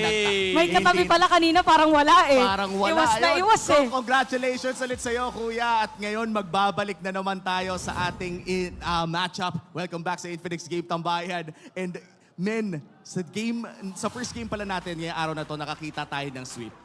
Ako lang, sinasabi ko na medyo gusto ko ng 3 games eh. Ayaw mo ng 2 eh, no? Parang ramdam ko dito eh. Doon pa lang sa, parang may pre-show sila eh. Pre-match. Pre-match kanina yung matagal na nagkaroon ng first blood talaga. Ibig sabihin, gamay na gamay din nila kung paano yung laruan ng isa't isa. Tsaka syempre, dapat may banse.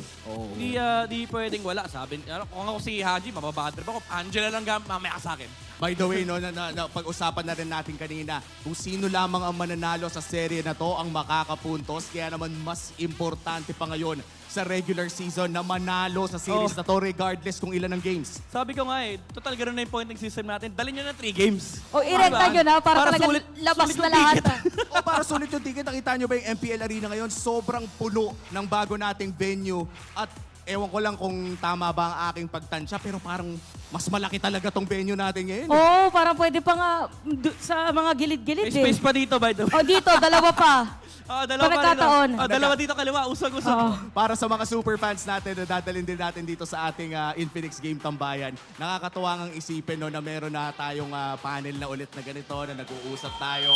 And when we think about it, parang sana ma-highlight pa natin yung mga storya ng mga players natin dito dahil ang lulupit ng mga inspirasyon ng mga yun. Pero ngayon, pupunta muna tayo sa MPL Arena kasama ating host na si Mara Aquino para kausapin ng mga fans.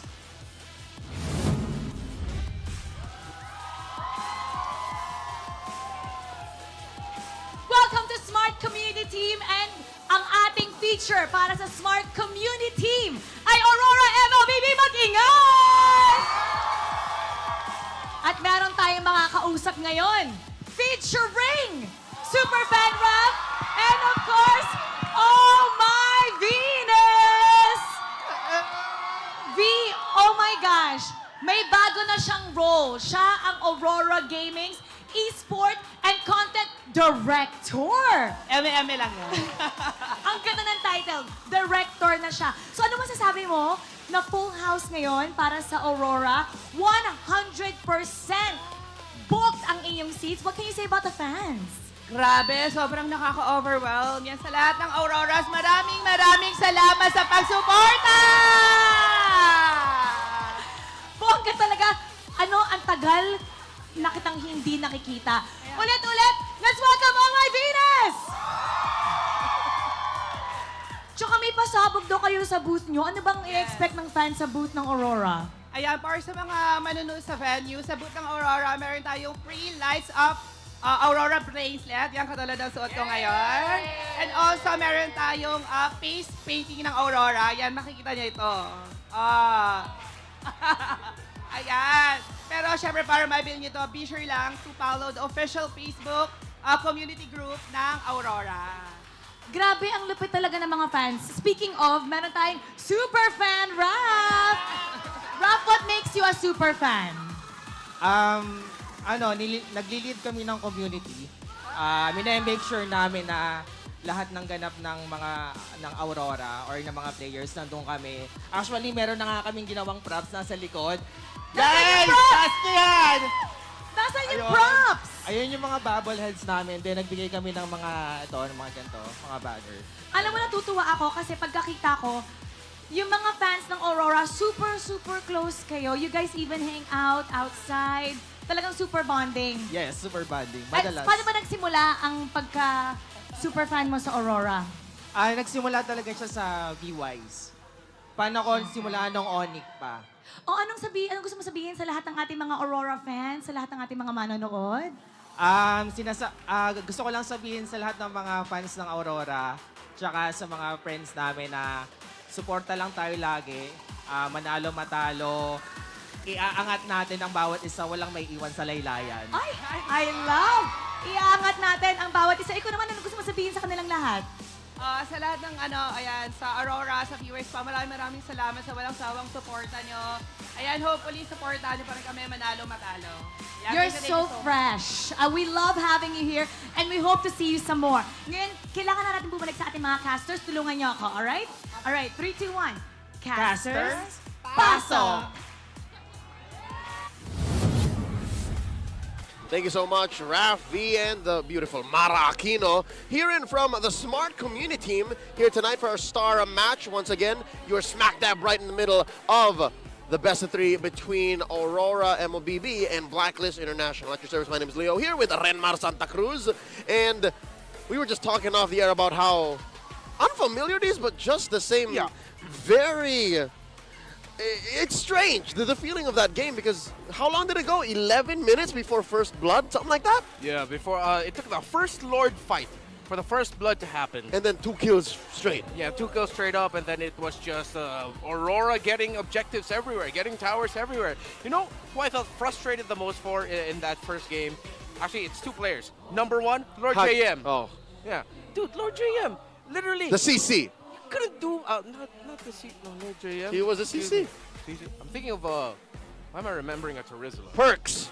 Perks, there we go, thank you. Perks. I felt bad for Perks, because the dude's opponent was a little alien shrimp that was just taking his health down before he could even get a good setup area. That and a little Native American girl. Yeah, I mean, that's what Matilda is. There you go, yes. And the other one is MP the King, because it feels like I was watching Whiplash and he's just going, not my tempo. That wasn't MP the King's tempo, man. MP the King is just speed right out of the gate. You had a bull and telling him to slow down. Easy. All right, easy. Now you go, wait, no, yeah. No. You put him in a China shop. Yeah, exactly. He's just going around trying to avoid everything. But a part of me feels like that was just a great draft call also by Aurora with how they aggressively banned the Fanny, Roger, and Hayabusa That's first right. phase. Straight up. And then walk away with the Ling. Yeah. But I thought you were going to say one of the two, which is, again, Lord JM. Again, I understand why you guys confused, because Terizla's usually in the XP lane. Yeah. But also Haji. Yeah. And I guess it's safe to say now, the only other player we didn't mention was outplayed. Everyone, I think, under Blacklist, and even the agents, were also looking for something else. Like, they were looking for a better outcome, obviously, since they lost game 1. But everything was under control up until it wasn't. And I think that was just wishful thinking for us to think it was going to be good and okay, especially in the late games, because you're right. At the end of the day, that is still MP the King on a Martis under a lineup that had no burst. How could we have been so blind? How could we have been so childlike to think, oh, it'll be fine, there's no burst. Yeah. They can just out-sustain, they can fight forever, but not in this metagame, not with how fast the game goes. Yeah, and one of the things that you have to remember about this metagame, like, yes, there's a lot of focus on the objective fights, the kills, but one of the best ways that you can get kills is, this is the Filipino in me talking, but come on, it's been proven, get the objectives. And that's exactly what they did. Midnight in the panel, as well, Chantel pointed out that there was a trigger point for Aurora where it was, nice, okay, we can get ourselves in a position to get more kills, especially with this Lord fight coming up, because they opened the map via Demon Kite. after they got the kills, they got even more turrets after that, and it just like completely got out of Blacklist's hand. So the real game began for Aurora when they opened up the map. When they started to say, you know what, we'll call it now split push elsewhere, and then we'll try to go for the contest, which they did. And they did so masterfully. They did so by orchestrating a couple of ult baits, which left Blacklist with nothing, and then they just blitzed the Lord. They took it down so quickly, and then that was the point of no return. That's where we are now. Going into game number 2, are we going to see Blacklist switch it up? Or are they going to try to Blacklistify and recode the current metagame? It's going to be depending on what side they end up in. It's going to be a little bit easier for them, I believe, in the drafting to get them a good MP the King hero out of the gate if they are on the blue side. But if they stay on the red, no, okay, yeah, it's different. Oh, nice little swerve to the draft. They respect the Zask and the Jushin. Assassins are everywhere. Yeah. Roger's getting taken out here. So Aurora, I think at this point they'd rather, if they give the Ling, that means they've prepped for it. Yeah, then they'll want to get the Julian, the Nolan on the way out, the Haya. See, these are all out still there. Yeah, and don't forget the high loss is also still looming. That too. All right. Master the basics, making sure to cover the bases, leaving through just the Hayabusa, the Nolan, and the Julian, taking out the Ling, that last ban, and this opens up the Moscow for outplayed. Interesting. I thought they'd rush the assassin right away, but they're biding their time. This gives them a little bit more global presence as well. So I'm okay with it. There's a reason why Moscow is also one of the top first picks globally. Response here is just going to be the trade of the power picks. They can steal away the Terizla if they want to, or even the Edith. And then go ahead and pick up something like early Nolan is not that warranted. They can pick a Ruby. In terms of the top gold laner is already gone. Harith is already gone. They can save their gold lane for later. But no, they go ahead and rush the Claude. Interesting. They don't want to run out of options. But I do agree with you. Interesting is a nice word to say it's too early. Yeah. Because they could have picked it last pick, first phase. Like they had no reason to rush this. Yeah, I mean, they already have the one power pick in the Edith. Oh my god, they go ahead for the Jawhead. All right. Okay. We're bursting down the softies. That's what Coach Bonchan is saying.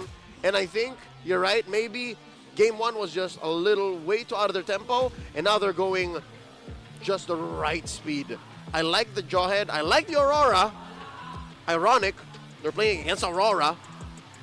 And now I think this is where the assassin goes. Yeah. Right here, this last pick. It's now or never. I mean, if it's not going to be now, you'll still have Fanny, Nolan, Julian open for Demon Kite. Yep. All 3 heroes that he's proven in the past to be great Not at. to mention Alpha. But I understand, pick up an assassin now, so you can ban the best remaining options. Block it out later. Yeah. There's a Fanny. Yep. All right, and so far, what this is going to force Blacklist to do is invest in an XP lane that can actually lock down the Fanny, because right now, Moskov and the Jawhead do it like halfway there. I'm going to give you a lot of hope right now. This is a good Bane game for Blacklist. Could be. There you go. I don't know, Bane Riz? It has to be like Bane to Riz or another tanky presence in the EXP lane. If it's not going to be main, they're just Bane, they're going to be matching it Assassin for Assassin. But Bane messes up the entry of the Fanny, messes up the entry of the Claude. Will give you enough time to burst down the Edith. All right, I'm trying to manage my expectations here. There's a Faramis. I don't want to lose it, you know. But this is MP the King, MP the Bane. Yeah, he is one of the top players in the world to bring Bane to the forefront of the meta. Yep, took down RORA Legends in 6 games with a good 2 or 3 of them straight with a Bane. Yeah, his former teammate Cadenza could only stand and watch and wonder, like, really a Bane? Yes, a Bane. Yes, a Bane. I wonder. You know, that was one of my theories for this meta. So you have the holy trinity of the assassin jungles. You have the Ling, the Hayabusa, the Fanny. And of course, the Julian's also there, but he's flex. And the Nolan. And the Nolan. They're like just outside. Yeah. I am but then you more also than have a weapon. what I feel like are the new ace of the utility trinity. The Alpha, which by the way, actually this still looks good for Blacklist International. The Alpha, the Bane, and the third pick that I will, I'll just say the Leomord. Yeah. But I don't think we'll see the Leomord in the Philippines. Not yet. Not yet. I'm not against it though. I am a big fan of these off-kilter picks, especially the Bane. Y'all know how much I feel about the Bane, how much I love the Bane. Master of the Basics here, picking up the mid laner. Oh wow, the return of Valentina. So currently she can steal The Aurora ultimate. the Frigid Breath. Frigid Breath. And Frigid Glacier? The Frigid Glacier, that's it. That's Yeah. it. Unless he wants to outplay. We've seen Valentina's outplay and take the Moskov ultimate so that they can go in, dash, and then get out. 10 years. Oh, come on, Bane Riz. Right? Please. Right? Oh, wait, no, but maybe that's why they pick up the Valentina. Because they knew that they thought about the Bane coming Bane up. Riz, yeah, because it's okay. As the Valentina, you steal the deadly catch, you steal the penalty zone, it's good. Come on, it's right there. MP the King won a MPL championship with the Bane. It's now the Bane, might be the Nolan. Yeah. But come on. It's not Nolan. That's Nolan. All right. Maybe they did float the idea, but that the Valentina pick kind of blocked it. And it was a little too specific. Yeah. And the metagame demands you play an assassin now or suffer the consequences. They picked the Nolan. Fair enough. Aurora now, still lacking decisive XP laner or roamer. Because we don't know where this Edith's going. It's going to the hands of the Hitman. I wonder if Edward suddenly picks up a... Oh, wait, no, yeah, because this Edith can still go EXP. I wonder if they could turn it around and pick up something like a Thomas? That's an option. They're already winning initiative, so maybe the Tams can just take it over the top. Yeah. And the Tams can stand in a team fight. Confirmed. Oh, he goes Alpha. Rhino Oh, sorry, excuse me, online. Grok. The voice line threw me off. All right, so there's a confirmed roamer. And then, yeah, they throw the Edith over to the XP lane, putting it in the hands of Abunjinji. Yeah, Abunjinji. It's Edward. Cold words, by the way, in the video package exchange between him and Dilar, who maybe somewhere down the season we will see them face off. Hopefully. He says, I don't remember you crushing me in lane. It's because I always beat you, and I became a champion twice because of that. Words of Edward. So it's just truth. Yeah. I mean, as most guys these days know, it is what it is. It's going to be tough, honestly, for Blacklist. Because the thing with Nolan comps, although I do get it, they have a jawhead. So the roam mid is the roam mid jungle is very burst-centered. Yep. Very pick-off. Very pick-off. Oh, that there is a chance that Blacklist can snowball out of control if they get the early picks. If they do not, and this is a little bit closer, they're going to be leaning a little bit more towards the Moskov carrying the game. My worry is that they are playing on polar opposites. Like, game 1, they were just so slow. Let's slow it down. Yeah. Game 2, they want to go fast.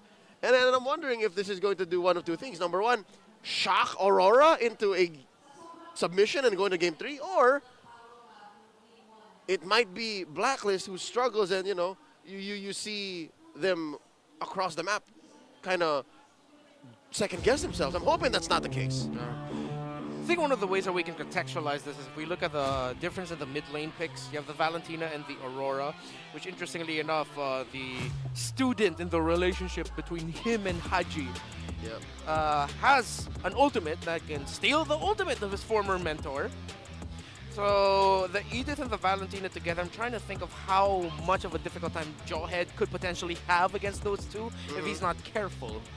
Of course, you have the Jawhead facing off against the Grok. The Grok, rather. Okay, Excuse me, something yes, the tells Grok. me that Grok pick tilts it slightly in favor of Aurora. It's because the Jawhead has to get into position. Unless he commits the unstoppable force, he's not getting into the range of the Valentina. That is multi-time MPL champion and world champion Wise, by the way. He's in the building. Fun fact for the MPL fans there, if you didn't know, Oh My Venus and Wise joined a very prestigious club here in MPL Philippines to win 3 titles in the country. They also have a world championship with that as well.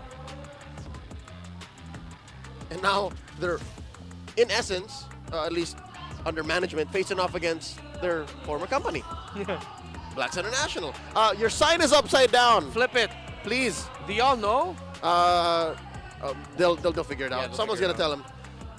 Again, it's a packed crowd here in the MPL Arena, the Green Sun Hotel, a new home that we call for season 14. Look at that. is this not a scene worthy of an opening night? Oh, it is. There's a reason why this was the star match. We haven't seen Blacklist pop off just yet. Haji claims, though, this match against Aurora will serve as a good benchmark for the season. What is up with members of teams putting a lot at stake already onto the very first match of the season? Earlier, Snap said whoever loses this is probably going to be 8th place. Now, Haji saying this will determine how good we are for the rest of the season. What is going on? Is everyone just putting a lot of pressure on their shoulders? Let me just throw this back at you. You know how people have New Year's resolutions? What's stopping any of us from saying, it's the middle of the year, it's towards the end of the year, it doesn't matter, today I will change my life. Why does it always have to be at the start? That's exactly why. I get you. I understand now. There's just something dogmatic. Yeah. And just I can't explain. People just like, new starts. Yeah. Okay. It's a very pressuring new start, but there's a reason why I'm not a professional player, so I'll just go with it. Hey, this is our first day on the job this season. No pressure. About a minute and 45 seconds until we get back into the game, which, by the way, we are still theorizing how that mid lane is going to look like. What does gold lane look like? Matchup Moscow of versus Claude. Oh, all right.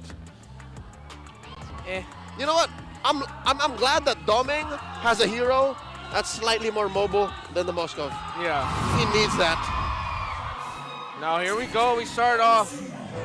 Demon Kite popped up, got out of his comfort zone. The longtime RSG man. There's a lot of muscle memory still flashing the RSG sticker. But it's going to take a lot of muscle memory to bring back his fanny. It's a new phone, it's a new season, it's a new building. Oh wait, why is it still the sticker? The same one. Throwing back to the Raiders. You guys know, you guys love him. Season 8 Rookie of the Season, Demon Kite. Now playing for the Northern Lights. Blacklist International though, check it out. They're making sure that he confirms his purple. And just as the Hitman does, Renegade checking in. So Prince's build is tank. Decided to go for pull yourself together, got agility as well, and is rocking the tank emblem. Before, it was focusing mark on the Jawhead, but since Jawhead's ability already has an innate focusing mark, it should be good perks. Oh, he gets caught! He's behind the wall! There's no way out! He's already committed flicker! He's sunk! How can he live? But he's gonna be a trade, but Renegade flickers away! The Hitman gets the first blood!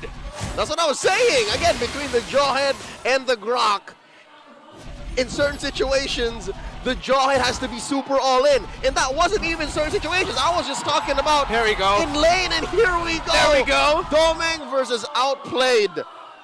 Doming, one of the hottest commodities.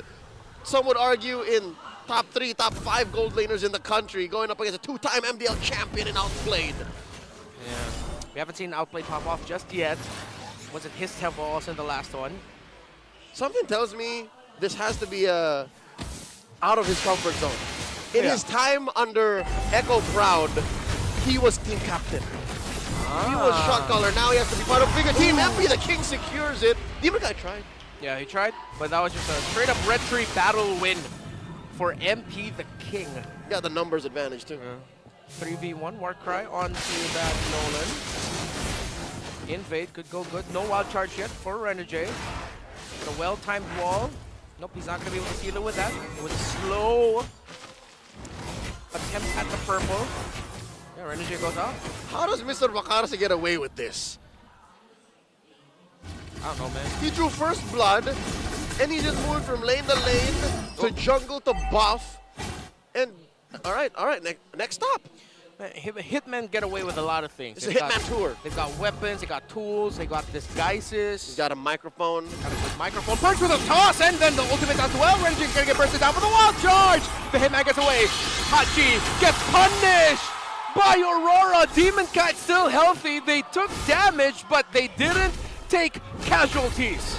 Another one for Aurora. A kill apiece for Demon Kite and Renegade.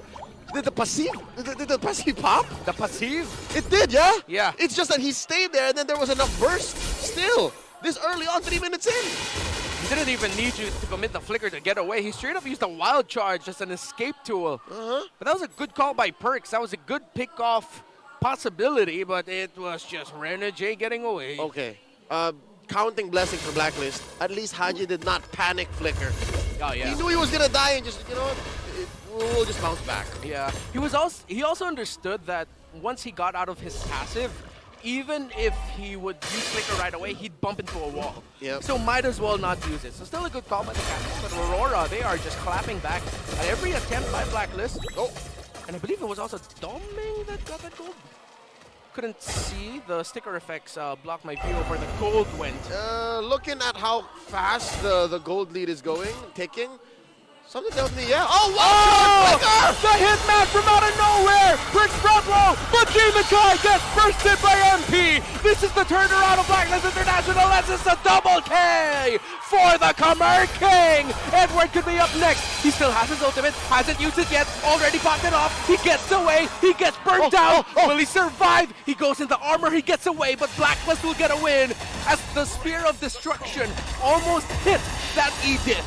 Close call, and now Blacklist clap back. They're in the driver's seat, they're in control, they get 2 kills, and now they're almost 1,000. Gold ahead, Perks! Okay, Perks got blocked by a wall again. That has to be a sign for Perks. He has to be a little bit more careful of when he'll use that ultimate to commit. Because if he's not careful, he could get stuck behind a wall and a grok place. So far, so good. Aurora now reeling for the first time in a while. After finishing strong in game 1, Aurora have to find a way to climb back into a better position. They're down 1,000 gold. They have yet to lose any major objectives. Yeah, they are down 2 turtles. But looking at the map, I'd say something's gotta change in the side lanes. Like, we haven't really seen much action from the side lanes. Yeah, we did discuss that this will be a row mid trio battle. The row mid and jungle, and I didn't expect it to be this blatant that both side lanes just got dead laned. Yep. All the actions in the mid. It's literally just freezing, farming, and so far, MP the King actually enjoys that because he knows where the targets are going to be. He knows who to look for and where they could only really be. Yeah. Again, very interesting. Okay, concealed, committed. Oh, but Yue gets away with a dash. Yep. No flickers committed there. Short. Oh no, flicker, excuse me. Perks used the flicker. Yeah, Perks used it. That's why he got into range as if he used the unstoppable force, but he didn't. Yeah. 17 seconds before the turtle spawns. What are we looking at here for either of these teams as the main condition for a fight? Ooh! All right, well, Blacklist obviously has to start with either the penalty zone or the unstoppable force. That's it. Yeah. There's no 2 ways about it. Aurora, though, they have multiple entries. Edward could come in. Yue could have gotten a stolen ult. Demon Kite could feint. And then from the other angle, get a flank via, again, Renegade or Yue or Edward. I think there's more angles for Aurora to catch him. Oh, Edward with the flicker and the ultimate. Actually, it wasn't even an ultimate. It was just the crowd control. Bricks goes down. Dominic gets a kill. Who get the Lord? And that's going to be 2 kills for Aurora. But it's a killing spree for MP the King. But Demon Kite, excuse me, gets the turtle. And just like that, Aurora diminish the gold lead away from the House of Black. And it was through, it was through better execution, better situational awareness, and again, an ungodly amount of CC. Even I could have sworn there was extra little something there, but no, it was just the 1-2, the Earth Shatter into the Onward. What a combo entry by Edward. It's everything. The suplex, the German suplex, the fisherman suplex, every kind of suplex that you can dish out. Carry. The fireman's carry, Samoan everything. drop. That's the one that hurts the most. Well, them Samoans got tough heads. So now Aurora, see if they can get another one. But Renegade just standing there. He knows that he can't get crowd control. Oh no, he's stuck. Oh no, that's stuck. Ultimate, flicker out, conceal out. Perks committed everything to get away. But the kitchen sink, and now they have to wait, right? They have to wait for a minute and a half until Perks is ready, until Perks gets his full kit.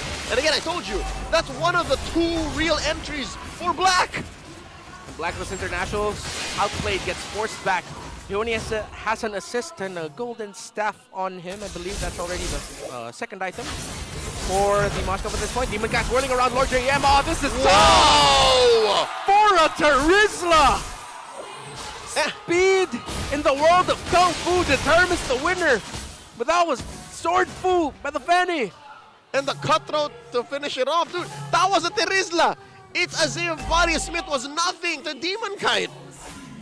Shredded that armor. Bunch of natural 20s all around. It's a critical for Demon Kite. And now it looks critical for Blacklist as Aurora begins to invade their jungle, the lower portion of it. He's looking like a bodybuilder on a 2-week cut. He's shredded. That's visual. Yeah, it is. All right, now the Lord has spawned, and this is, again, no position for Blacklist to try and contest. Maybe they can try to extend this dance. Oh, yeah. And then close the gap between them and Aurora, 1,000 gold, shrink it down to make maybe 600, 500, and then get a good entry via Perks. Who is, by the way, what is that? 20 seconds away from a full flicker? Yeah. All right, it's 10 now. Yeah. Okay, is it a blitz? Oh no, they're both just poking down the Lord. The positioning right now It's a dance. Yeah, Demon Kite and Renegade. So you see that how they drew a line all across. That's how you know they have a good position locked in. But good poke checks by Blacklist International will send them back a little bit. Very standard procedure here for this Lord attempt, especially knowing that there's a Fanny on the side of Aurora. I'm wondering if Renegade is going to commit with a conceal. I wonder if it's a cooldown too.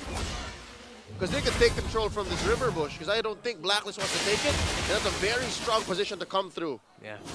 Demon Kite decides to teleport back so that he can clear the bottom minion wave. It'll make Black think twice, and it'll allow for Aurora to reposition even better in the Lord, because Blacklist has to change their positioning towards the mid and the bottom, as you see with the Jawhead in Moscow. Yep, and Blacklist know this too well. One of the pioneers of the Lord Dance, one of the keys to a successful Lord Dance is long lane control. Haji face check. MJ not committing anything just yet. Here we go again. Oh, ouch, ouch, ouch. That Valentina, bro. Oh no, I'm looking at Doming and Lord JM. Perks. Oh! Commits it! He finds the Claw, forces out the BMI, forces out the UFS, but it's MP the King who gets taken down right away. The burst, it's too much. Demon Kite, but the damage of Haji is the second win of Blacklist International as they have the Moskov. Haji's fade away, ultimate back to base as he has to respawn, saves Black. A Pyrrhic victory for Aurora. Yes, they won the fight, but at what cost? Of their frontliners, Renegade and Edward. Now they're double guessing themselves, but I think it's worth it. They can blitz this. It's just Lord Jamin outplayed in the scene. And Aurora gets it without a problem. Yue was more than enough to stop Lord Jamin, outplayed from getting close. First Lord of the game goes to Aurora. And this is very reminiscent of Game 1.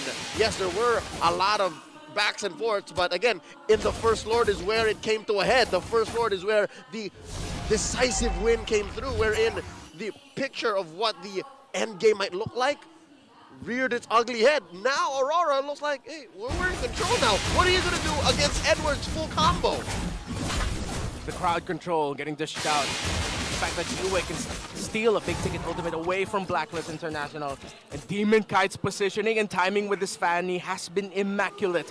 5-1-1, Oh. he could find 6th. Look at the gap between him and Lord JM. There's a devil in the bush, the demon hiding! Oh, they find him! The King of Hell! He finds Lord JM! The Demons in the shrub gets a kill! Demons! Straight out of the underworld, Hades sent him with love! Right towards Lord JM. Edward? Oh no, the rest of the map's gonna turn red.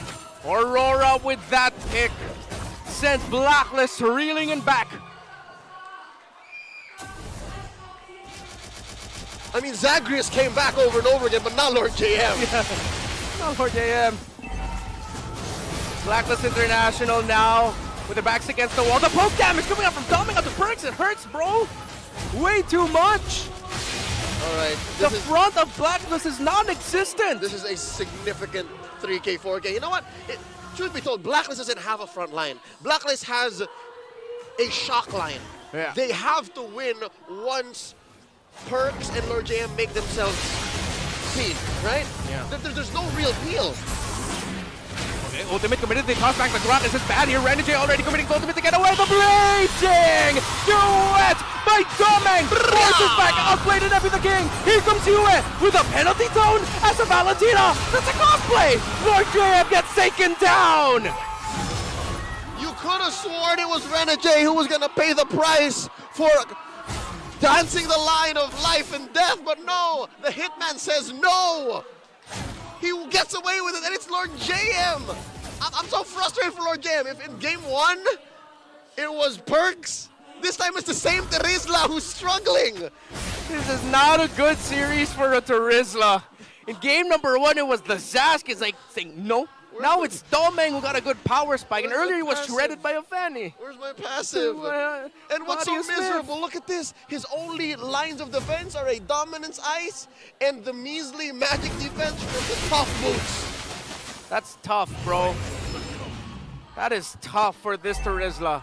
The only frontliner, the frontline holder for Blacklist International. They're playing pick-off here with the Jawhead as they're trying to find one. What do you see Domeng? He's a big, oh, he comes a second skill. He tosses back the Claw. This could be a really good pick-off, but Domeng falls. Whoa! With an ultimate. It sends back Aurora. They find one. Renegade!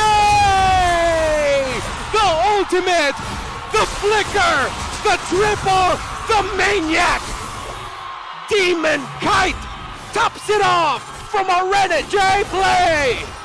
Pure evil, out of control. Edward, man-to-man defense against Lord JM. They're inside the base. And in the dawn of this new rivalry, 2.0 can only look at the light, get blinded, and get swept as Aurora takes first blood in this series.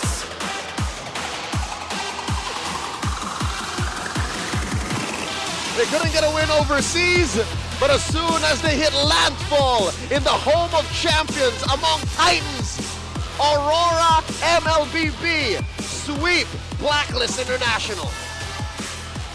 The Hitman found the target after Blacklist found theirs. They were pulling back, but Renegade with the flicker wild charge said, "You're not going anywhere." And folks, you might be confused. That's not Kyrie. That's Lunox. That's Ben Things. Oh yeah, that is Ben Things. Oh wow. MTB and Dexstar get one over their colleagues, their former teammates in Bonchan and Eson, which by the way was a trippy experience. I saw. Yeah. I'm so used to these dudes just being next to each other. Yeah. And now they're on opposite sides of the stage.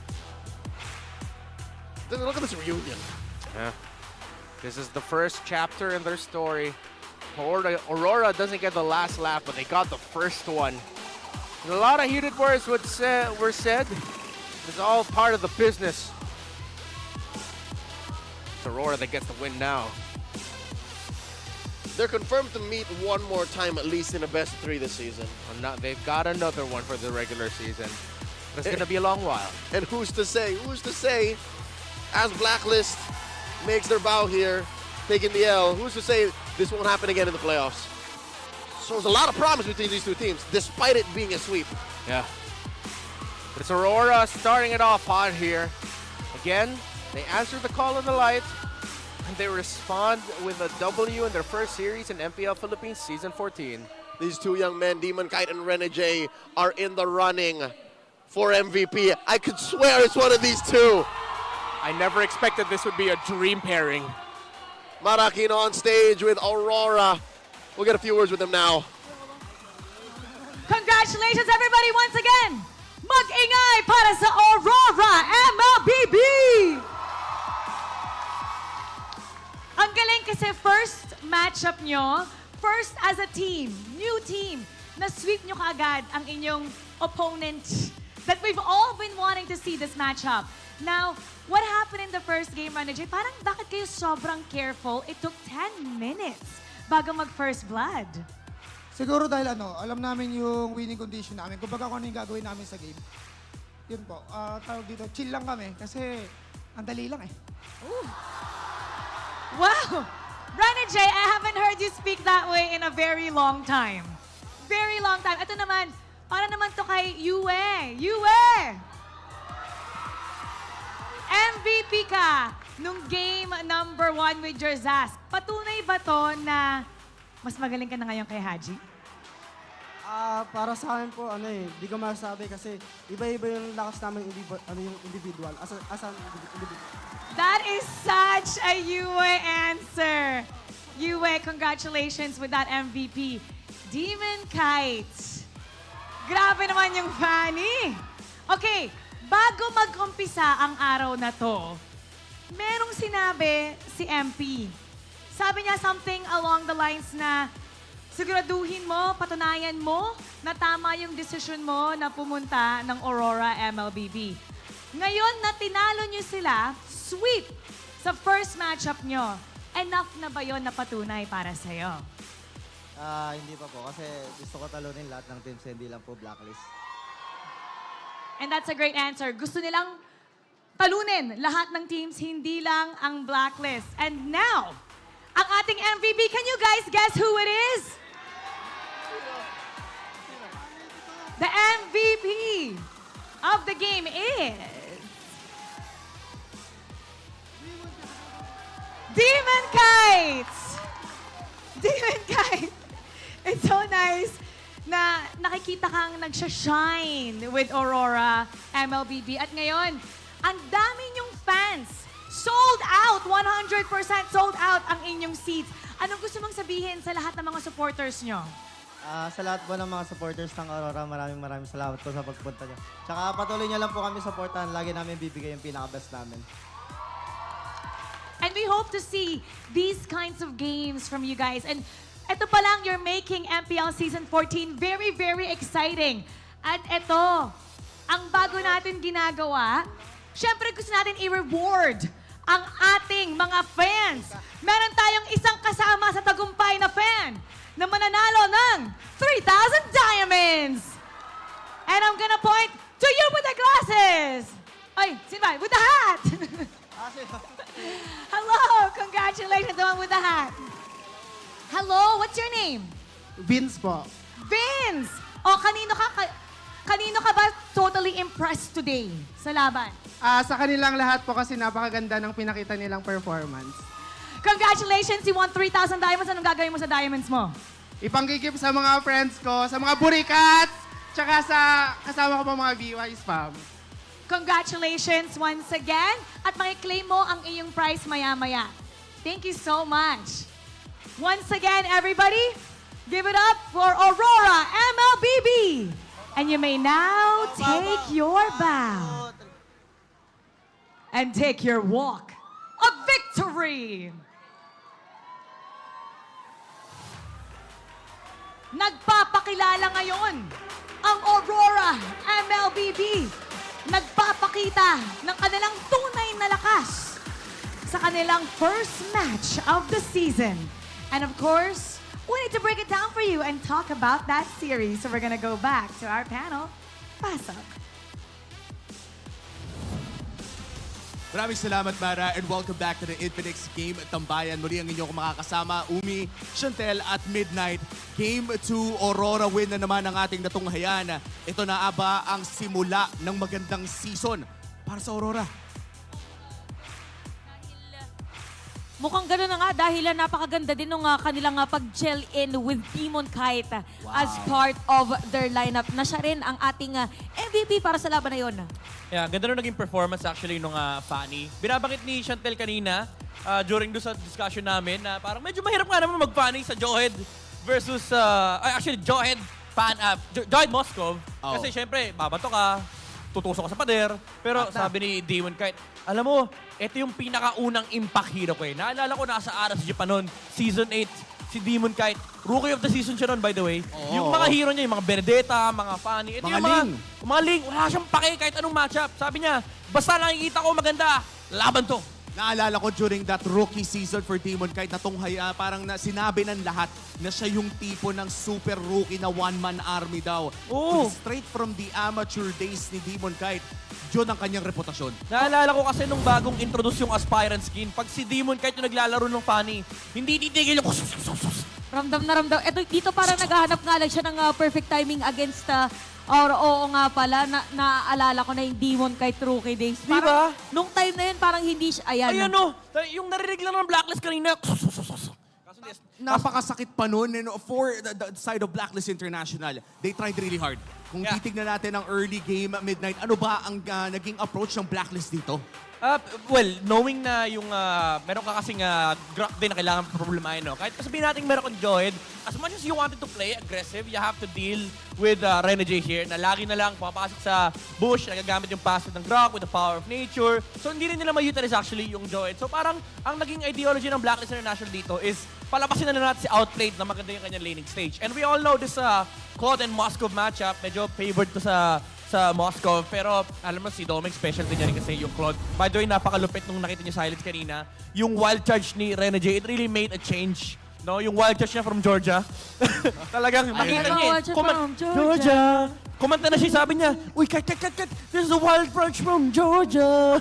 Only, OG Snow, nagbabalik. Buti na lang nandito ka midnight para pag nakita ni Renegade, alam niyang sayong nanggaling yan. And looking at the stats, 15-minute game ang ating napanood para sa game number 2. Gusto ko din lang balikan kanina yung nakita natin mula kay Demon Kite na parang walang sayang na cable doon sa mga galaw niya. And maliban na lang makakita ng Fanny na ganyang kalinis ngayon. Although may blunder doon sa second turtle, I think ang trinay nila patayin si Perks. Pero ang talino din ni Perks, bago pa lumanding yung wild charge ni Renegade, pinindot niya na yung kanyang second skill. He lived off of that HP, by the way. Nabuhay siya dahil sa extra shield nung kanyang second skill. Pero it speaks of the volume sa commitment na ginagawa ng Aurora dito. Tulad nga sinabi ni Renegade, alam nila ginagawa nila. As long as patay yung Jawhead, wala silang problema doon sa side ng Blacklist International. And for the longest time, yun yung nakikita natin. Early game, sinong tinarget nila? Si Perks. Talagang pinaruhan kagad yung Jawhead. Every single team fight na makikita nila, basta kaya nila patayin yung Jawhead, ginagawa ng Aurora yung pick-off na yon. Pagdating yung late game, actually hindi na nga nagmamatter kung si Jawhead yung makita nila o hindi. Kasi isang wild charge lang kay Renegade. Nakita natin na sa last team fight, dinaanan lang ni Demon Kite. 3 pa nga dinaanan yung nag-drive-by, yung Fanny. At grabe din kasi yung vision na pinrovide ni Hitman with, of course, the Grok. Yung wall din pala parang underrated Fanny combo, no? Yung tipo na kung dito ka mag-cable. Dito ka na mag-cable, kapatid. Hindi man natin nakita masyado yon sa larong ito. May possibility na nagawa ng team na yun. Oo. Tsaka yung hindi nga lang yung wall eh. Yung killer instinct lang ni Renegade tsaka ni Demon. Kaya sa last moment, hindi pala last moment. Bago nangyari yung magandang wild charge kay Renegade, inabangan nila si Lord JM one time. Tiris na yun by the way. Tiris na yun na napatay ng Fanny and the Grok dahil lang alam mo yun, lagi sila naghahanap ng ways para ma-break dito yung formation ng Blacklist International. So parang pwede natin sabihin dito, for Aurora, isa sa mga pinaka-naging strength nila dito against Blacklist is grabe yung connection ni Renegade at saka ni Demon Kite na parang kahit magkalayo yung hero nila, alam nila na pag pumasok dito si Renegade, sasageo. Totoo yung yung BP. Diba, nag-BP-yan yan eh. Pala. Wala pa daw kasi si Renegade nun. Wala pa daw si Renegade. Ngayon, ito na nakikita na natin yung connection ni Demon Kite pati ni Renegade. So, alam mo yun, syempre, na-BP na blacklist yung Aurora. Ngayon, may bawi naman si Renegade. Sabi nga niya, dali lang eh. Tsaka I think one of the quotes na inabangan din natin dito ay kung kaya bang i-translate sa MPL yun. I think inabangan ni Renegade kung minsan kasi kapag BPN, RG lang. RG yun eh. Iba naman ang RG, iba ang Scream at ibang usapan ang MPL. At mukhang in terms of results, guys, nakita na natin kung ano nga ba ang naging ending ng storya ng RORA laban sa Blacklist sa pinaka-unang pagkikita nila. By the way, unang pagkikita pa lang yan. Ay, oo nga pala. Madami pa. May round 2 pa. Round 2. Hindi natin sure baka may round 3 pa. Hindi rin natin alam dahil nga kung nakita nyo kanina ang bago nating playoffs bracket ay kapag sa lower bracket ka pa nang galing ay 7 games ang kailangan nyo laruin. And dito ko palang ini-imagine ko na yung mga roster natin. Paano kaya nila yung gagapangin? No? And with this match already done and dusted na, out of everything na nakita mo, Chantel, sino ba sa tingin mo yung parang standout player for this match? For this match, hindi siya specific player eh. Siguro yung synergy ng Aurora. Akala ko kasi at first, medyo mahirap kung paano sila magkakaroon ng magandang rotation kasi yung jungle nila yung pinaka-nabago talaga. Tapos si Renegade nagpahinga. Pero they played as if na sobrang tagal na nilang naglalaro together na imagine yung mga heroes na ginamit dito ni Demon Kite is yung mga pangmalalayo. Nung game 1, nagsisplit push pa siya. Tapos biglang, ready na kayo? Okay, pasok na ako. ready na. At yung mga ganong klaseng synergy ay talagang buwan o yung taon na pinapractice. But this time around, parang familiar na din kasi ata para sa mga ibang players dito, yung mga playstyle ng iba. I would say Midnight, ewan ko mag-agree kayo sa akin dito, parang wala masyadong nagbago. If Rene J is the shot caller, parang yung mga ibang parte ng kanyang kinokontrol na team ay sanay naman na siyang kausap. Well, let's be honest, matagal na, medyo may unfair advantage yung chemistry nila kasi two of the members na kalaro niya ngayon is ka-teammate niya dati dahil nga Blacklist International sila before, and also yung coaching staff. It's MTB tsaka si Dexter. So nandun yung, yung familiarity with the composition, yung mga strategy ni MTB. Feeling ko makikita pa natin yung ibang strategy nila sa YouTube Madami channel pa pala, ni no? MTB, yung, yung mga tama at maling desisyon na ginagawa ng mga ni MTB mismo, yung kanyang mga iconic strategy. So feeling ko, nandun yung tiwala, nandun yung level of commitment, and also, nandun na rin yung yung parang excitement na parang bagong luma para sa mga iilang players dito ng Aurora. And by the way, 2 matches lang tayo ngayong araw na to, pero bukas ay may tigatlong laro tayo. Masaya for ka niyan. Saturday and Sunday. Masayang-masaya na ako kasi aabot ng 3. And for this day, dahil 2 match pa lang atin nakikita, maya-maya lamang magkita na natin ang ating updated standings. Ang nagkapuntos parang o yung mga nanalo ngayong araw na to, I think at first it was Omega. Yes. Omega, Then yeah. pangalawa naman ay ang RORA na parehas makakakuha ng base sa ating new point system ay tag-pipiso lamang. Kaya tingnan natin ang standings natin for the regular season. Week 1, day 1 pa lang po ang nagaganap. Madali lang imat to mga kapatid. Oo, parang 1 + 1 lang yan. 2 equals 2. Well, totoo naman.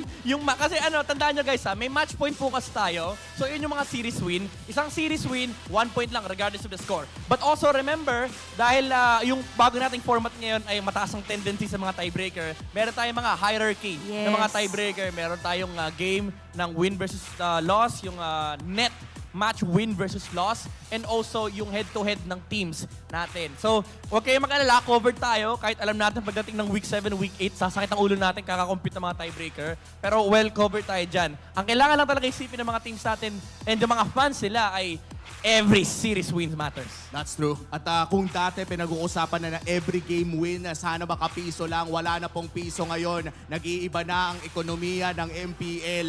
Kailangan ng manalo ng serye para makapunton. Ang hirap naman nun, boss. O isipin mo, di ba, kunwari, yung 4 na teams pa lang kasi napanood natin today, right, na naglaro.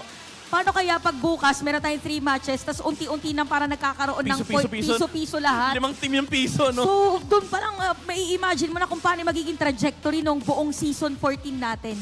At kung titignan din natin, yung mga teams naman na maghihirapang manalo ay ang lungkot tignan na after manalo ng week 4 pa o week 5 pa, ay piso lang ang madadagdag. Kaya the pressure is on week 1 pa lang. At kayo naman dyan, mga nanonood sa bahay, ay pwedeng mag-assemble ng sarili nyong community tournament. Be part of E-Project, Esports for everyone, and show the world your impeccable esports prowess. Enjoy tournament access, tournament access mode, free in-game items, diamonds, and more. Can register by scanning the QR code na nakikita nyo ngayon sa ating monitor. Ang saya mag-tournament lobby, men. Kapag may tournament lobby ka, lahat ng skins nandun. Tsaka mapapractice mo talaga lahat ng mga pwedeng gawin. Ano pwedeng gawin? Yung tournament mode, di ba yung sa bagay, iba kasi, Ako, gusto ko doon yung naka-unlock lahat ng skin. Well, Yun sabi lang ko din din talaga. Matry mo lang lahat. Matry man lang, no? Kahit isang beses lang. Kahit isang beses lang, pati yung mga Ducati ng mga Iritel at Benedetta, yung mga ganong klaseng skin na hard to reach. Benedetta main pa naman si Omi. Alam mo naman, actually, doon ko inubos lahat ng pwedeng ubusin. So, ayun na nga. Grabe ang ating mga nakita at natunghayan ngayong araw na to. 2 sweep ang ating nakita. And kung titignan natin ang mga communities na napansin natin sold out ang ating last match, buhay na buhay pa rin talaga ang community ng MPL Philippines. Oo, speaking of, ang alam ko din, meron tayong bukod dito sa tambayan natin, meron din silang pwedeng mag 5v5. Oo.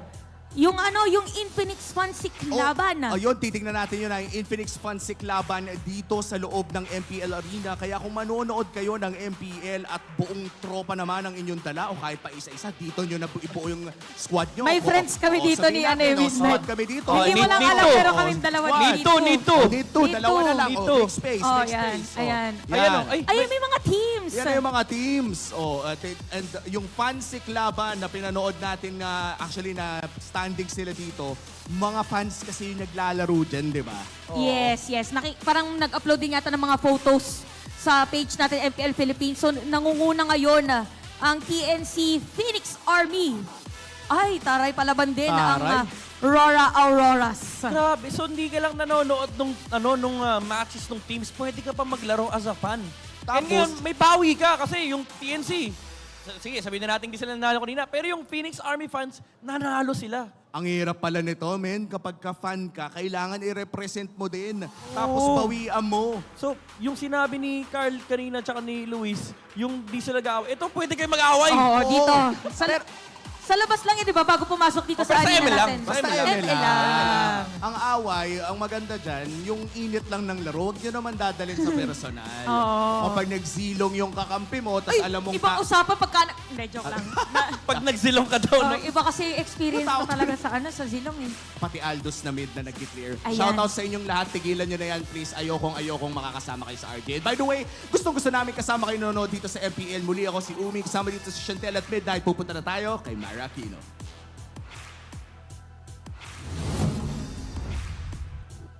A road to redemption and a path to domination. Today marks the beginning of a long journey towards the championship. Will Smart Omega and Aurora MLBB continue the momentum? Join us again tomorrow as we have a different set of teams that will fight for pride and glory. Ako po si Mara Aquino. Maraming salamat sa pagtutok sa MPL Philippines. Season 14 is set for us to unleash the hero within. Kita-kits tomorrow and keep it good vibes, everybody.